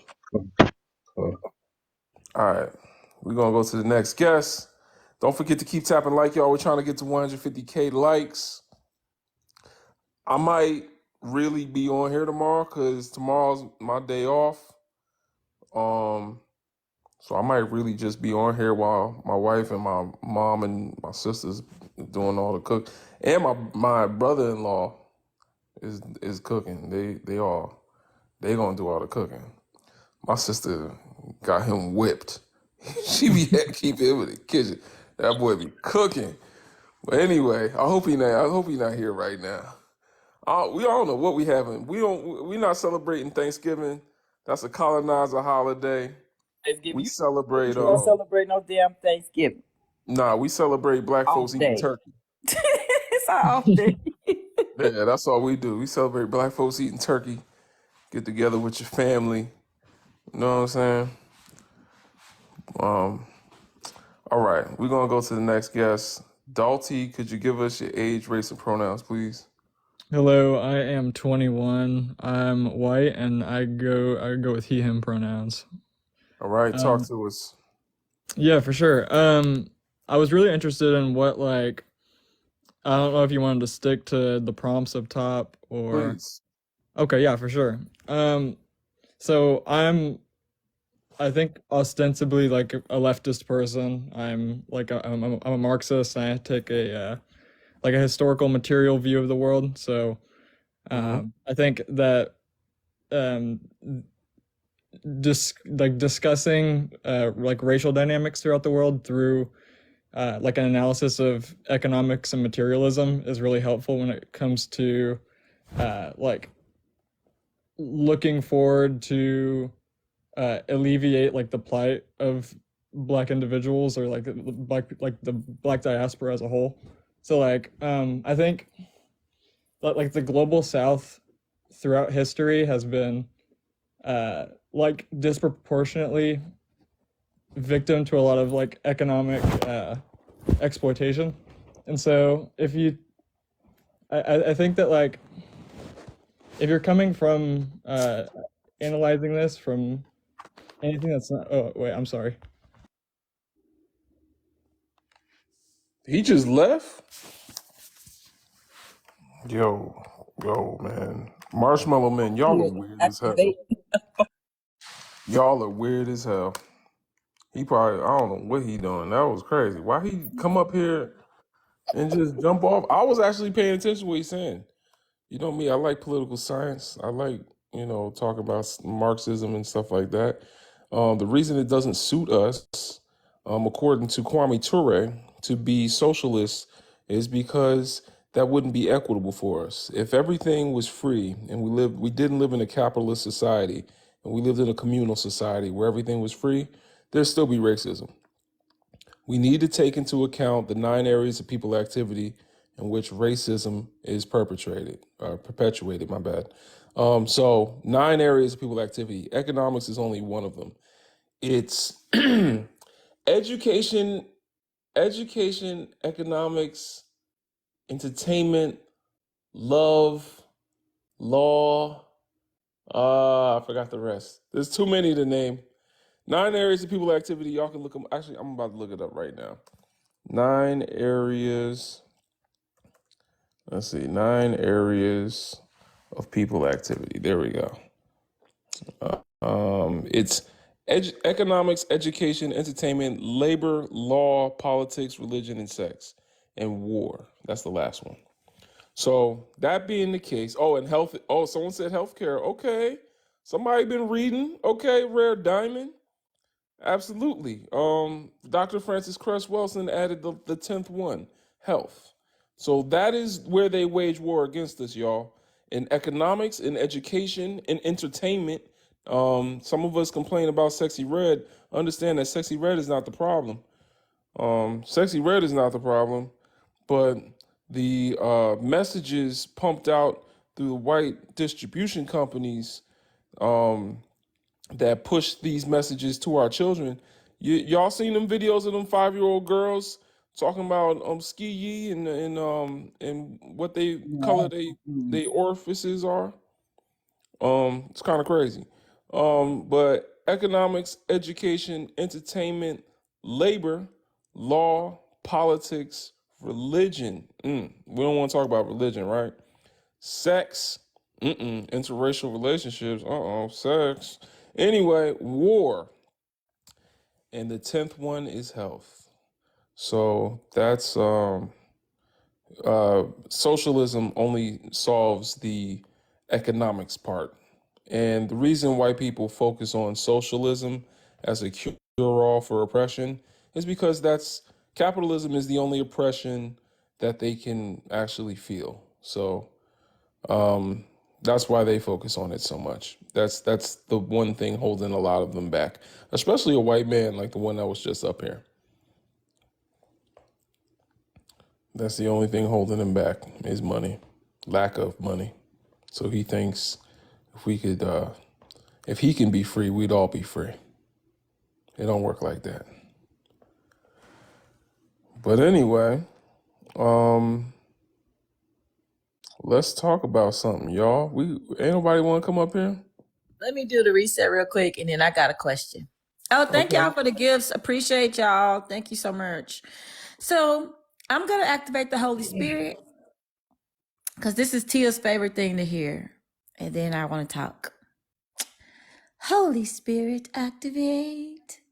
Holy Spirit, no, stop. Holy Spirit, activate, activate, activate. Holy Spirit, activate. Hello, hello, and welcome in to the Brother Legend Show. We are live with Legend. Brother Legend is in the building, you guys. Anyways, share the live. Share it with your friends, your frenemies. Will include your enemies. But at the end of the day, tap that screen. Tap, tap, tap. Power tap the damn screen. But make sure you subscribe to Brother Legends Live. Also subscribe to Brother Legends YouTube. And what is it? Be One First Initiative. Tune in, turn up, and take off with your people, y'all. It's time for us to get down with the brown. Hello. All right now, tap that screen. Tap, tap, tap. 200 to act the fool.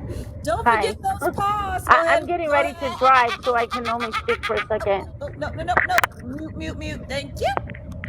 Mute, mute, mute, mute. The devil's a lie. Rebuke you, demon. Mute, mute, mute.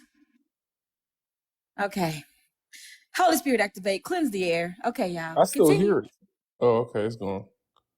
All right. These lipless Lizzies. All right. Appreciate you, Sister D. I don't know what be wrong with them, man. They got the least lips, but got the most to say. We're gonna keep it going. I think we got Sister Amy. What's going on? Give us your age, race, and pronouns. Morning, fam. 32, beautiful black woman. Hey, She, her. shout out to them beautiful black women. We love it. Talk to us. Thank you. Talk to us. I think, every single time I come on, I always have the same stance. Whitey people can never be pro-black allies with us, never ever. They can never acknowledge us. They can never accept us. They can never acknowledge what their people have done in the past and still are continuing to do. So, no, they can never be pro-black allies. Interracial marriages are very, very problematic. Very problematic. Number one, it's basically based on a fetish and fantasy. That's it. No love, no honesty, no nothing there.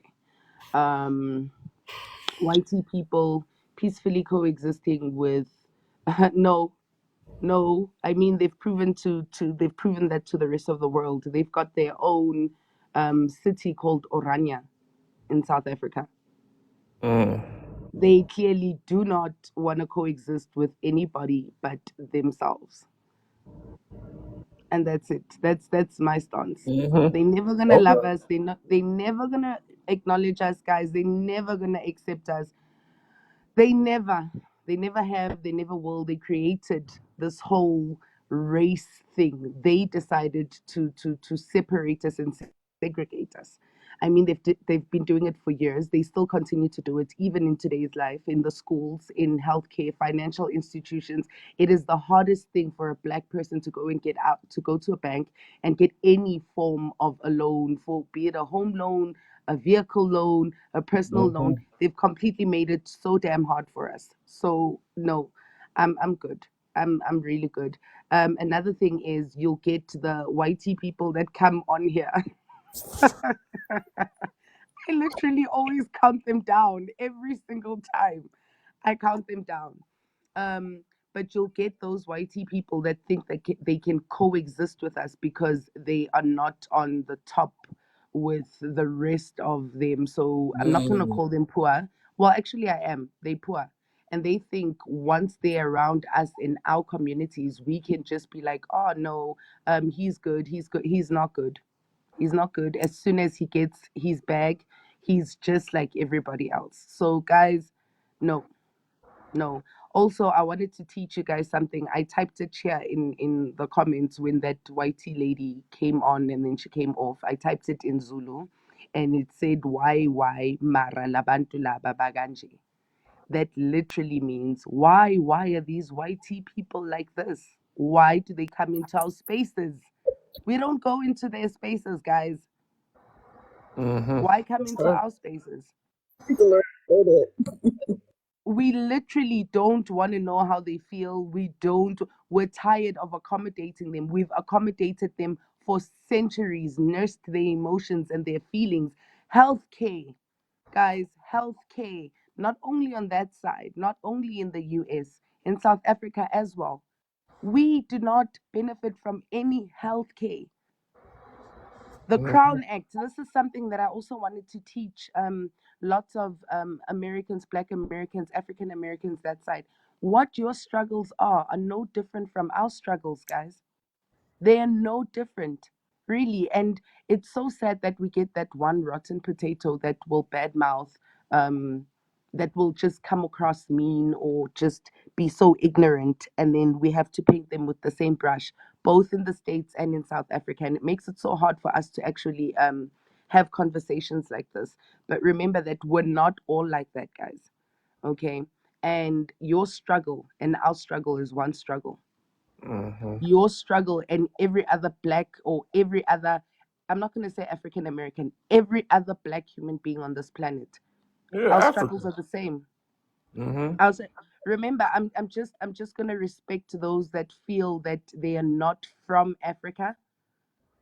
So I'm going to respect them. No, we don't want them. We don't want them. We don't want them. Oh, all right. If they from Africa and they don't want to admit that they from Africa, I'm telling you right now, those are the ones that's going to betray us.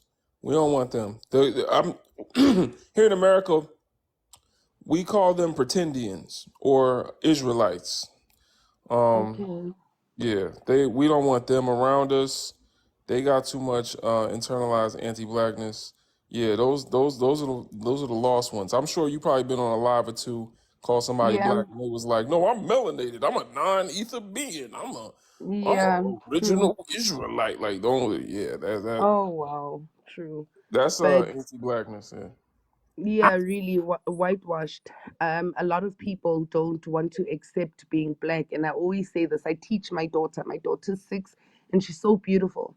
And I teach her because in the schools that my kids are in, there's lots of YT people in those schools, and they have this mentality where your hair doesn't look like my hair, comparing with my daughter's hair, you know. And I always tell my daughter that, baby, you are Black. Black is beautiful. Black is gold. Black can never be bought, baby. And she's 6 years old. And it's another thing that I'd like us all to keep on preaching and teaching our kids, especially our girls. They are beautiful. They are beautiful, guys. What else did I want to tell you guys? The Crown Act. You guys are facing that side. We have it here too.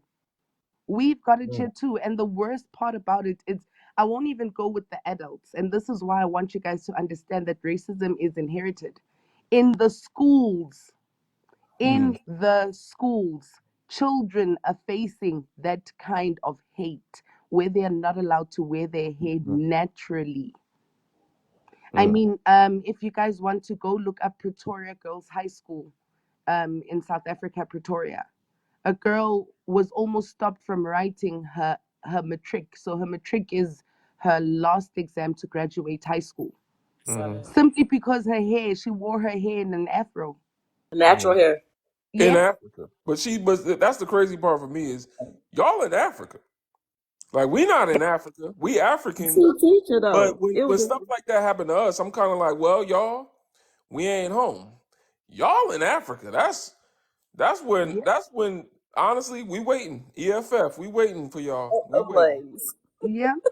Cause And how we gonna fight for freedom over here and y'all ain't even free in Africa? Like this is what I exactly. was saying earlier. We waiting for y'all. Yeah, you know what? We've got Juju. Julius Malema is Juju, guys. Julius Malema is he's doing the things. He's really doing the things. The sad reality is that they will try and stop at nothing to basically disarm him. But they Yeah. can't do that. You see, Julius Malema is the prodigy child of Mama Winnie Mandela. Yeah. You know, he was taught everything he knows about politics, the struggle, and freedom.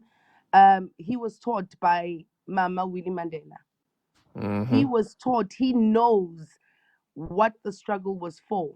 Walter Sisulu was unalived because he wouldn't sell out. Chris Hani was supposed to be the ANC president. He wouldn't sell out, and only for them to make way for Nelson Mandela to be put in presidency. Mind you, they had 24/7 access to Nelson Mandela once he left Robben Island because he was taken to the Oppenheimers. You guys can look them up. The Oppenheimers, one of their plots, and they had access to him. And during that time, Chris Hani was assassinated to make way for who? For their puppet, Nelson Mm. Mandela. Don't get it Right. twisted, guys. When they come out and they tell you, but Nelson Mandela wouldn't have loved this, he sold us out a long time ago. He came out Yeah. and sold his wife out. His wife that sat in prison. His wife that was taken away from her children. His Mm. wife that was tortured for days on end. Mm. And she still wouldn't sell out. Mm. We've got Julius, guys. He's doing the things. He is doing the things. You know, they basically, it's election season in South Africa. People are not allowed to rally. So there's a video that's doing the rounds where EFF members are actually like rallying and walking in the streets and encouraging the youth to vote. And we've got a YT Karen out there saying, this is disturbance of peace. You're not allowed to do this. Simply because they are afraid that if Juju gets into power, all hell's gonna break loose, guys. Yeah. All hell's gonna break loose. When they were talking about the land and talking about taking it back. Yes, we want our They was land back. losing their mind. Them people was Yeah. That's ours. That is ours. Mm. And that's the thing. Now they've pushed this propaganda that we are mass analyzing them. That's not true. That is Mm. not true. We simply just want what's ours. And Oh yeah. the saddest thing again is that the people that are actually in power, like Cyril Ramaphosa, he can't be trusted. He's a puppet to his puppet masters, being the Oppenheimers and Johann Rupert. Johann Rupert came in and has infiltrated the one thing that we own, the multi-billion taxi industry. He Mm. infiltrated it. Mm. The one thing that our black men owned Mm. and they couldn't get into, Johann figured a way to get in there, and he's in there. But that's just for now, guys. Juju's going to come out on top. We're going to be voting for the EFF, and we're going to make Africa great again. I think that sounds noble. Absolutely. Not I America heard that. great again, Yeah, let's do it. Africa. Let's do it. We with that. That's what we want. That's what we want. Yeah. Cause I'm coming to Africa. I want to feel welcomed. I wanna, I wanna be somewhere in Africa where I feel like we are in control. You know what I'm saying? Cause even certain, countries in Africa that I want to go visit, I'm kind of like, like Julius, he had to call out Rudo. Rudo been kind of talking out both sides of his mouth lately a lot. You know what I'm talking about, William Rudo in Kenya? Yeah. Yeah, so like there's certain places where I want to go, but I'm like, are we in charge or are the puppets in charge? Like the strings, like Yeah. So I would like it if South Africa could be that hub for us, even as African Americans, where it's like, okay, we know we go here, they can't bother you, like you know what I'm saying, like they are not going to bother you. Now, there might be some anti-black, folks there, of course, we have anti-blackness in our own community. If all white people disappeared right now, white supremacy would still live on. But you know, for the most part, at least we got the colonizers up out of it. I want to be colonizer free, just a little bit. Or if they're going to be there, let them not have the power to do any damage. I think that's the one thing we all want, Yeah. and they need to leave. I mean, they call themselves Europeans and reserved everything for themselves. Right. European only Mm. bastards, European only. So get the hell out of here and Go go to back Europe. to Europe. Yeah. You know, the sad reality is that I saw a video of a European man in Europe, not sure which country in Europe. He was saying that if the YT people in South Africa want to come back to Europe, They don't they want them. need to come. They don't want them. They want them there as slaves. Yeah, they don't want them back. Yeah, that's crazy. Yeah, I seen that. Yeah. It's insane. Okay, someone just asked Amy Tlongolo, how is it post apartheid? Apartheid is still there, guys. It's still here. It's very much Yep. alive. Although, like you were saying, Legend, we're not bothered. They can't do anything to us anymore. You know, and they know for a fact that if you're gonna say, or I mean, I've got that situation now. I'm currently fighting my estate manager where I live, with his stupid girlfriend. Because of my kids. My kids are black. His girlfriend called my kids thugs the other day, and I lost it. My kids are not allowed to play with the other two whitey kids in the complex that always come to my door. I mean, they here at 7 a.m. every morning looking for my kids, you know, and I've already put it out there that, you know what, my kids are going to go outside and play, and you're not going to do nothing. You Do are not going to do nothing about that. Do y'all have metal things that go bang in South Africa? Yeah, we've got those. Oh, okay. No, we've got them. We've got access to them. I mean, they in our hostels where our Zulus are from. I mean, you can get it anywhere. Oh, okay. I wanted to know if it was like America or the UK, you know? UK. No, we've got access to that. And that's the thing. They know that once they rage a war on us, they know who's going to win. This is not 1976 where they had the upper hand. Right. It's not. Now we know our truth. We teach our children our truth. Right. Yeah. Well, all right. Thank you for Okay then, guys. Appreciate you, sister. Thank We're you. gonna Love go. you guys, man. Yes, Love you guys so Love, much. love. That's right. Love you Love too. for Africa. Love you too. All right. We're gonna go to the next guest, y'all. Don't forget to keep tapping like. We over 150. Appreciate you. Oh, gonna brother, keep I meant on- to say, Leisha was saying that she didn't have access to the sub only. Do you see it? Word. Yeah, she was saying I that earlier. do, but I don't think I can. Oh, yes, I can. Sometimes it tells me I can't. Okay, so I just did it. Interesting. Okay. Okay. Okay. Hold on. We just got to 150, so I'm 200K. Stop being all right. cost nothing to tap the screen. Power tap that screen. Tap the screen. Appreciate you for helping get to the live goal. I think we need one more. Oh no, we got it. We got it. Shout out to y'all. Appreciate the contribution to the live. Let's go to the next guest. Eat Fitness. Give us your age, race, and pronouns, please. Man, you know I ain't doing those pronouns. This is shocking. Oh, snap. Is I heard this We Are More? We Are More? yeah, it's shocking, food. Oh, snap. I heard you say somebody gonna come up, and right when you said that, everybody else Who came back up. is? I know you hear me talking to you. Who back is that? Who back is that? That's my back. That's my back, D.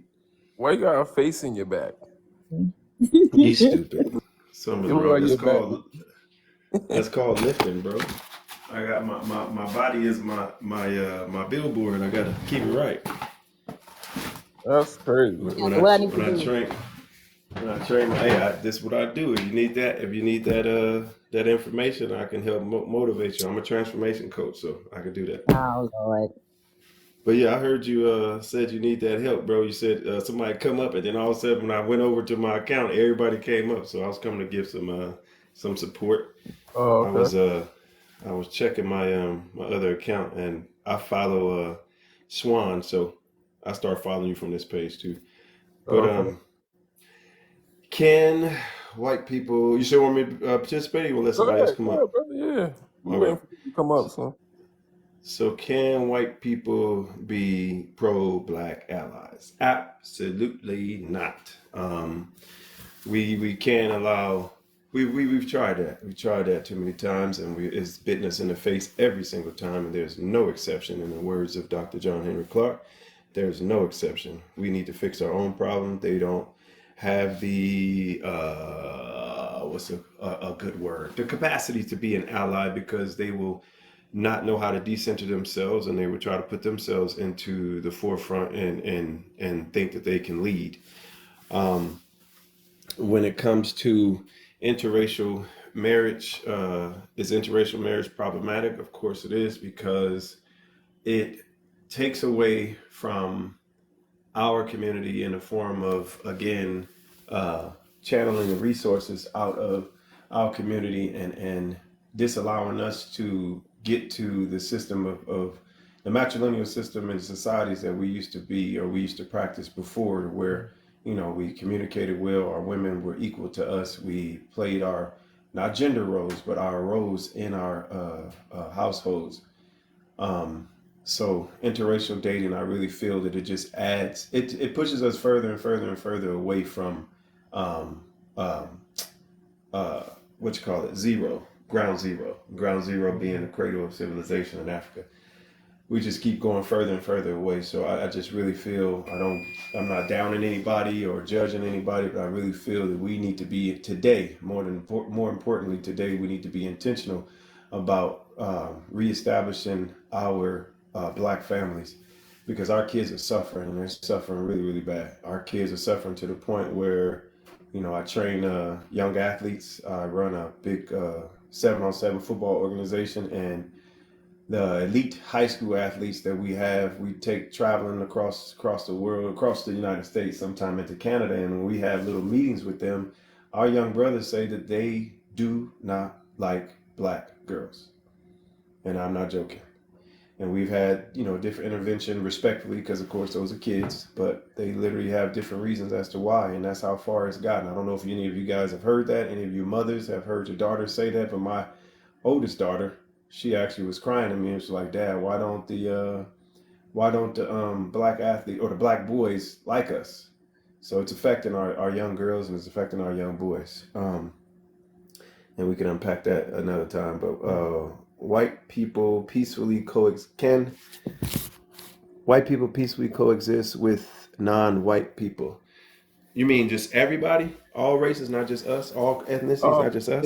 the question, I forgot about the can. So can white Oh, folks peacefully coexist with any with non-white tea? anybody, right? No, Yeah. because they've colonized and destroyed and taken and manipulated and they've hurt everywhere they've gone. They hurt people. They hurt people. They again couldn't decenter themselves and just took everybody's world and turned it upside down. I don't think that they're able to coexist. They need to go back to Europe and start over. Leave us alone. Leave everybody else alone, and see how well everybody else can thrive if we were able to do this by ourselves. But I just don't. I don't think it's possible at all in any way, shape, or form. Okay. What do you give them, D? A plus plus. All Thank right. you, sister. I'll give them an A+ too. You don't Yes, mind it's my in the ask menu. Amy a question?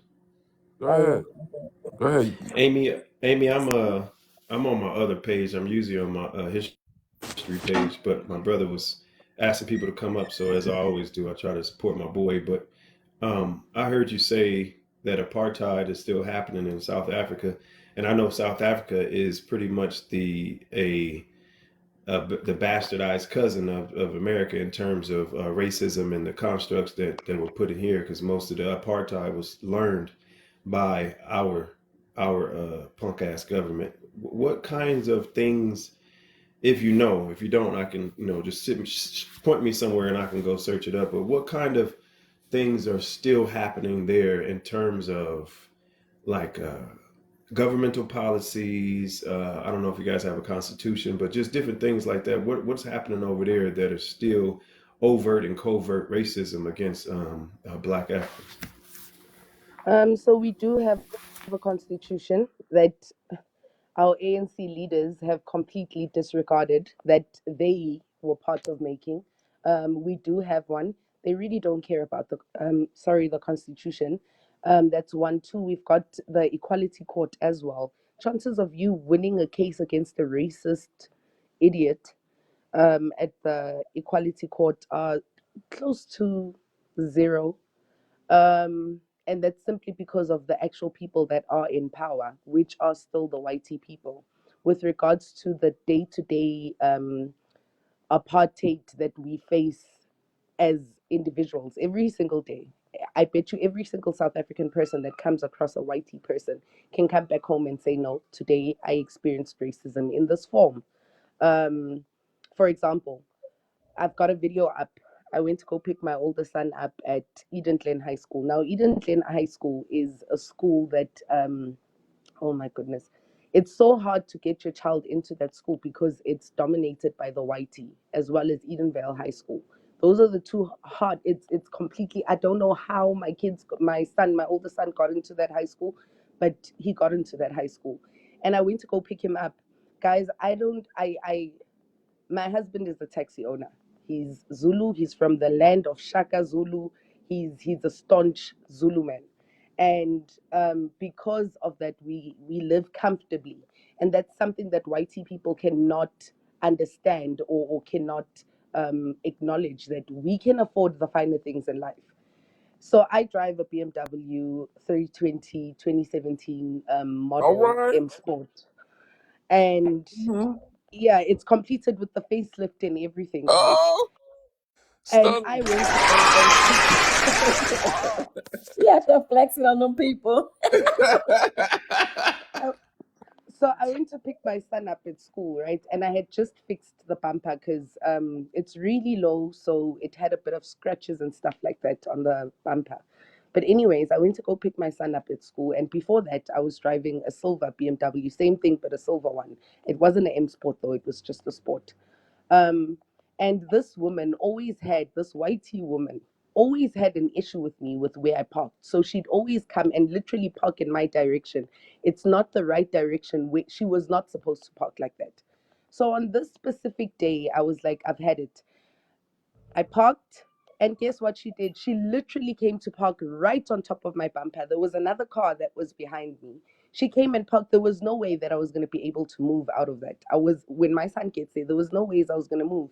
I literally posted it on TikTok. You guys can have a look. And I went to her because I tried to keep my composure. And really, my son gets into the car, and I'm like, I hooted for her to move. She's number one, parked in the wrong direction. She's parked so close to my bumper that anything happens. And mind you, she drives a Hyundai i10.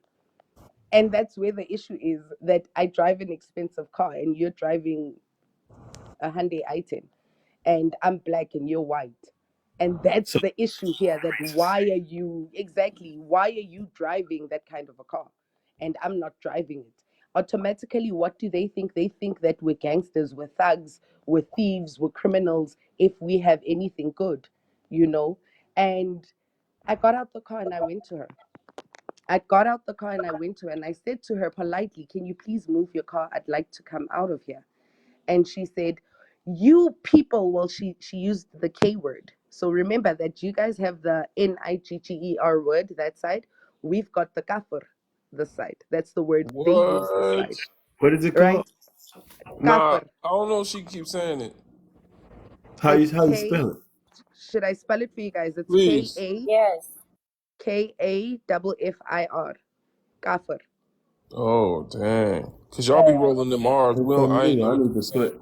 Yeah, I need to put that in my Yeah, we little need to know Rolodex. that one. I'm going to backhand the hell out of somebody. Kaff.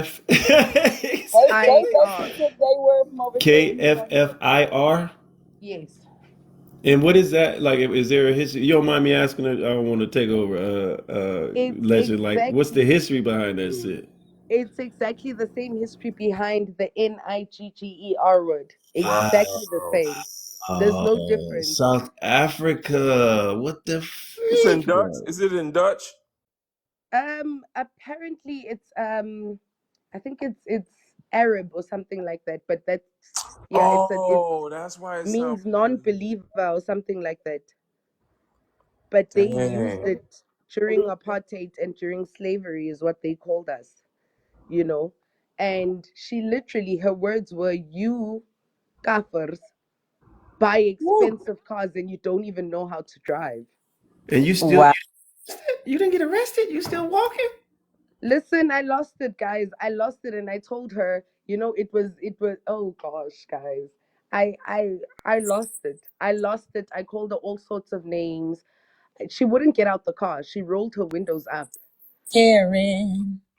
Exactly. Yeah. And yeah, I literally got into my car, and I thought to myself, I even said to her, the funny thing is, you're not even going to be able to pay me should you scratch my car. You can't afford to pay for this car, you Yeah. know. And I got into my car, and I was hoping that I would scratch her car, and because I had it on video, it wouldn't affect me through insurance. It would affect her because she was parked right on top of a yield sign facing the other direction, guys. But she felt so entitled to park where I parked. Every single time, the mere fact that I get there before her and I park in that spot, it's an issue for her. Crazy. I mean, really. And then get this, the following day, I go pick up my son again. And she went down the road to go do a U-turn, but I came and parked just like her, the way she parked the previous day, facing the wrong direction. And I got out the car, smoked my cigarette, I called them my happy sticks, had my happy stick, and started laughing at her, literally pointing at her and taking video. So Mm, it's those little things that we still face post apartheid. They are so entitled to every single space. It yeah. could be in a plane, it could be on a bus, it could be on the train, it could be in a shop, guys. You could be at a shop buying something. They just feel entitled to that shop. It even gets to a point where I even tell them when I'm standing in the queue and they're trying to like come up in front of me, I tell them that don't you dare. What grounds do you have? I'm in a rush. I've got to go see a doctor. And I tell them that that is none of my business. This is my father's shop. This land that this has been put on is my father's, Mm. not your father's. Your father's shit is all the way in the Europe. Go to Europe. This is my father's land, my father's shop, my father's everything. Appreciate you, So sister. I really wanted to know if that because I know apartheid with teaching history. I know that apartheid was completely taken and taught by us, but I just wanted to know we if you don't still have that in our schools. appreciate that. They don't even teach apartheid, our history, in our schools anymore, guys. They don't, they do not. My son is in grade 10. Yo. My son is in grade 10. He's 16. They learn about Stalin. They learn about Hitler. They learn about European history. They don't teach them about South African history. They do not. That's that's crazy. Because you know what? Now that I'm thinking about it, they didn't teach us the history of our ancestors that were enslaved, like in depth. It was just kind of like a skip over history type. And I do remember we Flower would, or yeah. the Pilgrims. Yep, that's But it. they'll teach you about World War II and they will teach you about Stalin. We had all types of classes about Russia and Hitler. So it's like, it's funny how they choose to be ashamed of slavery and not want to teach that because they know that'll empower our people. It kind of shows what they're truly afraid of, what they're you know, truly you afraid know, of us learning. in South Africa, I think they're so afraid of teaching the history of slavery, the history of apartheid in high schools because once the 1976 June 16 uprising came about, it was not the older people. It was the Mm, school kids that lost it. It was the school mm, kids that said, no, we are not going to be taught in Afrikaans. That's another thing, guys. Why are they still forcing to teach our kids in Afrikaans in our schools? Afrikaans is the oppressor's language. Afrikaans reminds us of apartheid. Afrikaans reminds us of Wow. colonization. Afrikaans it should be scrapped. It Wow. really, really should be scrapped. I don't even recognize that as one of our official languages in South Africa. I'm sorry, I don't. Simply because of what it did in the past. I mean, the main root, one of the roots of the uprising of June 16 was because our parents, my mother was in school in Soweto. My mom lived in Piri in Soweto, the heart of the Wow. uprising. And they were taught maths in Afrikaans. They were taught everything in Afrikaans. Mind Mhm. you, that was not their home language. They were only familiar with Zulu, Sotho, Tswana, our languages. And they came here and they were like, no, we're going to teach you guys in Afrikaans. Guys, a lot of people, let's say people born from the 1940 right up until 1967, Mm. they don't have higher education. They left school because of Afrikaans. They left school because of that, and my mom is one of them. My mom she doesn't even know maths. She hates maths because she didn't understand it. She had to leave school when she was 12. You get what I'm saying? So Yeah. why are they still pushing that on us? I mean, my daughter's in grade 1, my son is in grade 2, a 6-year-old and an 8-year-old. They don't talk Afrikaans. We don't even talk Afrikaans at home, but they have Afrikaans homework. And I literally, and my son said this to his teacher. I was called to school for this, guys. My son said to his teacher, my mom doesn't care about Afrikaans, so I don't care about Afrikaans. He refused to do his Afrikaans assessment. And this is a week ago. And I literally told his teacher that, but that's true. I don't recognize Afrikaans. I don't know how to speak Afrikaans. No one speaks Afrikaans in my entire family. And me trying to read these words is like me being in grade 1 again, not knowing. I have to relearn all of this. And I'm too old for that. Yeah. My son shouldn't be learning Afrikaans. And I literally said to the school principal and my son's teacher, why don't you guys have a second additional language of Zulu or Sotho? These kids do not know how to speak Afrikaans. We don't know how to speak Afrikaans either. It shouldn't be a language, guys. It shouldn't be recognized in South Africa at all, as much as their flag, their apartheid flag. They still want to raise it and have it hanging around. That is a part of our past. That is a part of our history. That reminds us of the struggle. Oh, so So that's does our Confederate Afrikaans. flag. Yeah. Aren't they pushing Mandarin in a lot of the schools in South Africa too? No, they're not. They're not. They're pushing Didn't Umar Afrikaans. say that? I think Umar said that, Look right? like Legend. What does that What? flag look like, Legend? What does that flag look like? Their Confederate flag. What does it look like? Yeah, nah, she's saying that they still got their flag from apartheid. She said the apartheid flag, so that's their version of the Confederate flag. Yeah, it Yeah, what does really it look is. like? Is it different than the official South African flag? Very different. Very, very different. It looks like Wow. This is it has fucking the colors of the amazing. Netherlands. Is it the Netherlands? It's red. Is it red or orange? Mm. Orange, white, and blue, like France. It's more into the European side. It's red, white, and blue, or orange, white, and blue, and then it's got the African map in it, and then 2 or 3 other flags in it. It's just it's their stupid dumb flag, and we really don't want to see it. I mean, Hold they on, don't y'all. even want us. Amy, I'm sorry. Can I say this real quick? You guys, the Yeah. chat is locked down because we're trying to get to 200K. If y'all can tap, tap, tap and subscribe to Brother Legends Live so you can actually interact and engage. But we're trying to get to 200K and we'll free the chat. 200K, appreciate y'all. So it's We it's do it's gotta get it's back in, to the topic, Sister Amy. okay, sure. But thank you so much, guys. We're going into load shedding again. Something that happened Oh, post apartheid. They took all of our best coal and gave it to the Europeans. It was literally sent to Europe and the UK, and now we're stuck in this mess where every single day we get 6 to 8 hours of no electricity, and then they in will a blame land it. full of resources. Exactly, and then they still blame it on black people. when it Crazy. started happening way before. But yeah, thank you so much, Legend. Thank you so much to everyone on the panel. I love you guys so much, and I can't wait for you guys to actually come to South Africa and experience home. Yes, absolutely. Take care of Appreciate you, yourselves, sister. guys. Amanda. Amanda, away too. Right. Take care of yourselves, guys. All right. Bye, guys. Thank you to that sister, man. She's dope, man. Shout out to the Africans, the African brothers and sisters still on the continent for tuning in. I know some of my South African queens and kings are coming on in. It's early in the morning over there. Oh, but they are about to start load shedding, so I guess we might lose some of y'all. But Denise, you're new. Give us your age, race, and pronouns, please. I'm new. I'm 36.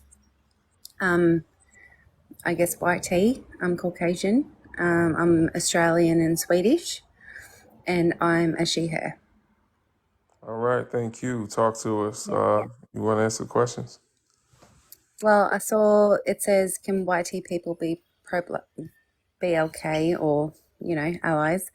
I think for me, it comes down to people, and I think it comes down to just you as a human. So to me, it doesn't matter, where you're from. I just respect you for who you are. If you have, good morals and good values in yourself, that's what it comes down to me. Yes, I do need to get to know you to know those, but I don't judge anyone based on what they look like. Do you think white people as a collective have good morals and good character? Not necessarily, no. So then why would that be the basis of judgment when you know that your group Well, of people that's don't my even basis of judgment. But it's not That about is my. it's not about an anecdotal, it's about a collective.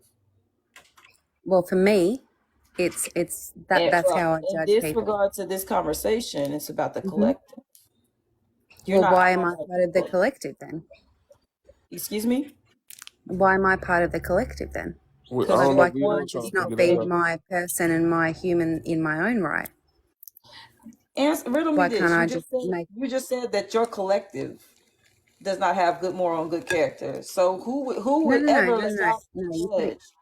You're putting words in my mouth. What did you say? Do all white tea people have good morals and values? And I said not necessarily.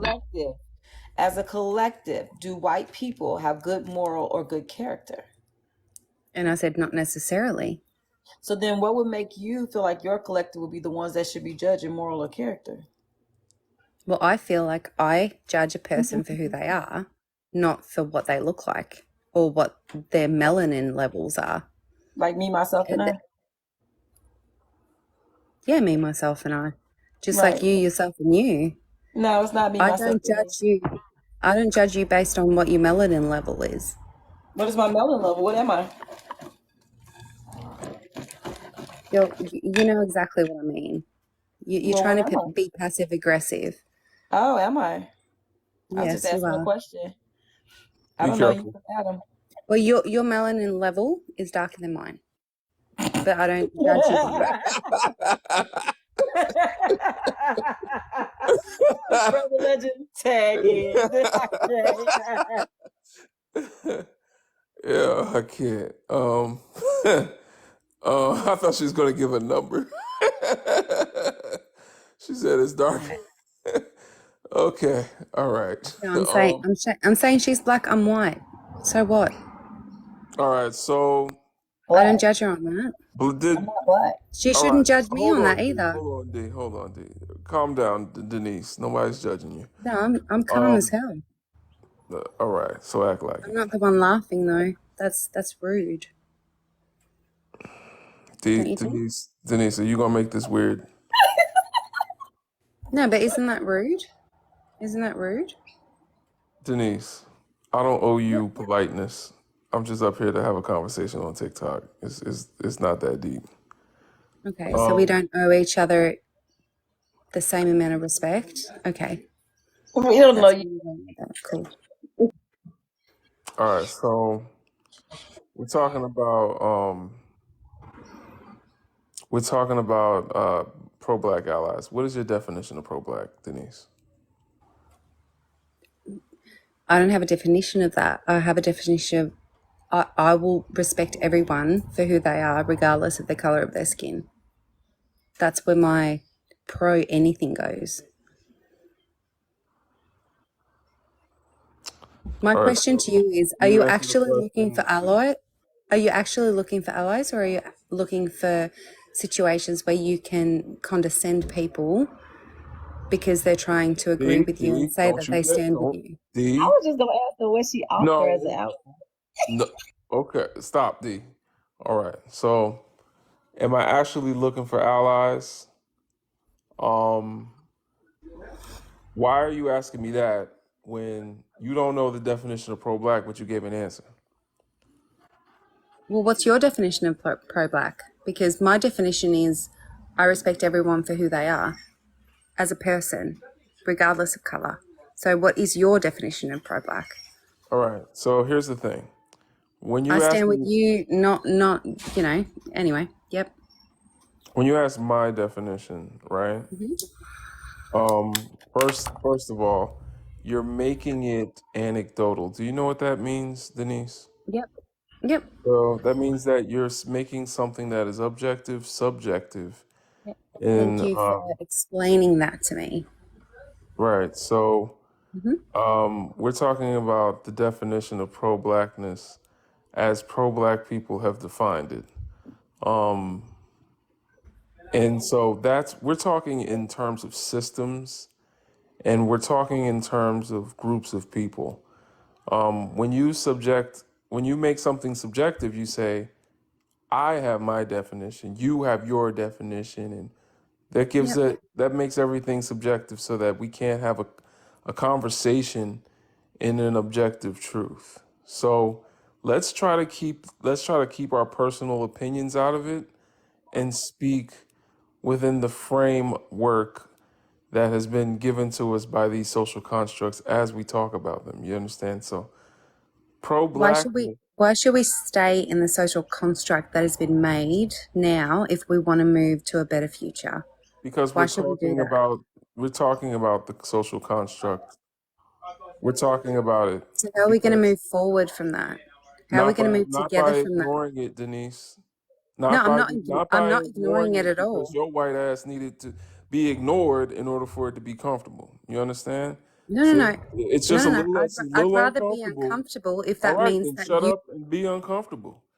Calm down and be uncomfortable. But you already stuck your penis down my throat, your weenus down my throat while I'm trying to talking about I owe you politeness. I don't owe you shit. I don't owe any of your ancestors, any of your people today. I don't owe none of y'all shit. In fact, you owe me shit. How about that? You owe me politeness on this stage. So, that being the case, can white people be pro-black allies? Absolutely not. Because white people love to think that they can do anything they want to do. And being pro-black is one of those things they cannot do. You have to understand that as I walk through my life as a 6'4" black man, I'm assumed guilty till proven innocent. And We're it baffles y'all and you are how stuck. how you join conversations about racism. It baffles y'all how you're assumed guilty till proven innocent. How you feel right now is how I feel every time I get pulled over, every time I walk You into a can mute me as supermarket. much as you want, but I'm And I driving for will change. mute you as much as I want All right. Well, because you're because trying you to need insert to your listen. privilege over me on my own live. And then It's crazy. She I act put like there's not a button to get rid of your ass. like It's they crazy. literally always run. Like, stop with that, man. You can't come into these spaces and Nah, then she think ain't we're run. just throwing I a brick dropped on her you. ass because she gonna keep talking over me. Oh, okay. I dropped her ass because she gonna keep talking over me, and the love, like the passive aggressiveness. I should have just let D happen. Next time, D, I Well, was gonna say, why you ain't let me just kick her I ass know, real cause quick? women do it on a different level. Like I'm a man. I'm a man. The passive aggressiveness is not my area of expertise. I got sisters, and they're just so mean. I don't know. Women are mean. I It's can't do it. the Like, entitlement, the level of entitlement that she had, the microaggressions that she used, the interrupting, the disrespect, and then the demanding of "you owe me peace." Like, ma'am, your textbook like racist. You are racist. You are literally racist. Yeah. It's just like they really respectful just to me. I am a white try to woman. go You deep will on the kiss my thing. feet when I come in your life, even though I Okay. didn't wash them. Yeah, that's crazy. And I'm not really up here to eat white people up, like she was trying to imply, because white folks have come up here and we had a good conversation. I like that's another thing is like I'm not up here to prove that I don't hate white folks.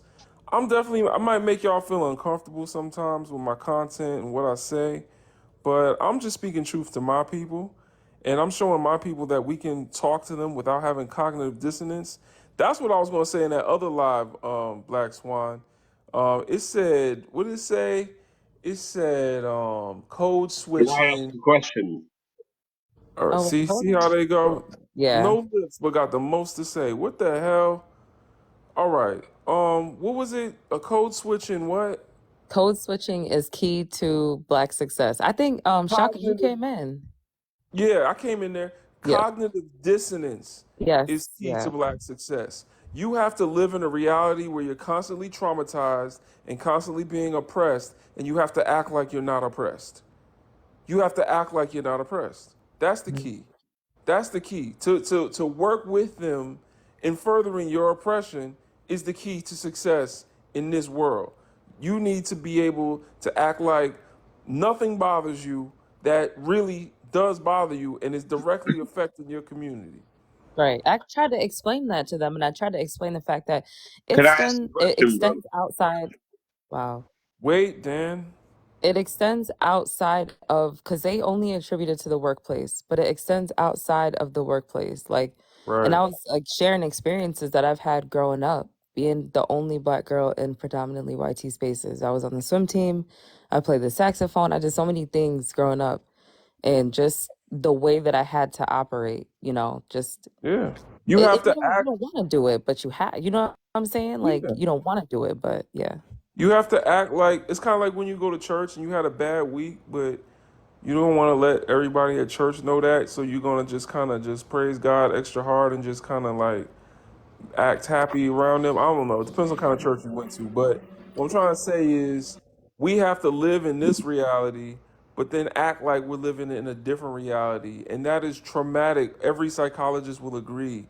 The real name for code switching in psychology is masking. That's what we're doing. We're masking.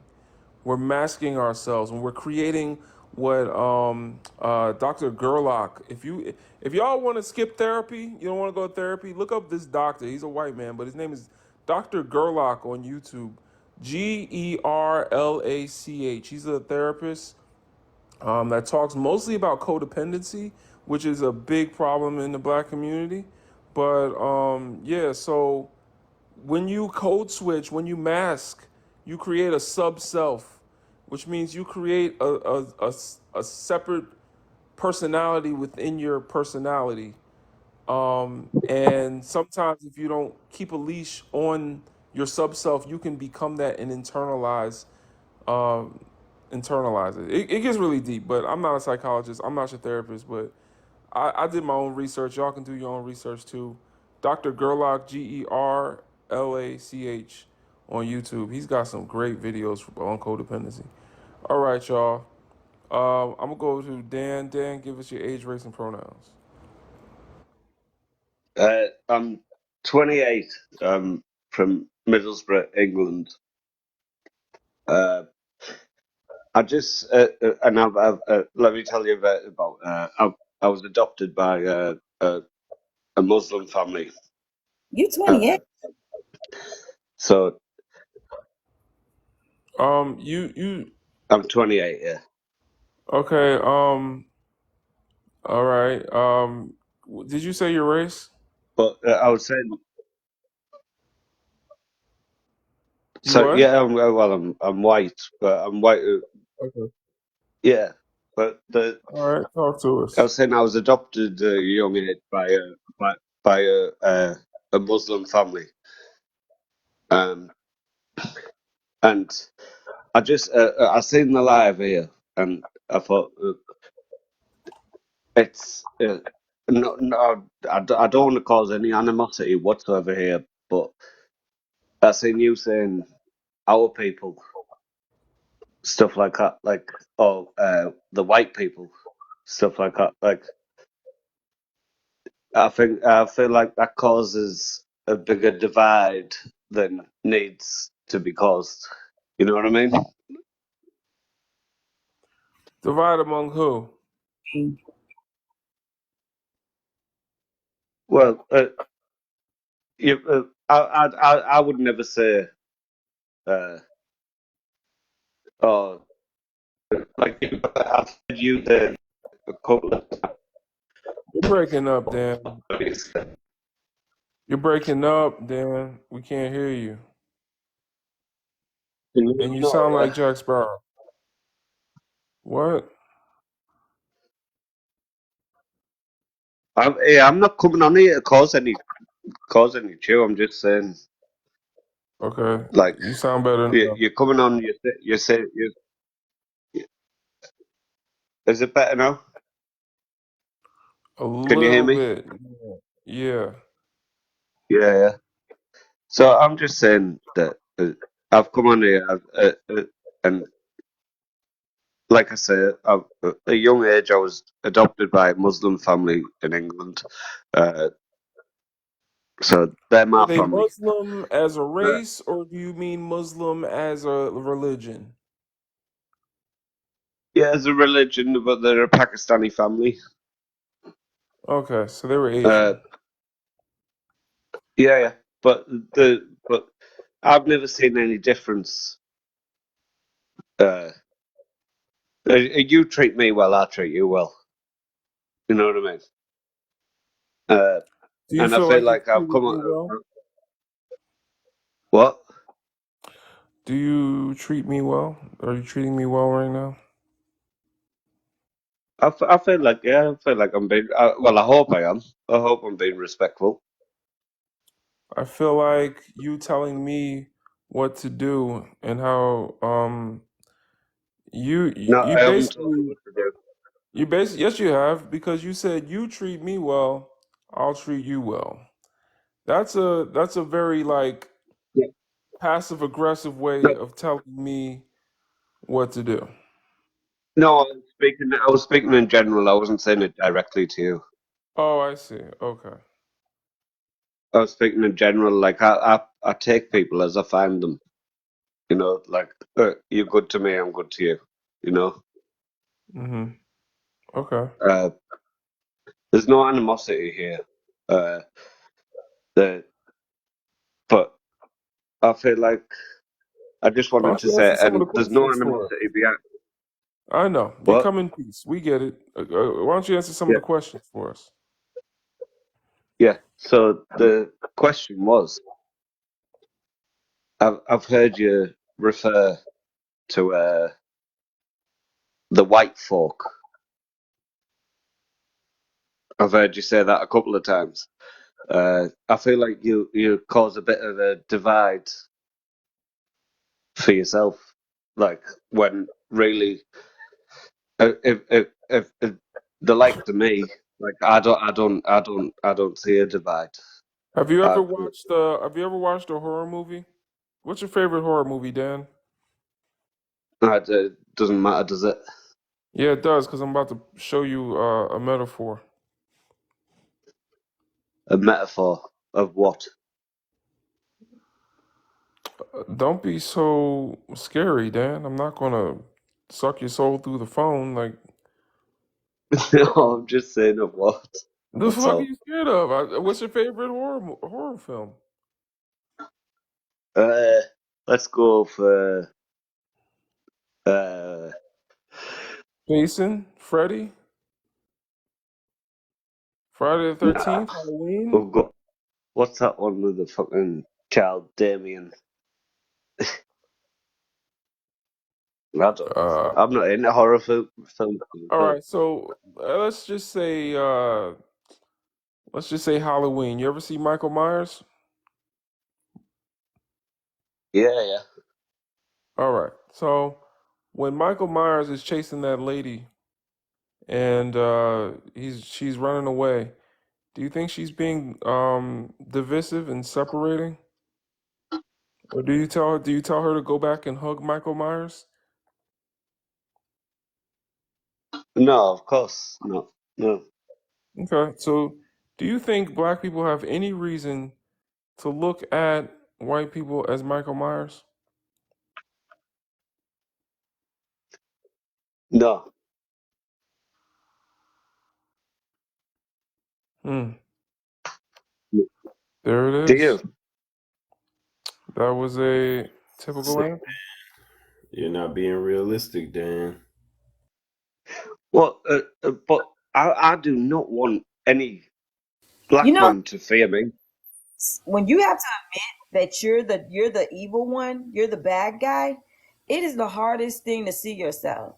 And I always find it so funny how YT people act like I don't understand what the problem is, but their kids will go to school and do some evil shit, and they'll be like, I don't get why you're saying that. Even the history of y'all kids going into schools and pew-pewing them up, like y'all will act so oblivious to the evil that y'all do in 2023. Not even your damn grandma, not even your granddaddy, y'all, and how y'all raise y'all children. That's so weird. Okay, but listen, in England it's a lot different. You know, the uh, Who the hell it ain't I do not want hell over there? Stop what it. you want. Have you ever made a painting Stop what? or a piece of Stop artwork? what? She's telling you Listen, stop lying to yourself because you said in the UK there was no racism.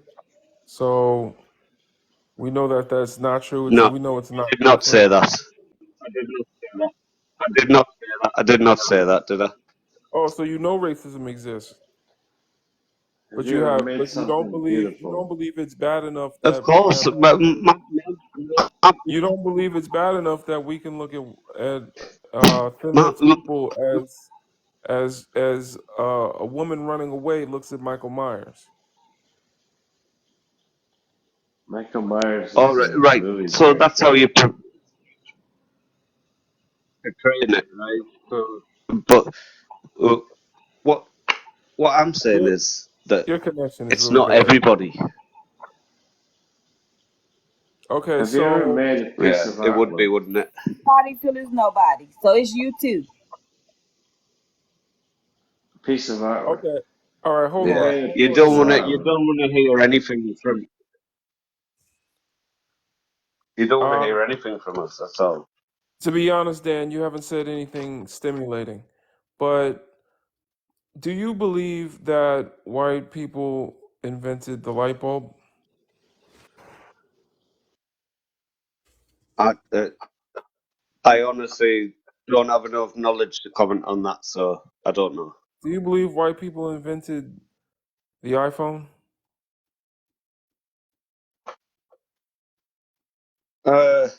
Well, who's the owner of Apple? But yeah, why are we going into this? What's the point? What's the point behind it? I want to know the answer to that. That's the thing too, is that you know you're full of shit when you can't just answer the question, man. Like I'm trying to show you metaphors to get you to realize something, and you don't want to realize what I'm trying to show you. That's why you have I to. do, I do, I do, I do. I All promise you, right. I Well, do. then if you, like that's the thing. One moment you're like, I'm trying to learn, but then the next moment I'm trying to teach you, and you're like, oh, like stop asking why. When I ask you a question, answer the question. Don't answer it with another question. That's going to get us nowhere.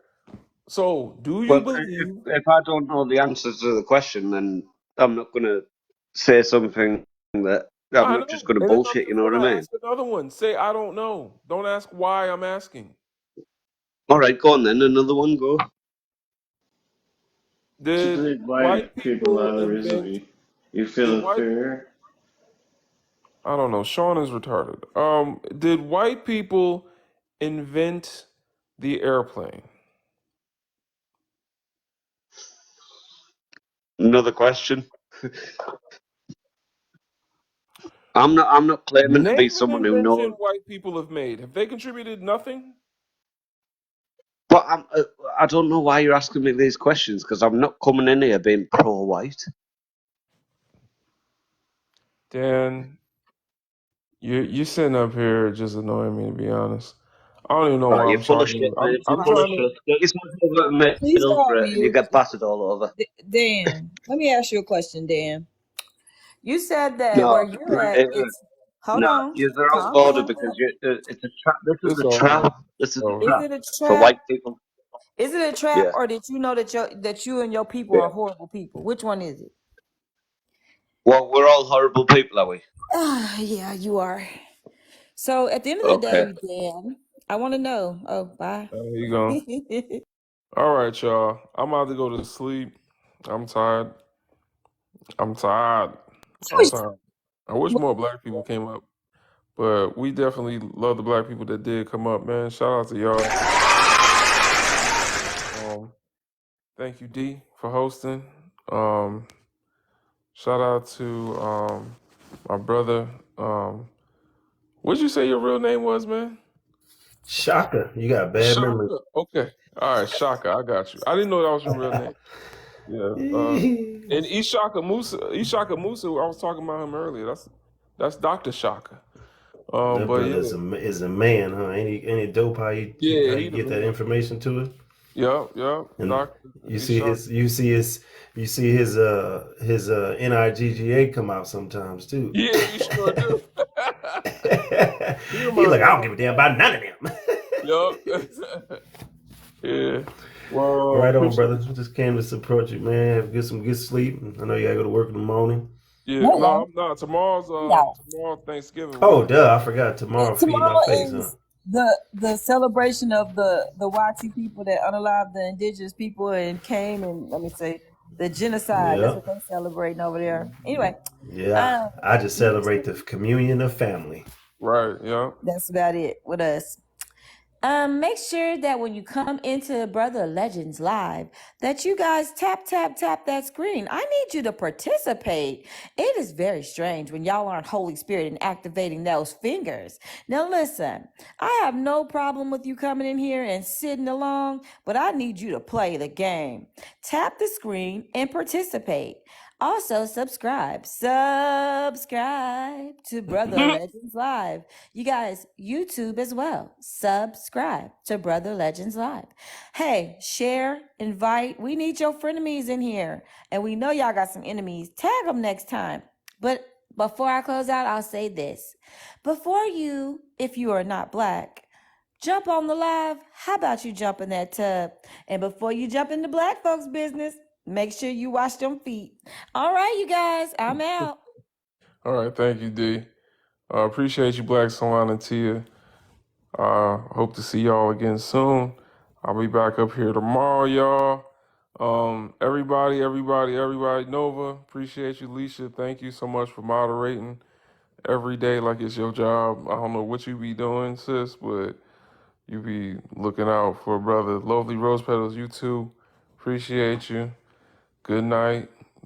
Peace and love to the queens, the originators of mankind. Appreciate you, all the black women that support me and what we doing over here. Shout out to the brothers. I've been getting more participation from the brothers. I'm almost ready to host that live. I'm one day, sisters. One day, I'm gonna host a live, and it's just gonna be brothers coming up here. I don't want y'all to think I'm being sexist, but it's gonna be for y'all. I'm not gonna say it's gonna be for y'all, but it's gonna be about how we treat y'all. But it's gonna be brothers coming up here. It's gonna be about how we treat y'all and about how we need to treat ourselves as men. It's not going to be focused, I don't want to make it focused on women. I want it to be black men focusing on themselves, and being self-reflective. But yeah, I want to do it in a way where I got the right brothers up here to catch them. You know what I'm saying? Because a lot of these brothers, sometimes even the ones that are kind of pro-black that I've met on TikTok, they got a little bit of work to do, and I could tell. And I'm like, I can't. This would be a very delicate conversation. I need some brothers that's stepped out of that patriarchy to come up here and talk. But I know there's some. If y'all know some, send them my page. Tell them DM me. And b1initiative.org.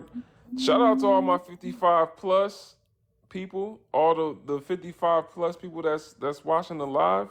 I'll be looking at my metrics, my numbers and shit after I get out of here. It's a lot of 55 and up. Like, a lot of boomers watch me. So to all the boomers, after I shut down the live, you're gonna see a little circle right here with a notification bell, and it's gonna have a little bell in it. Tap the bell so that you know when I'm going live. I really appreciate y'all checking me out. Shout out to the elders. I hope I'm giving y'all a peek into what my generation is about to do, because we waking up. We waking up. All right, y'all. One love. I'll see y'all tomorrow. Peace.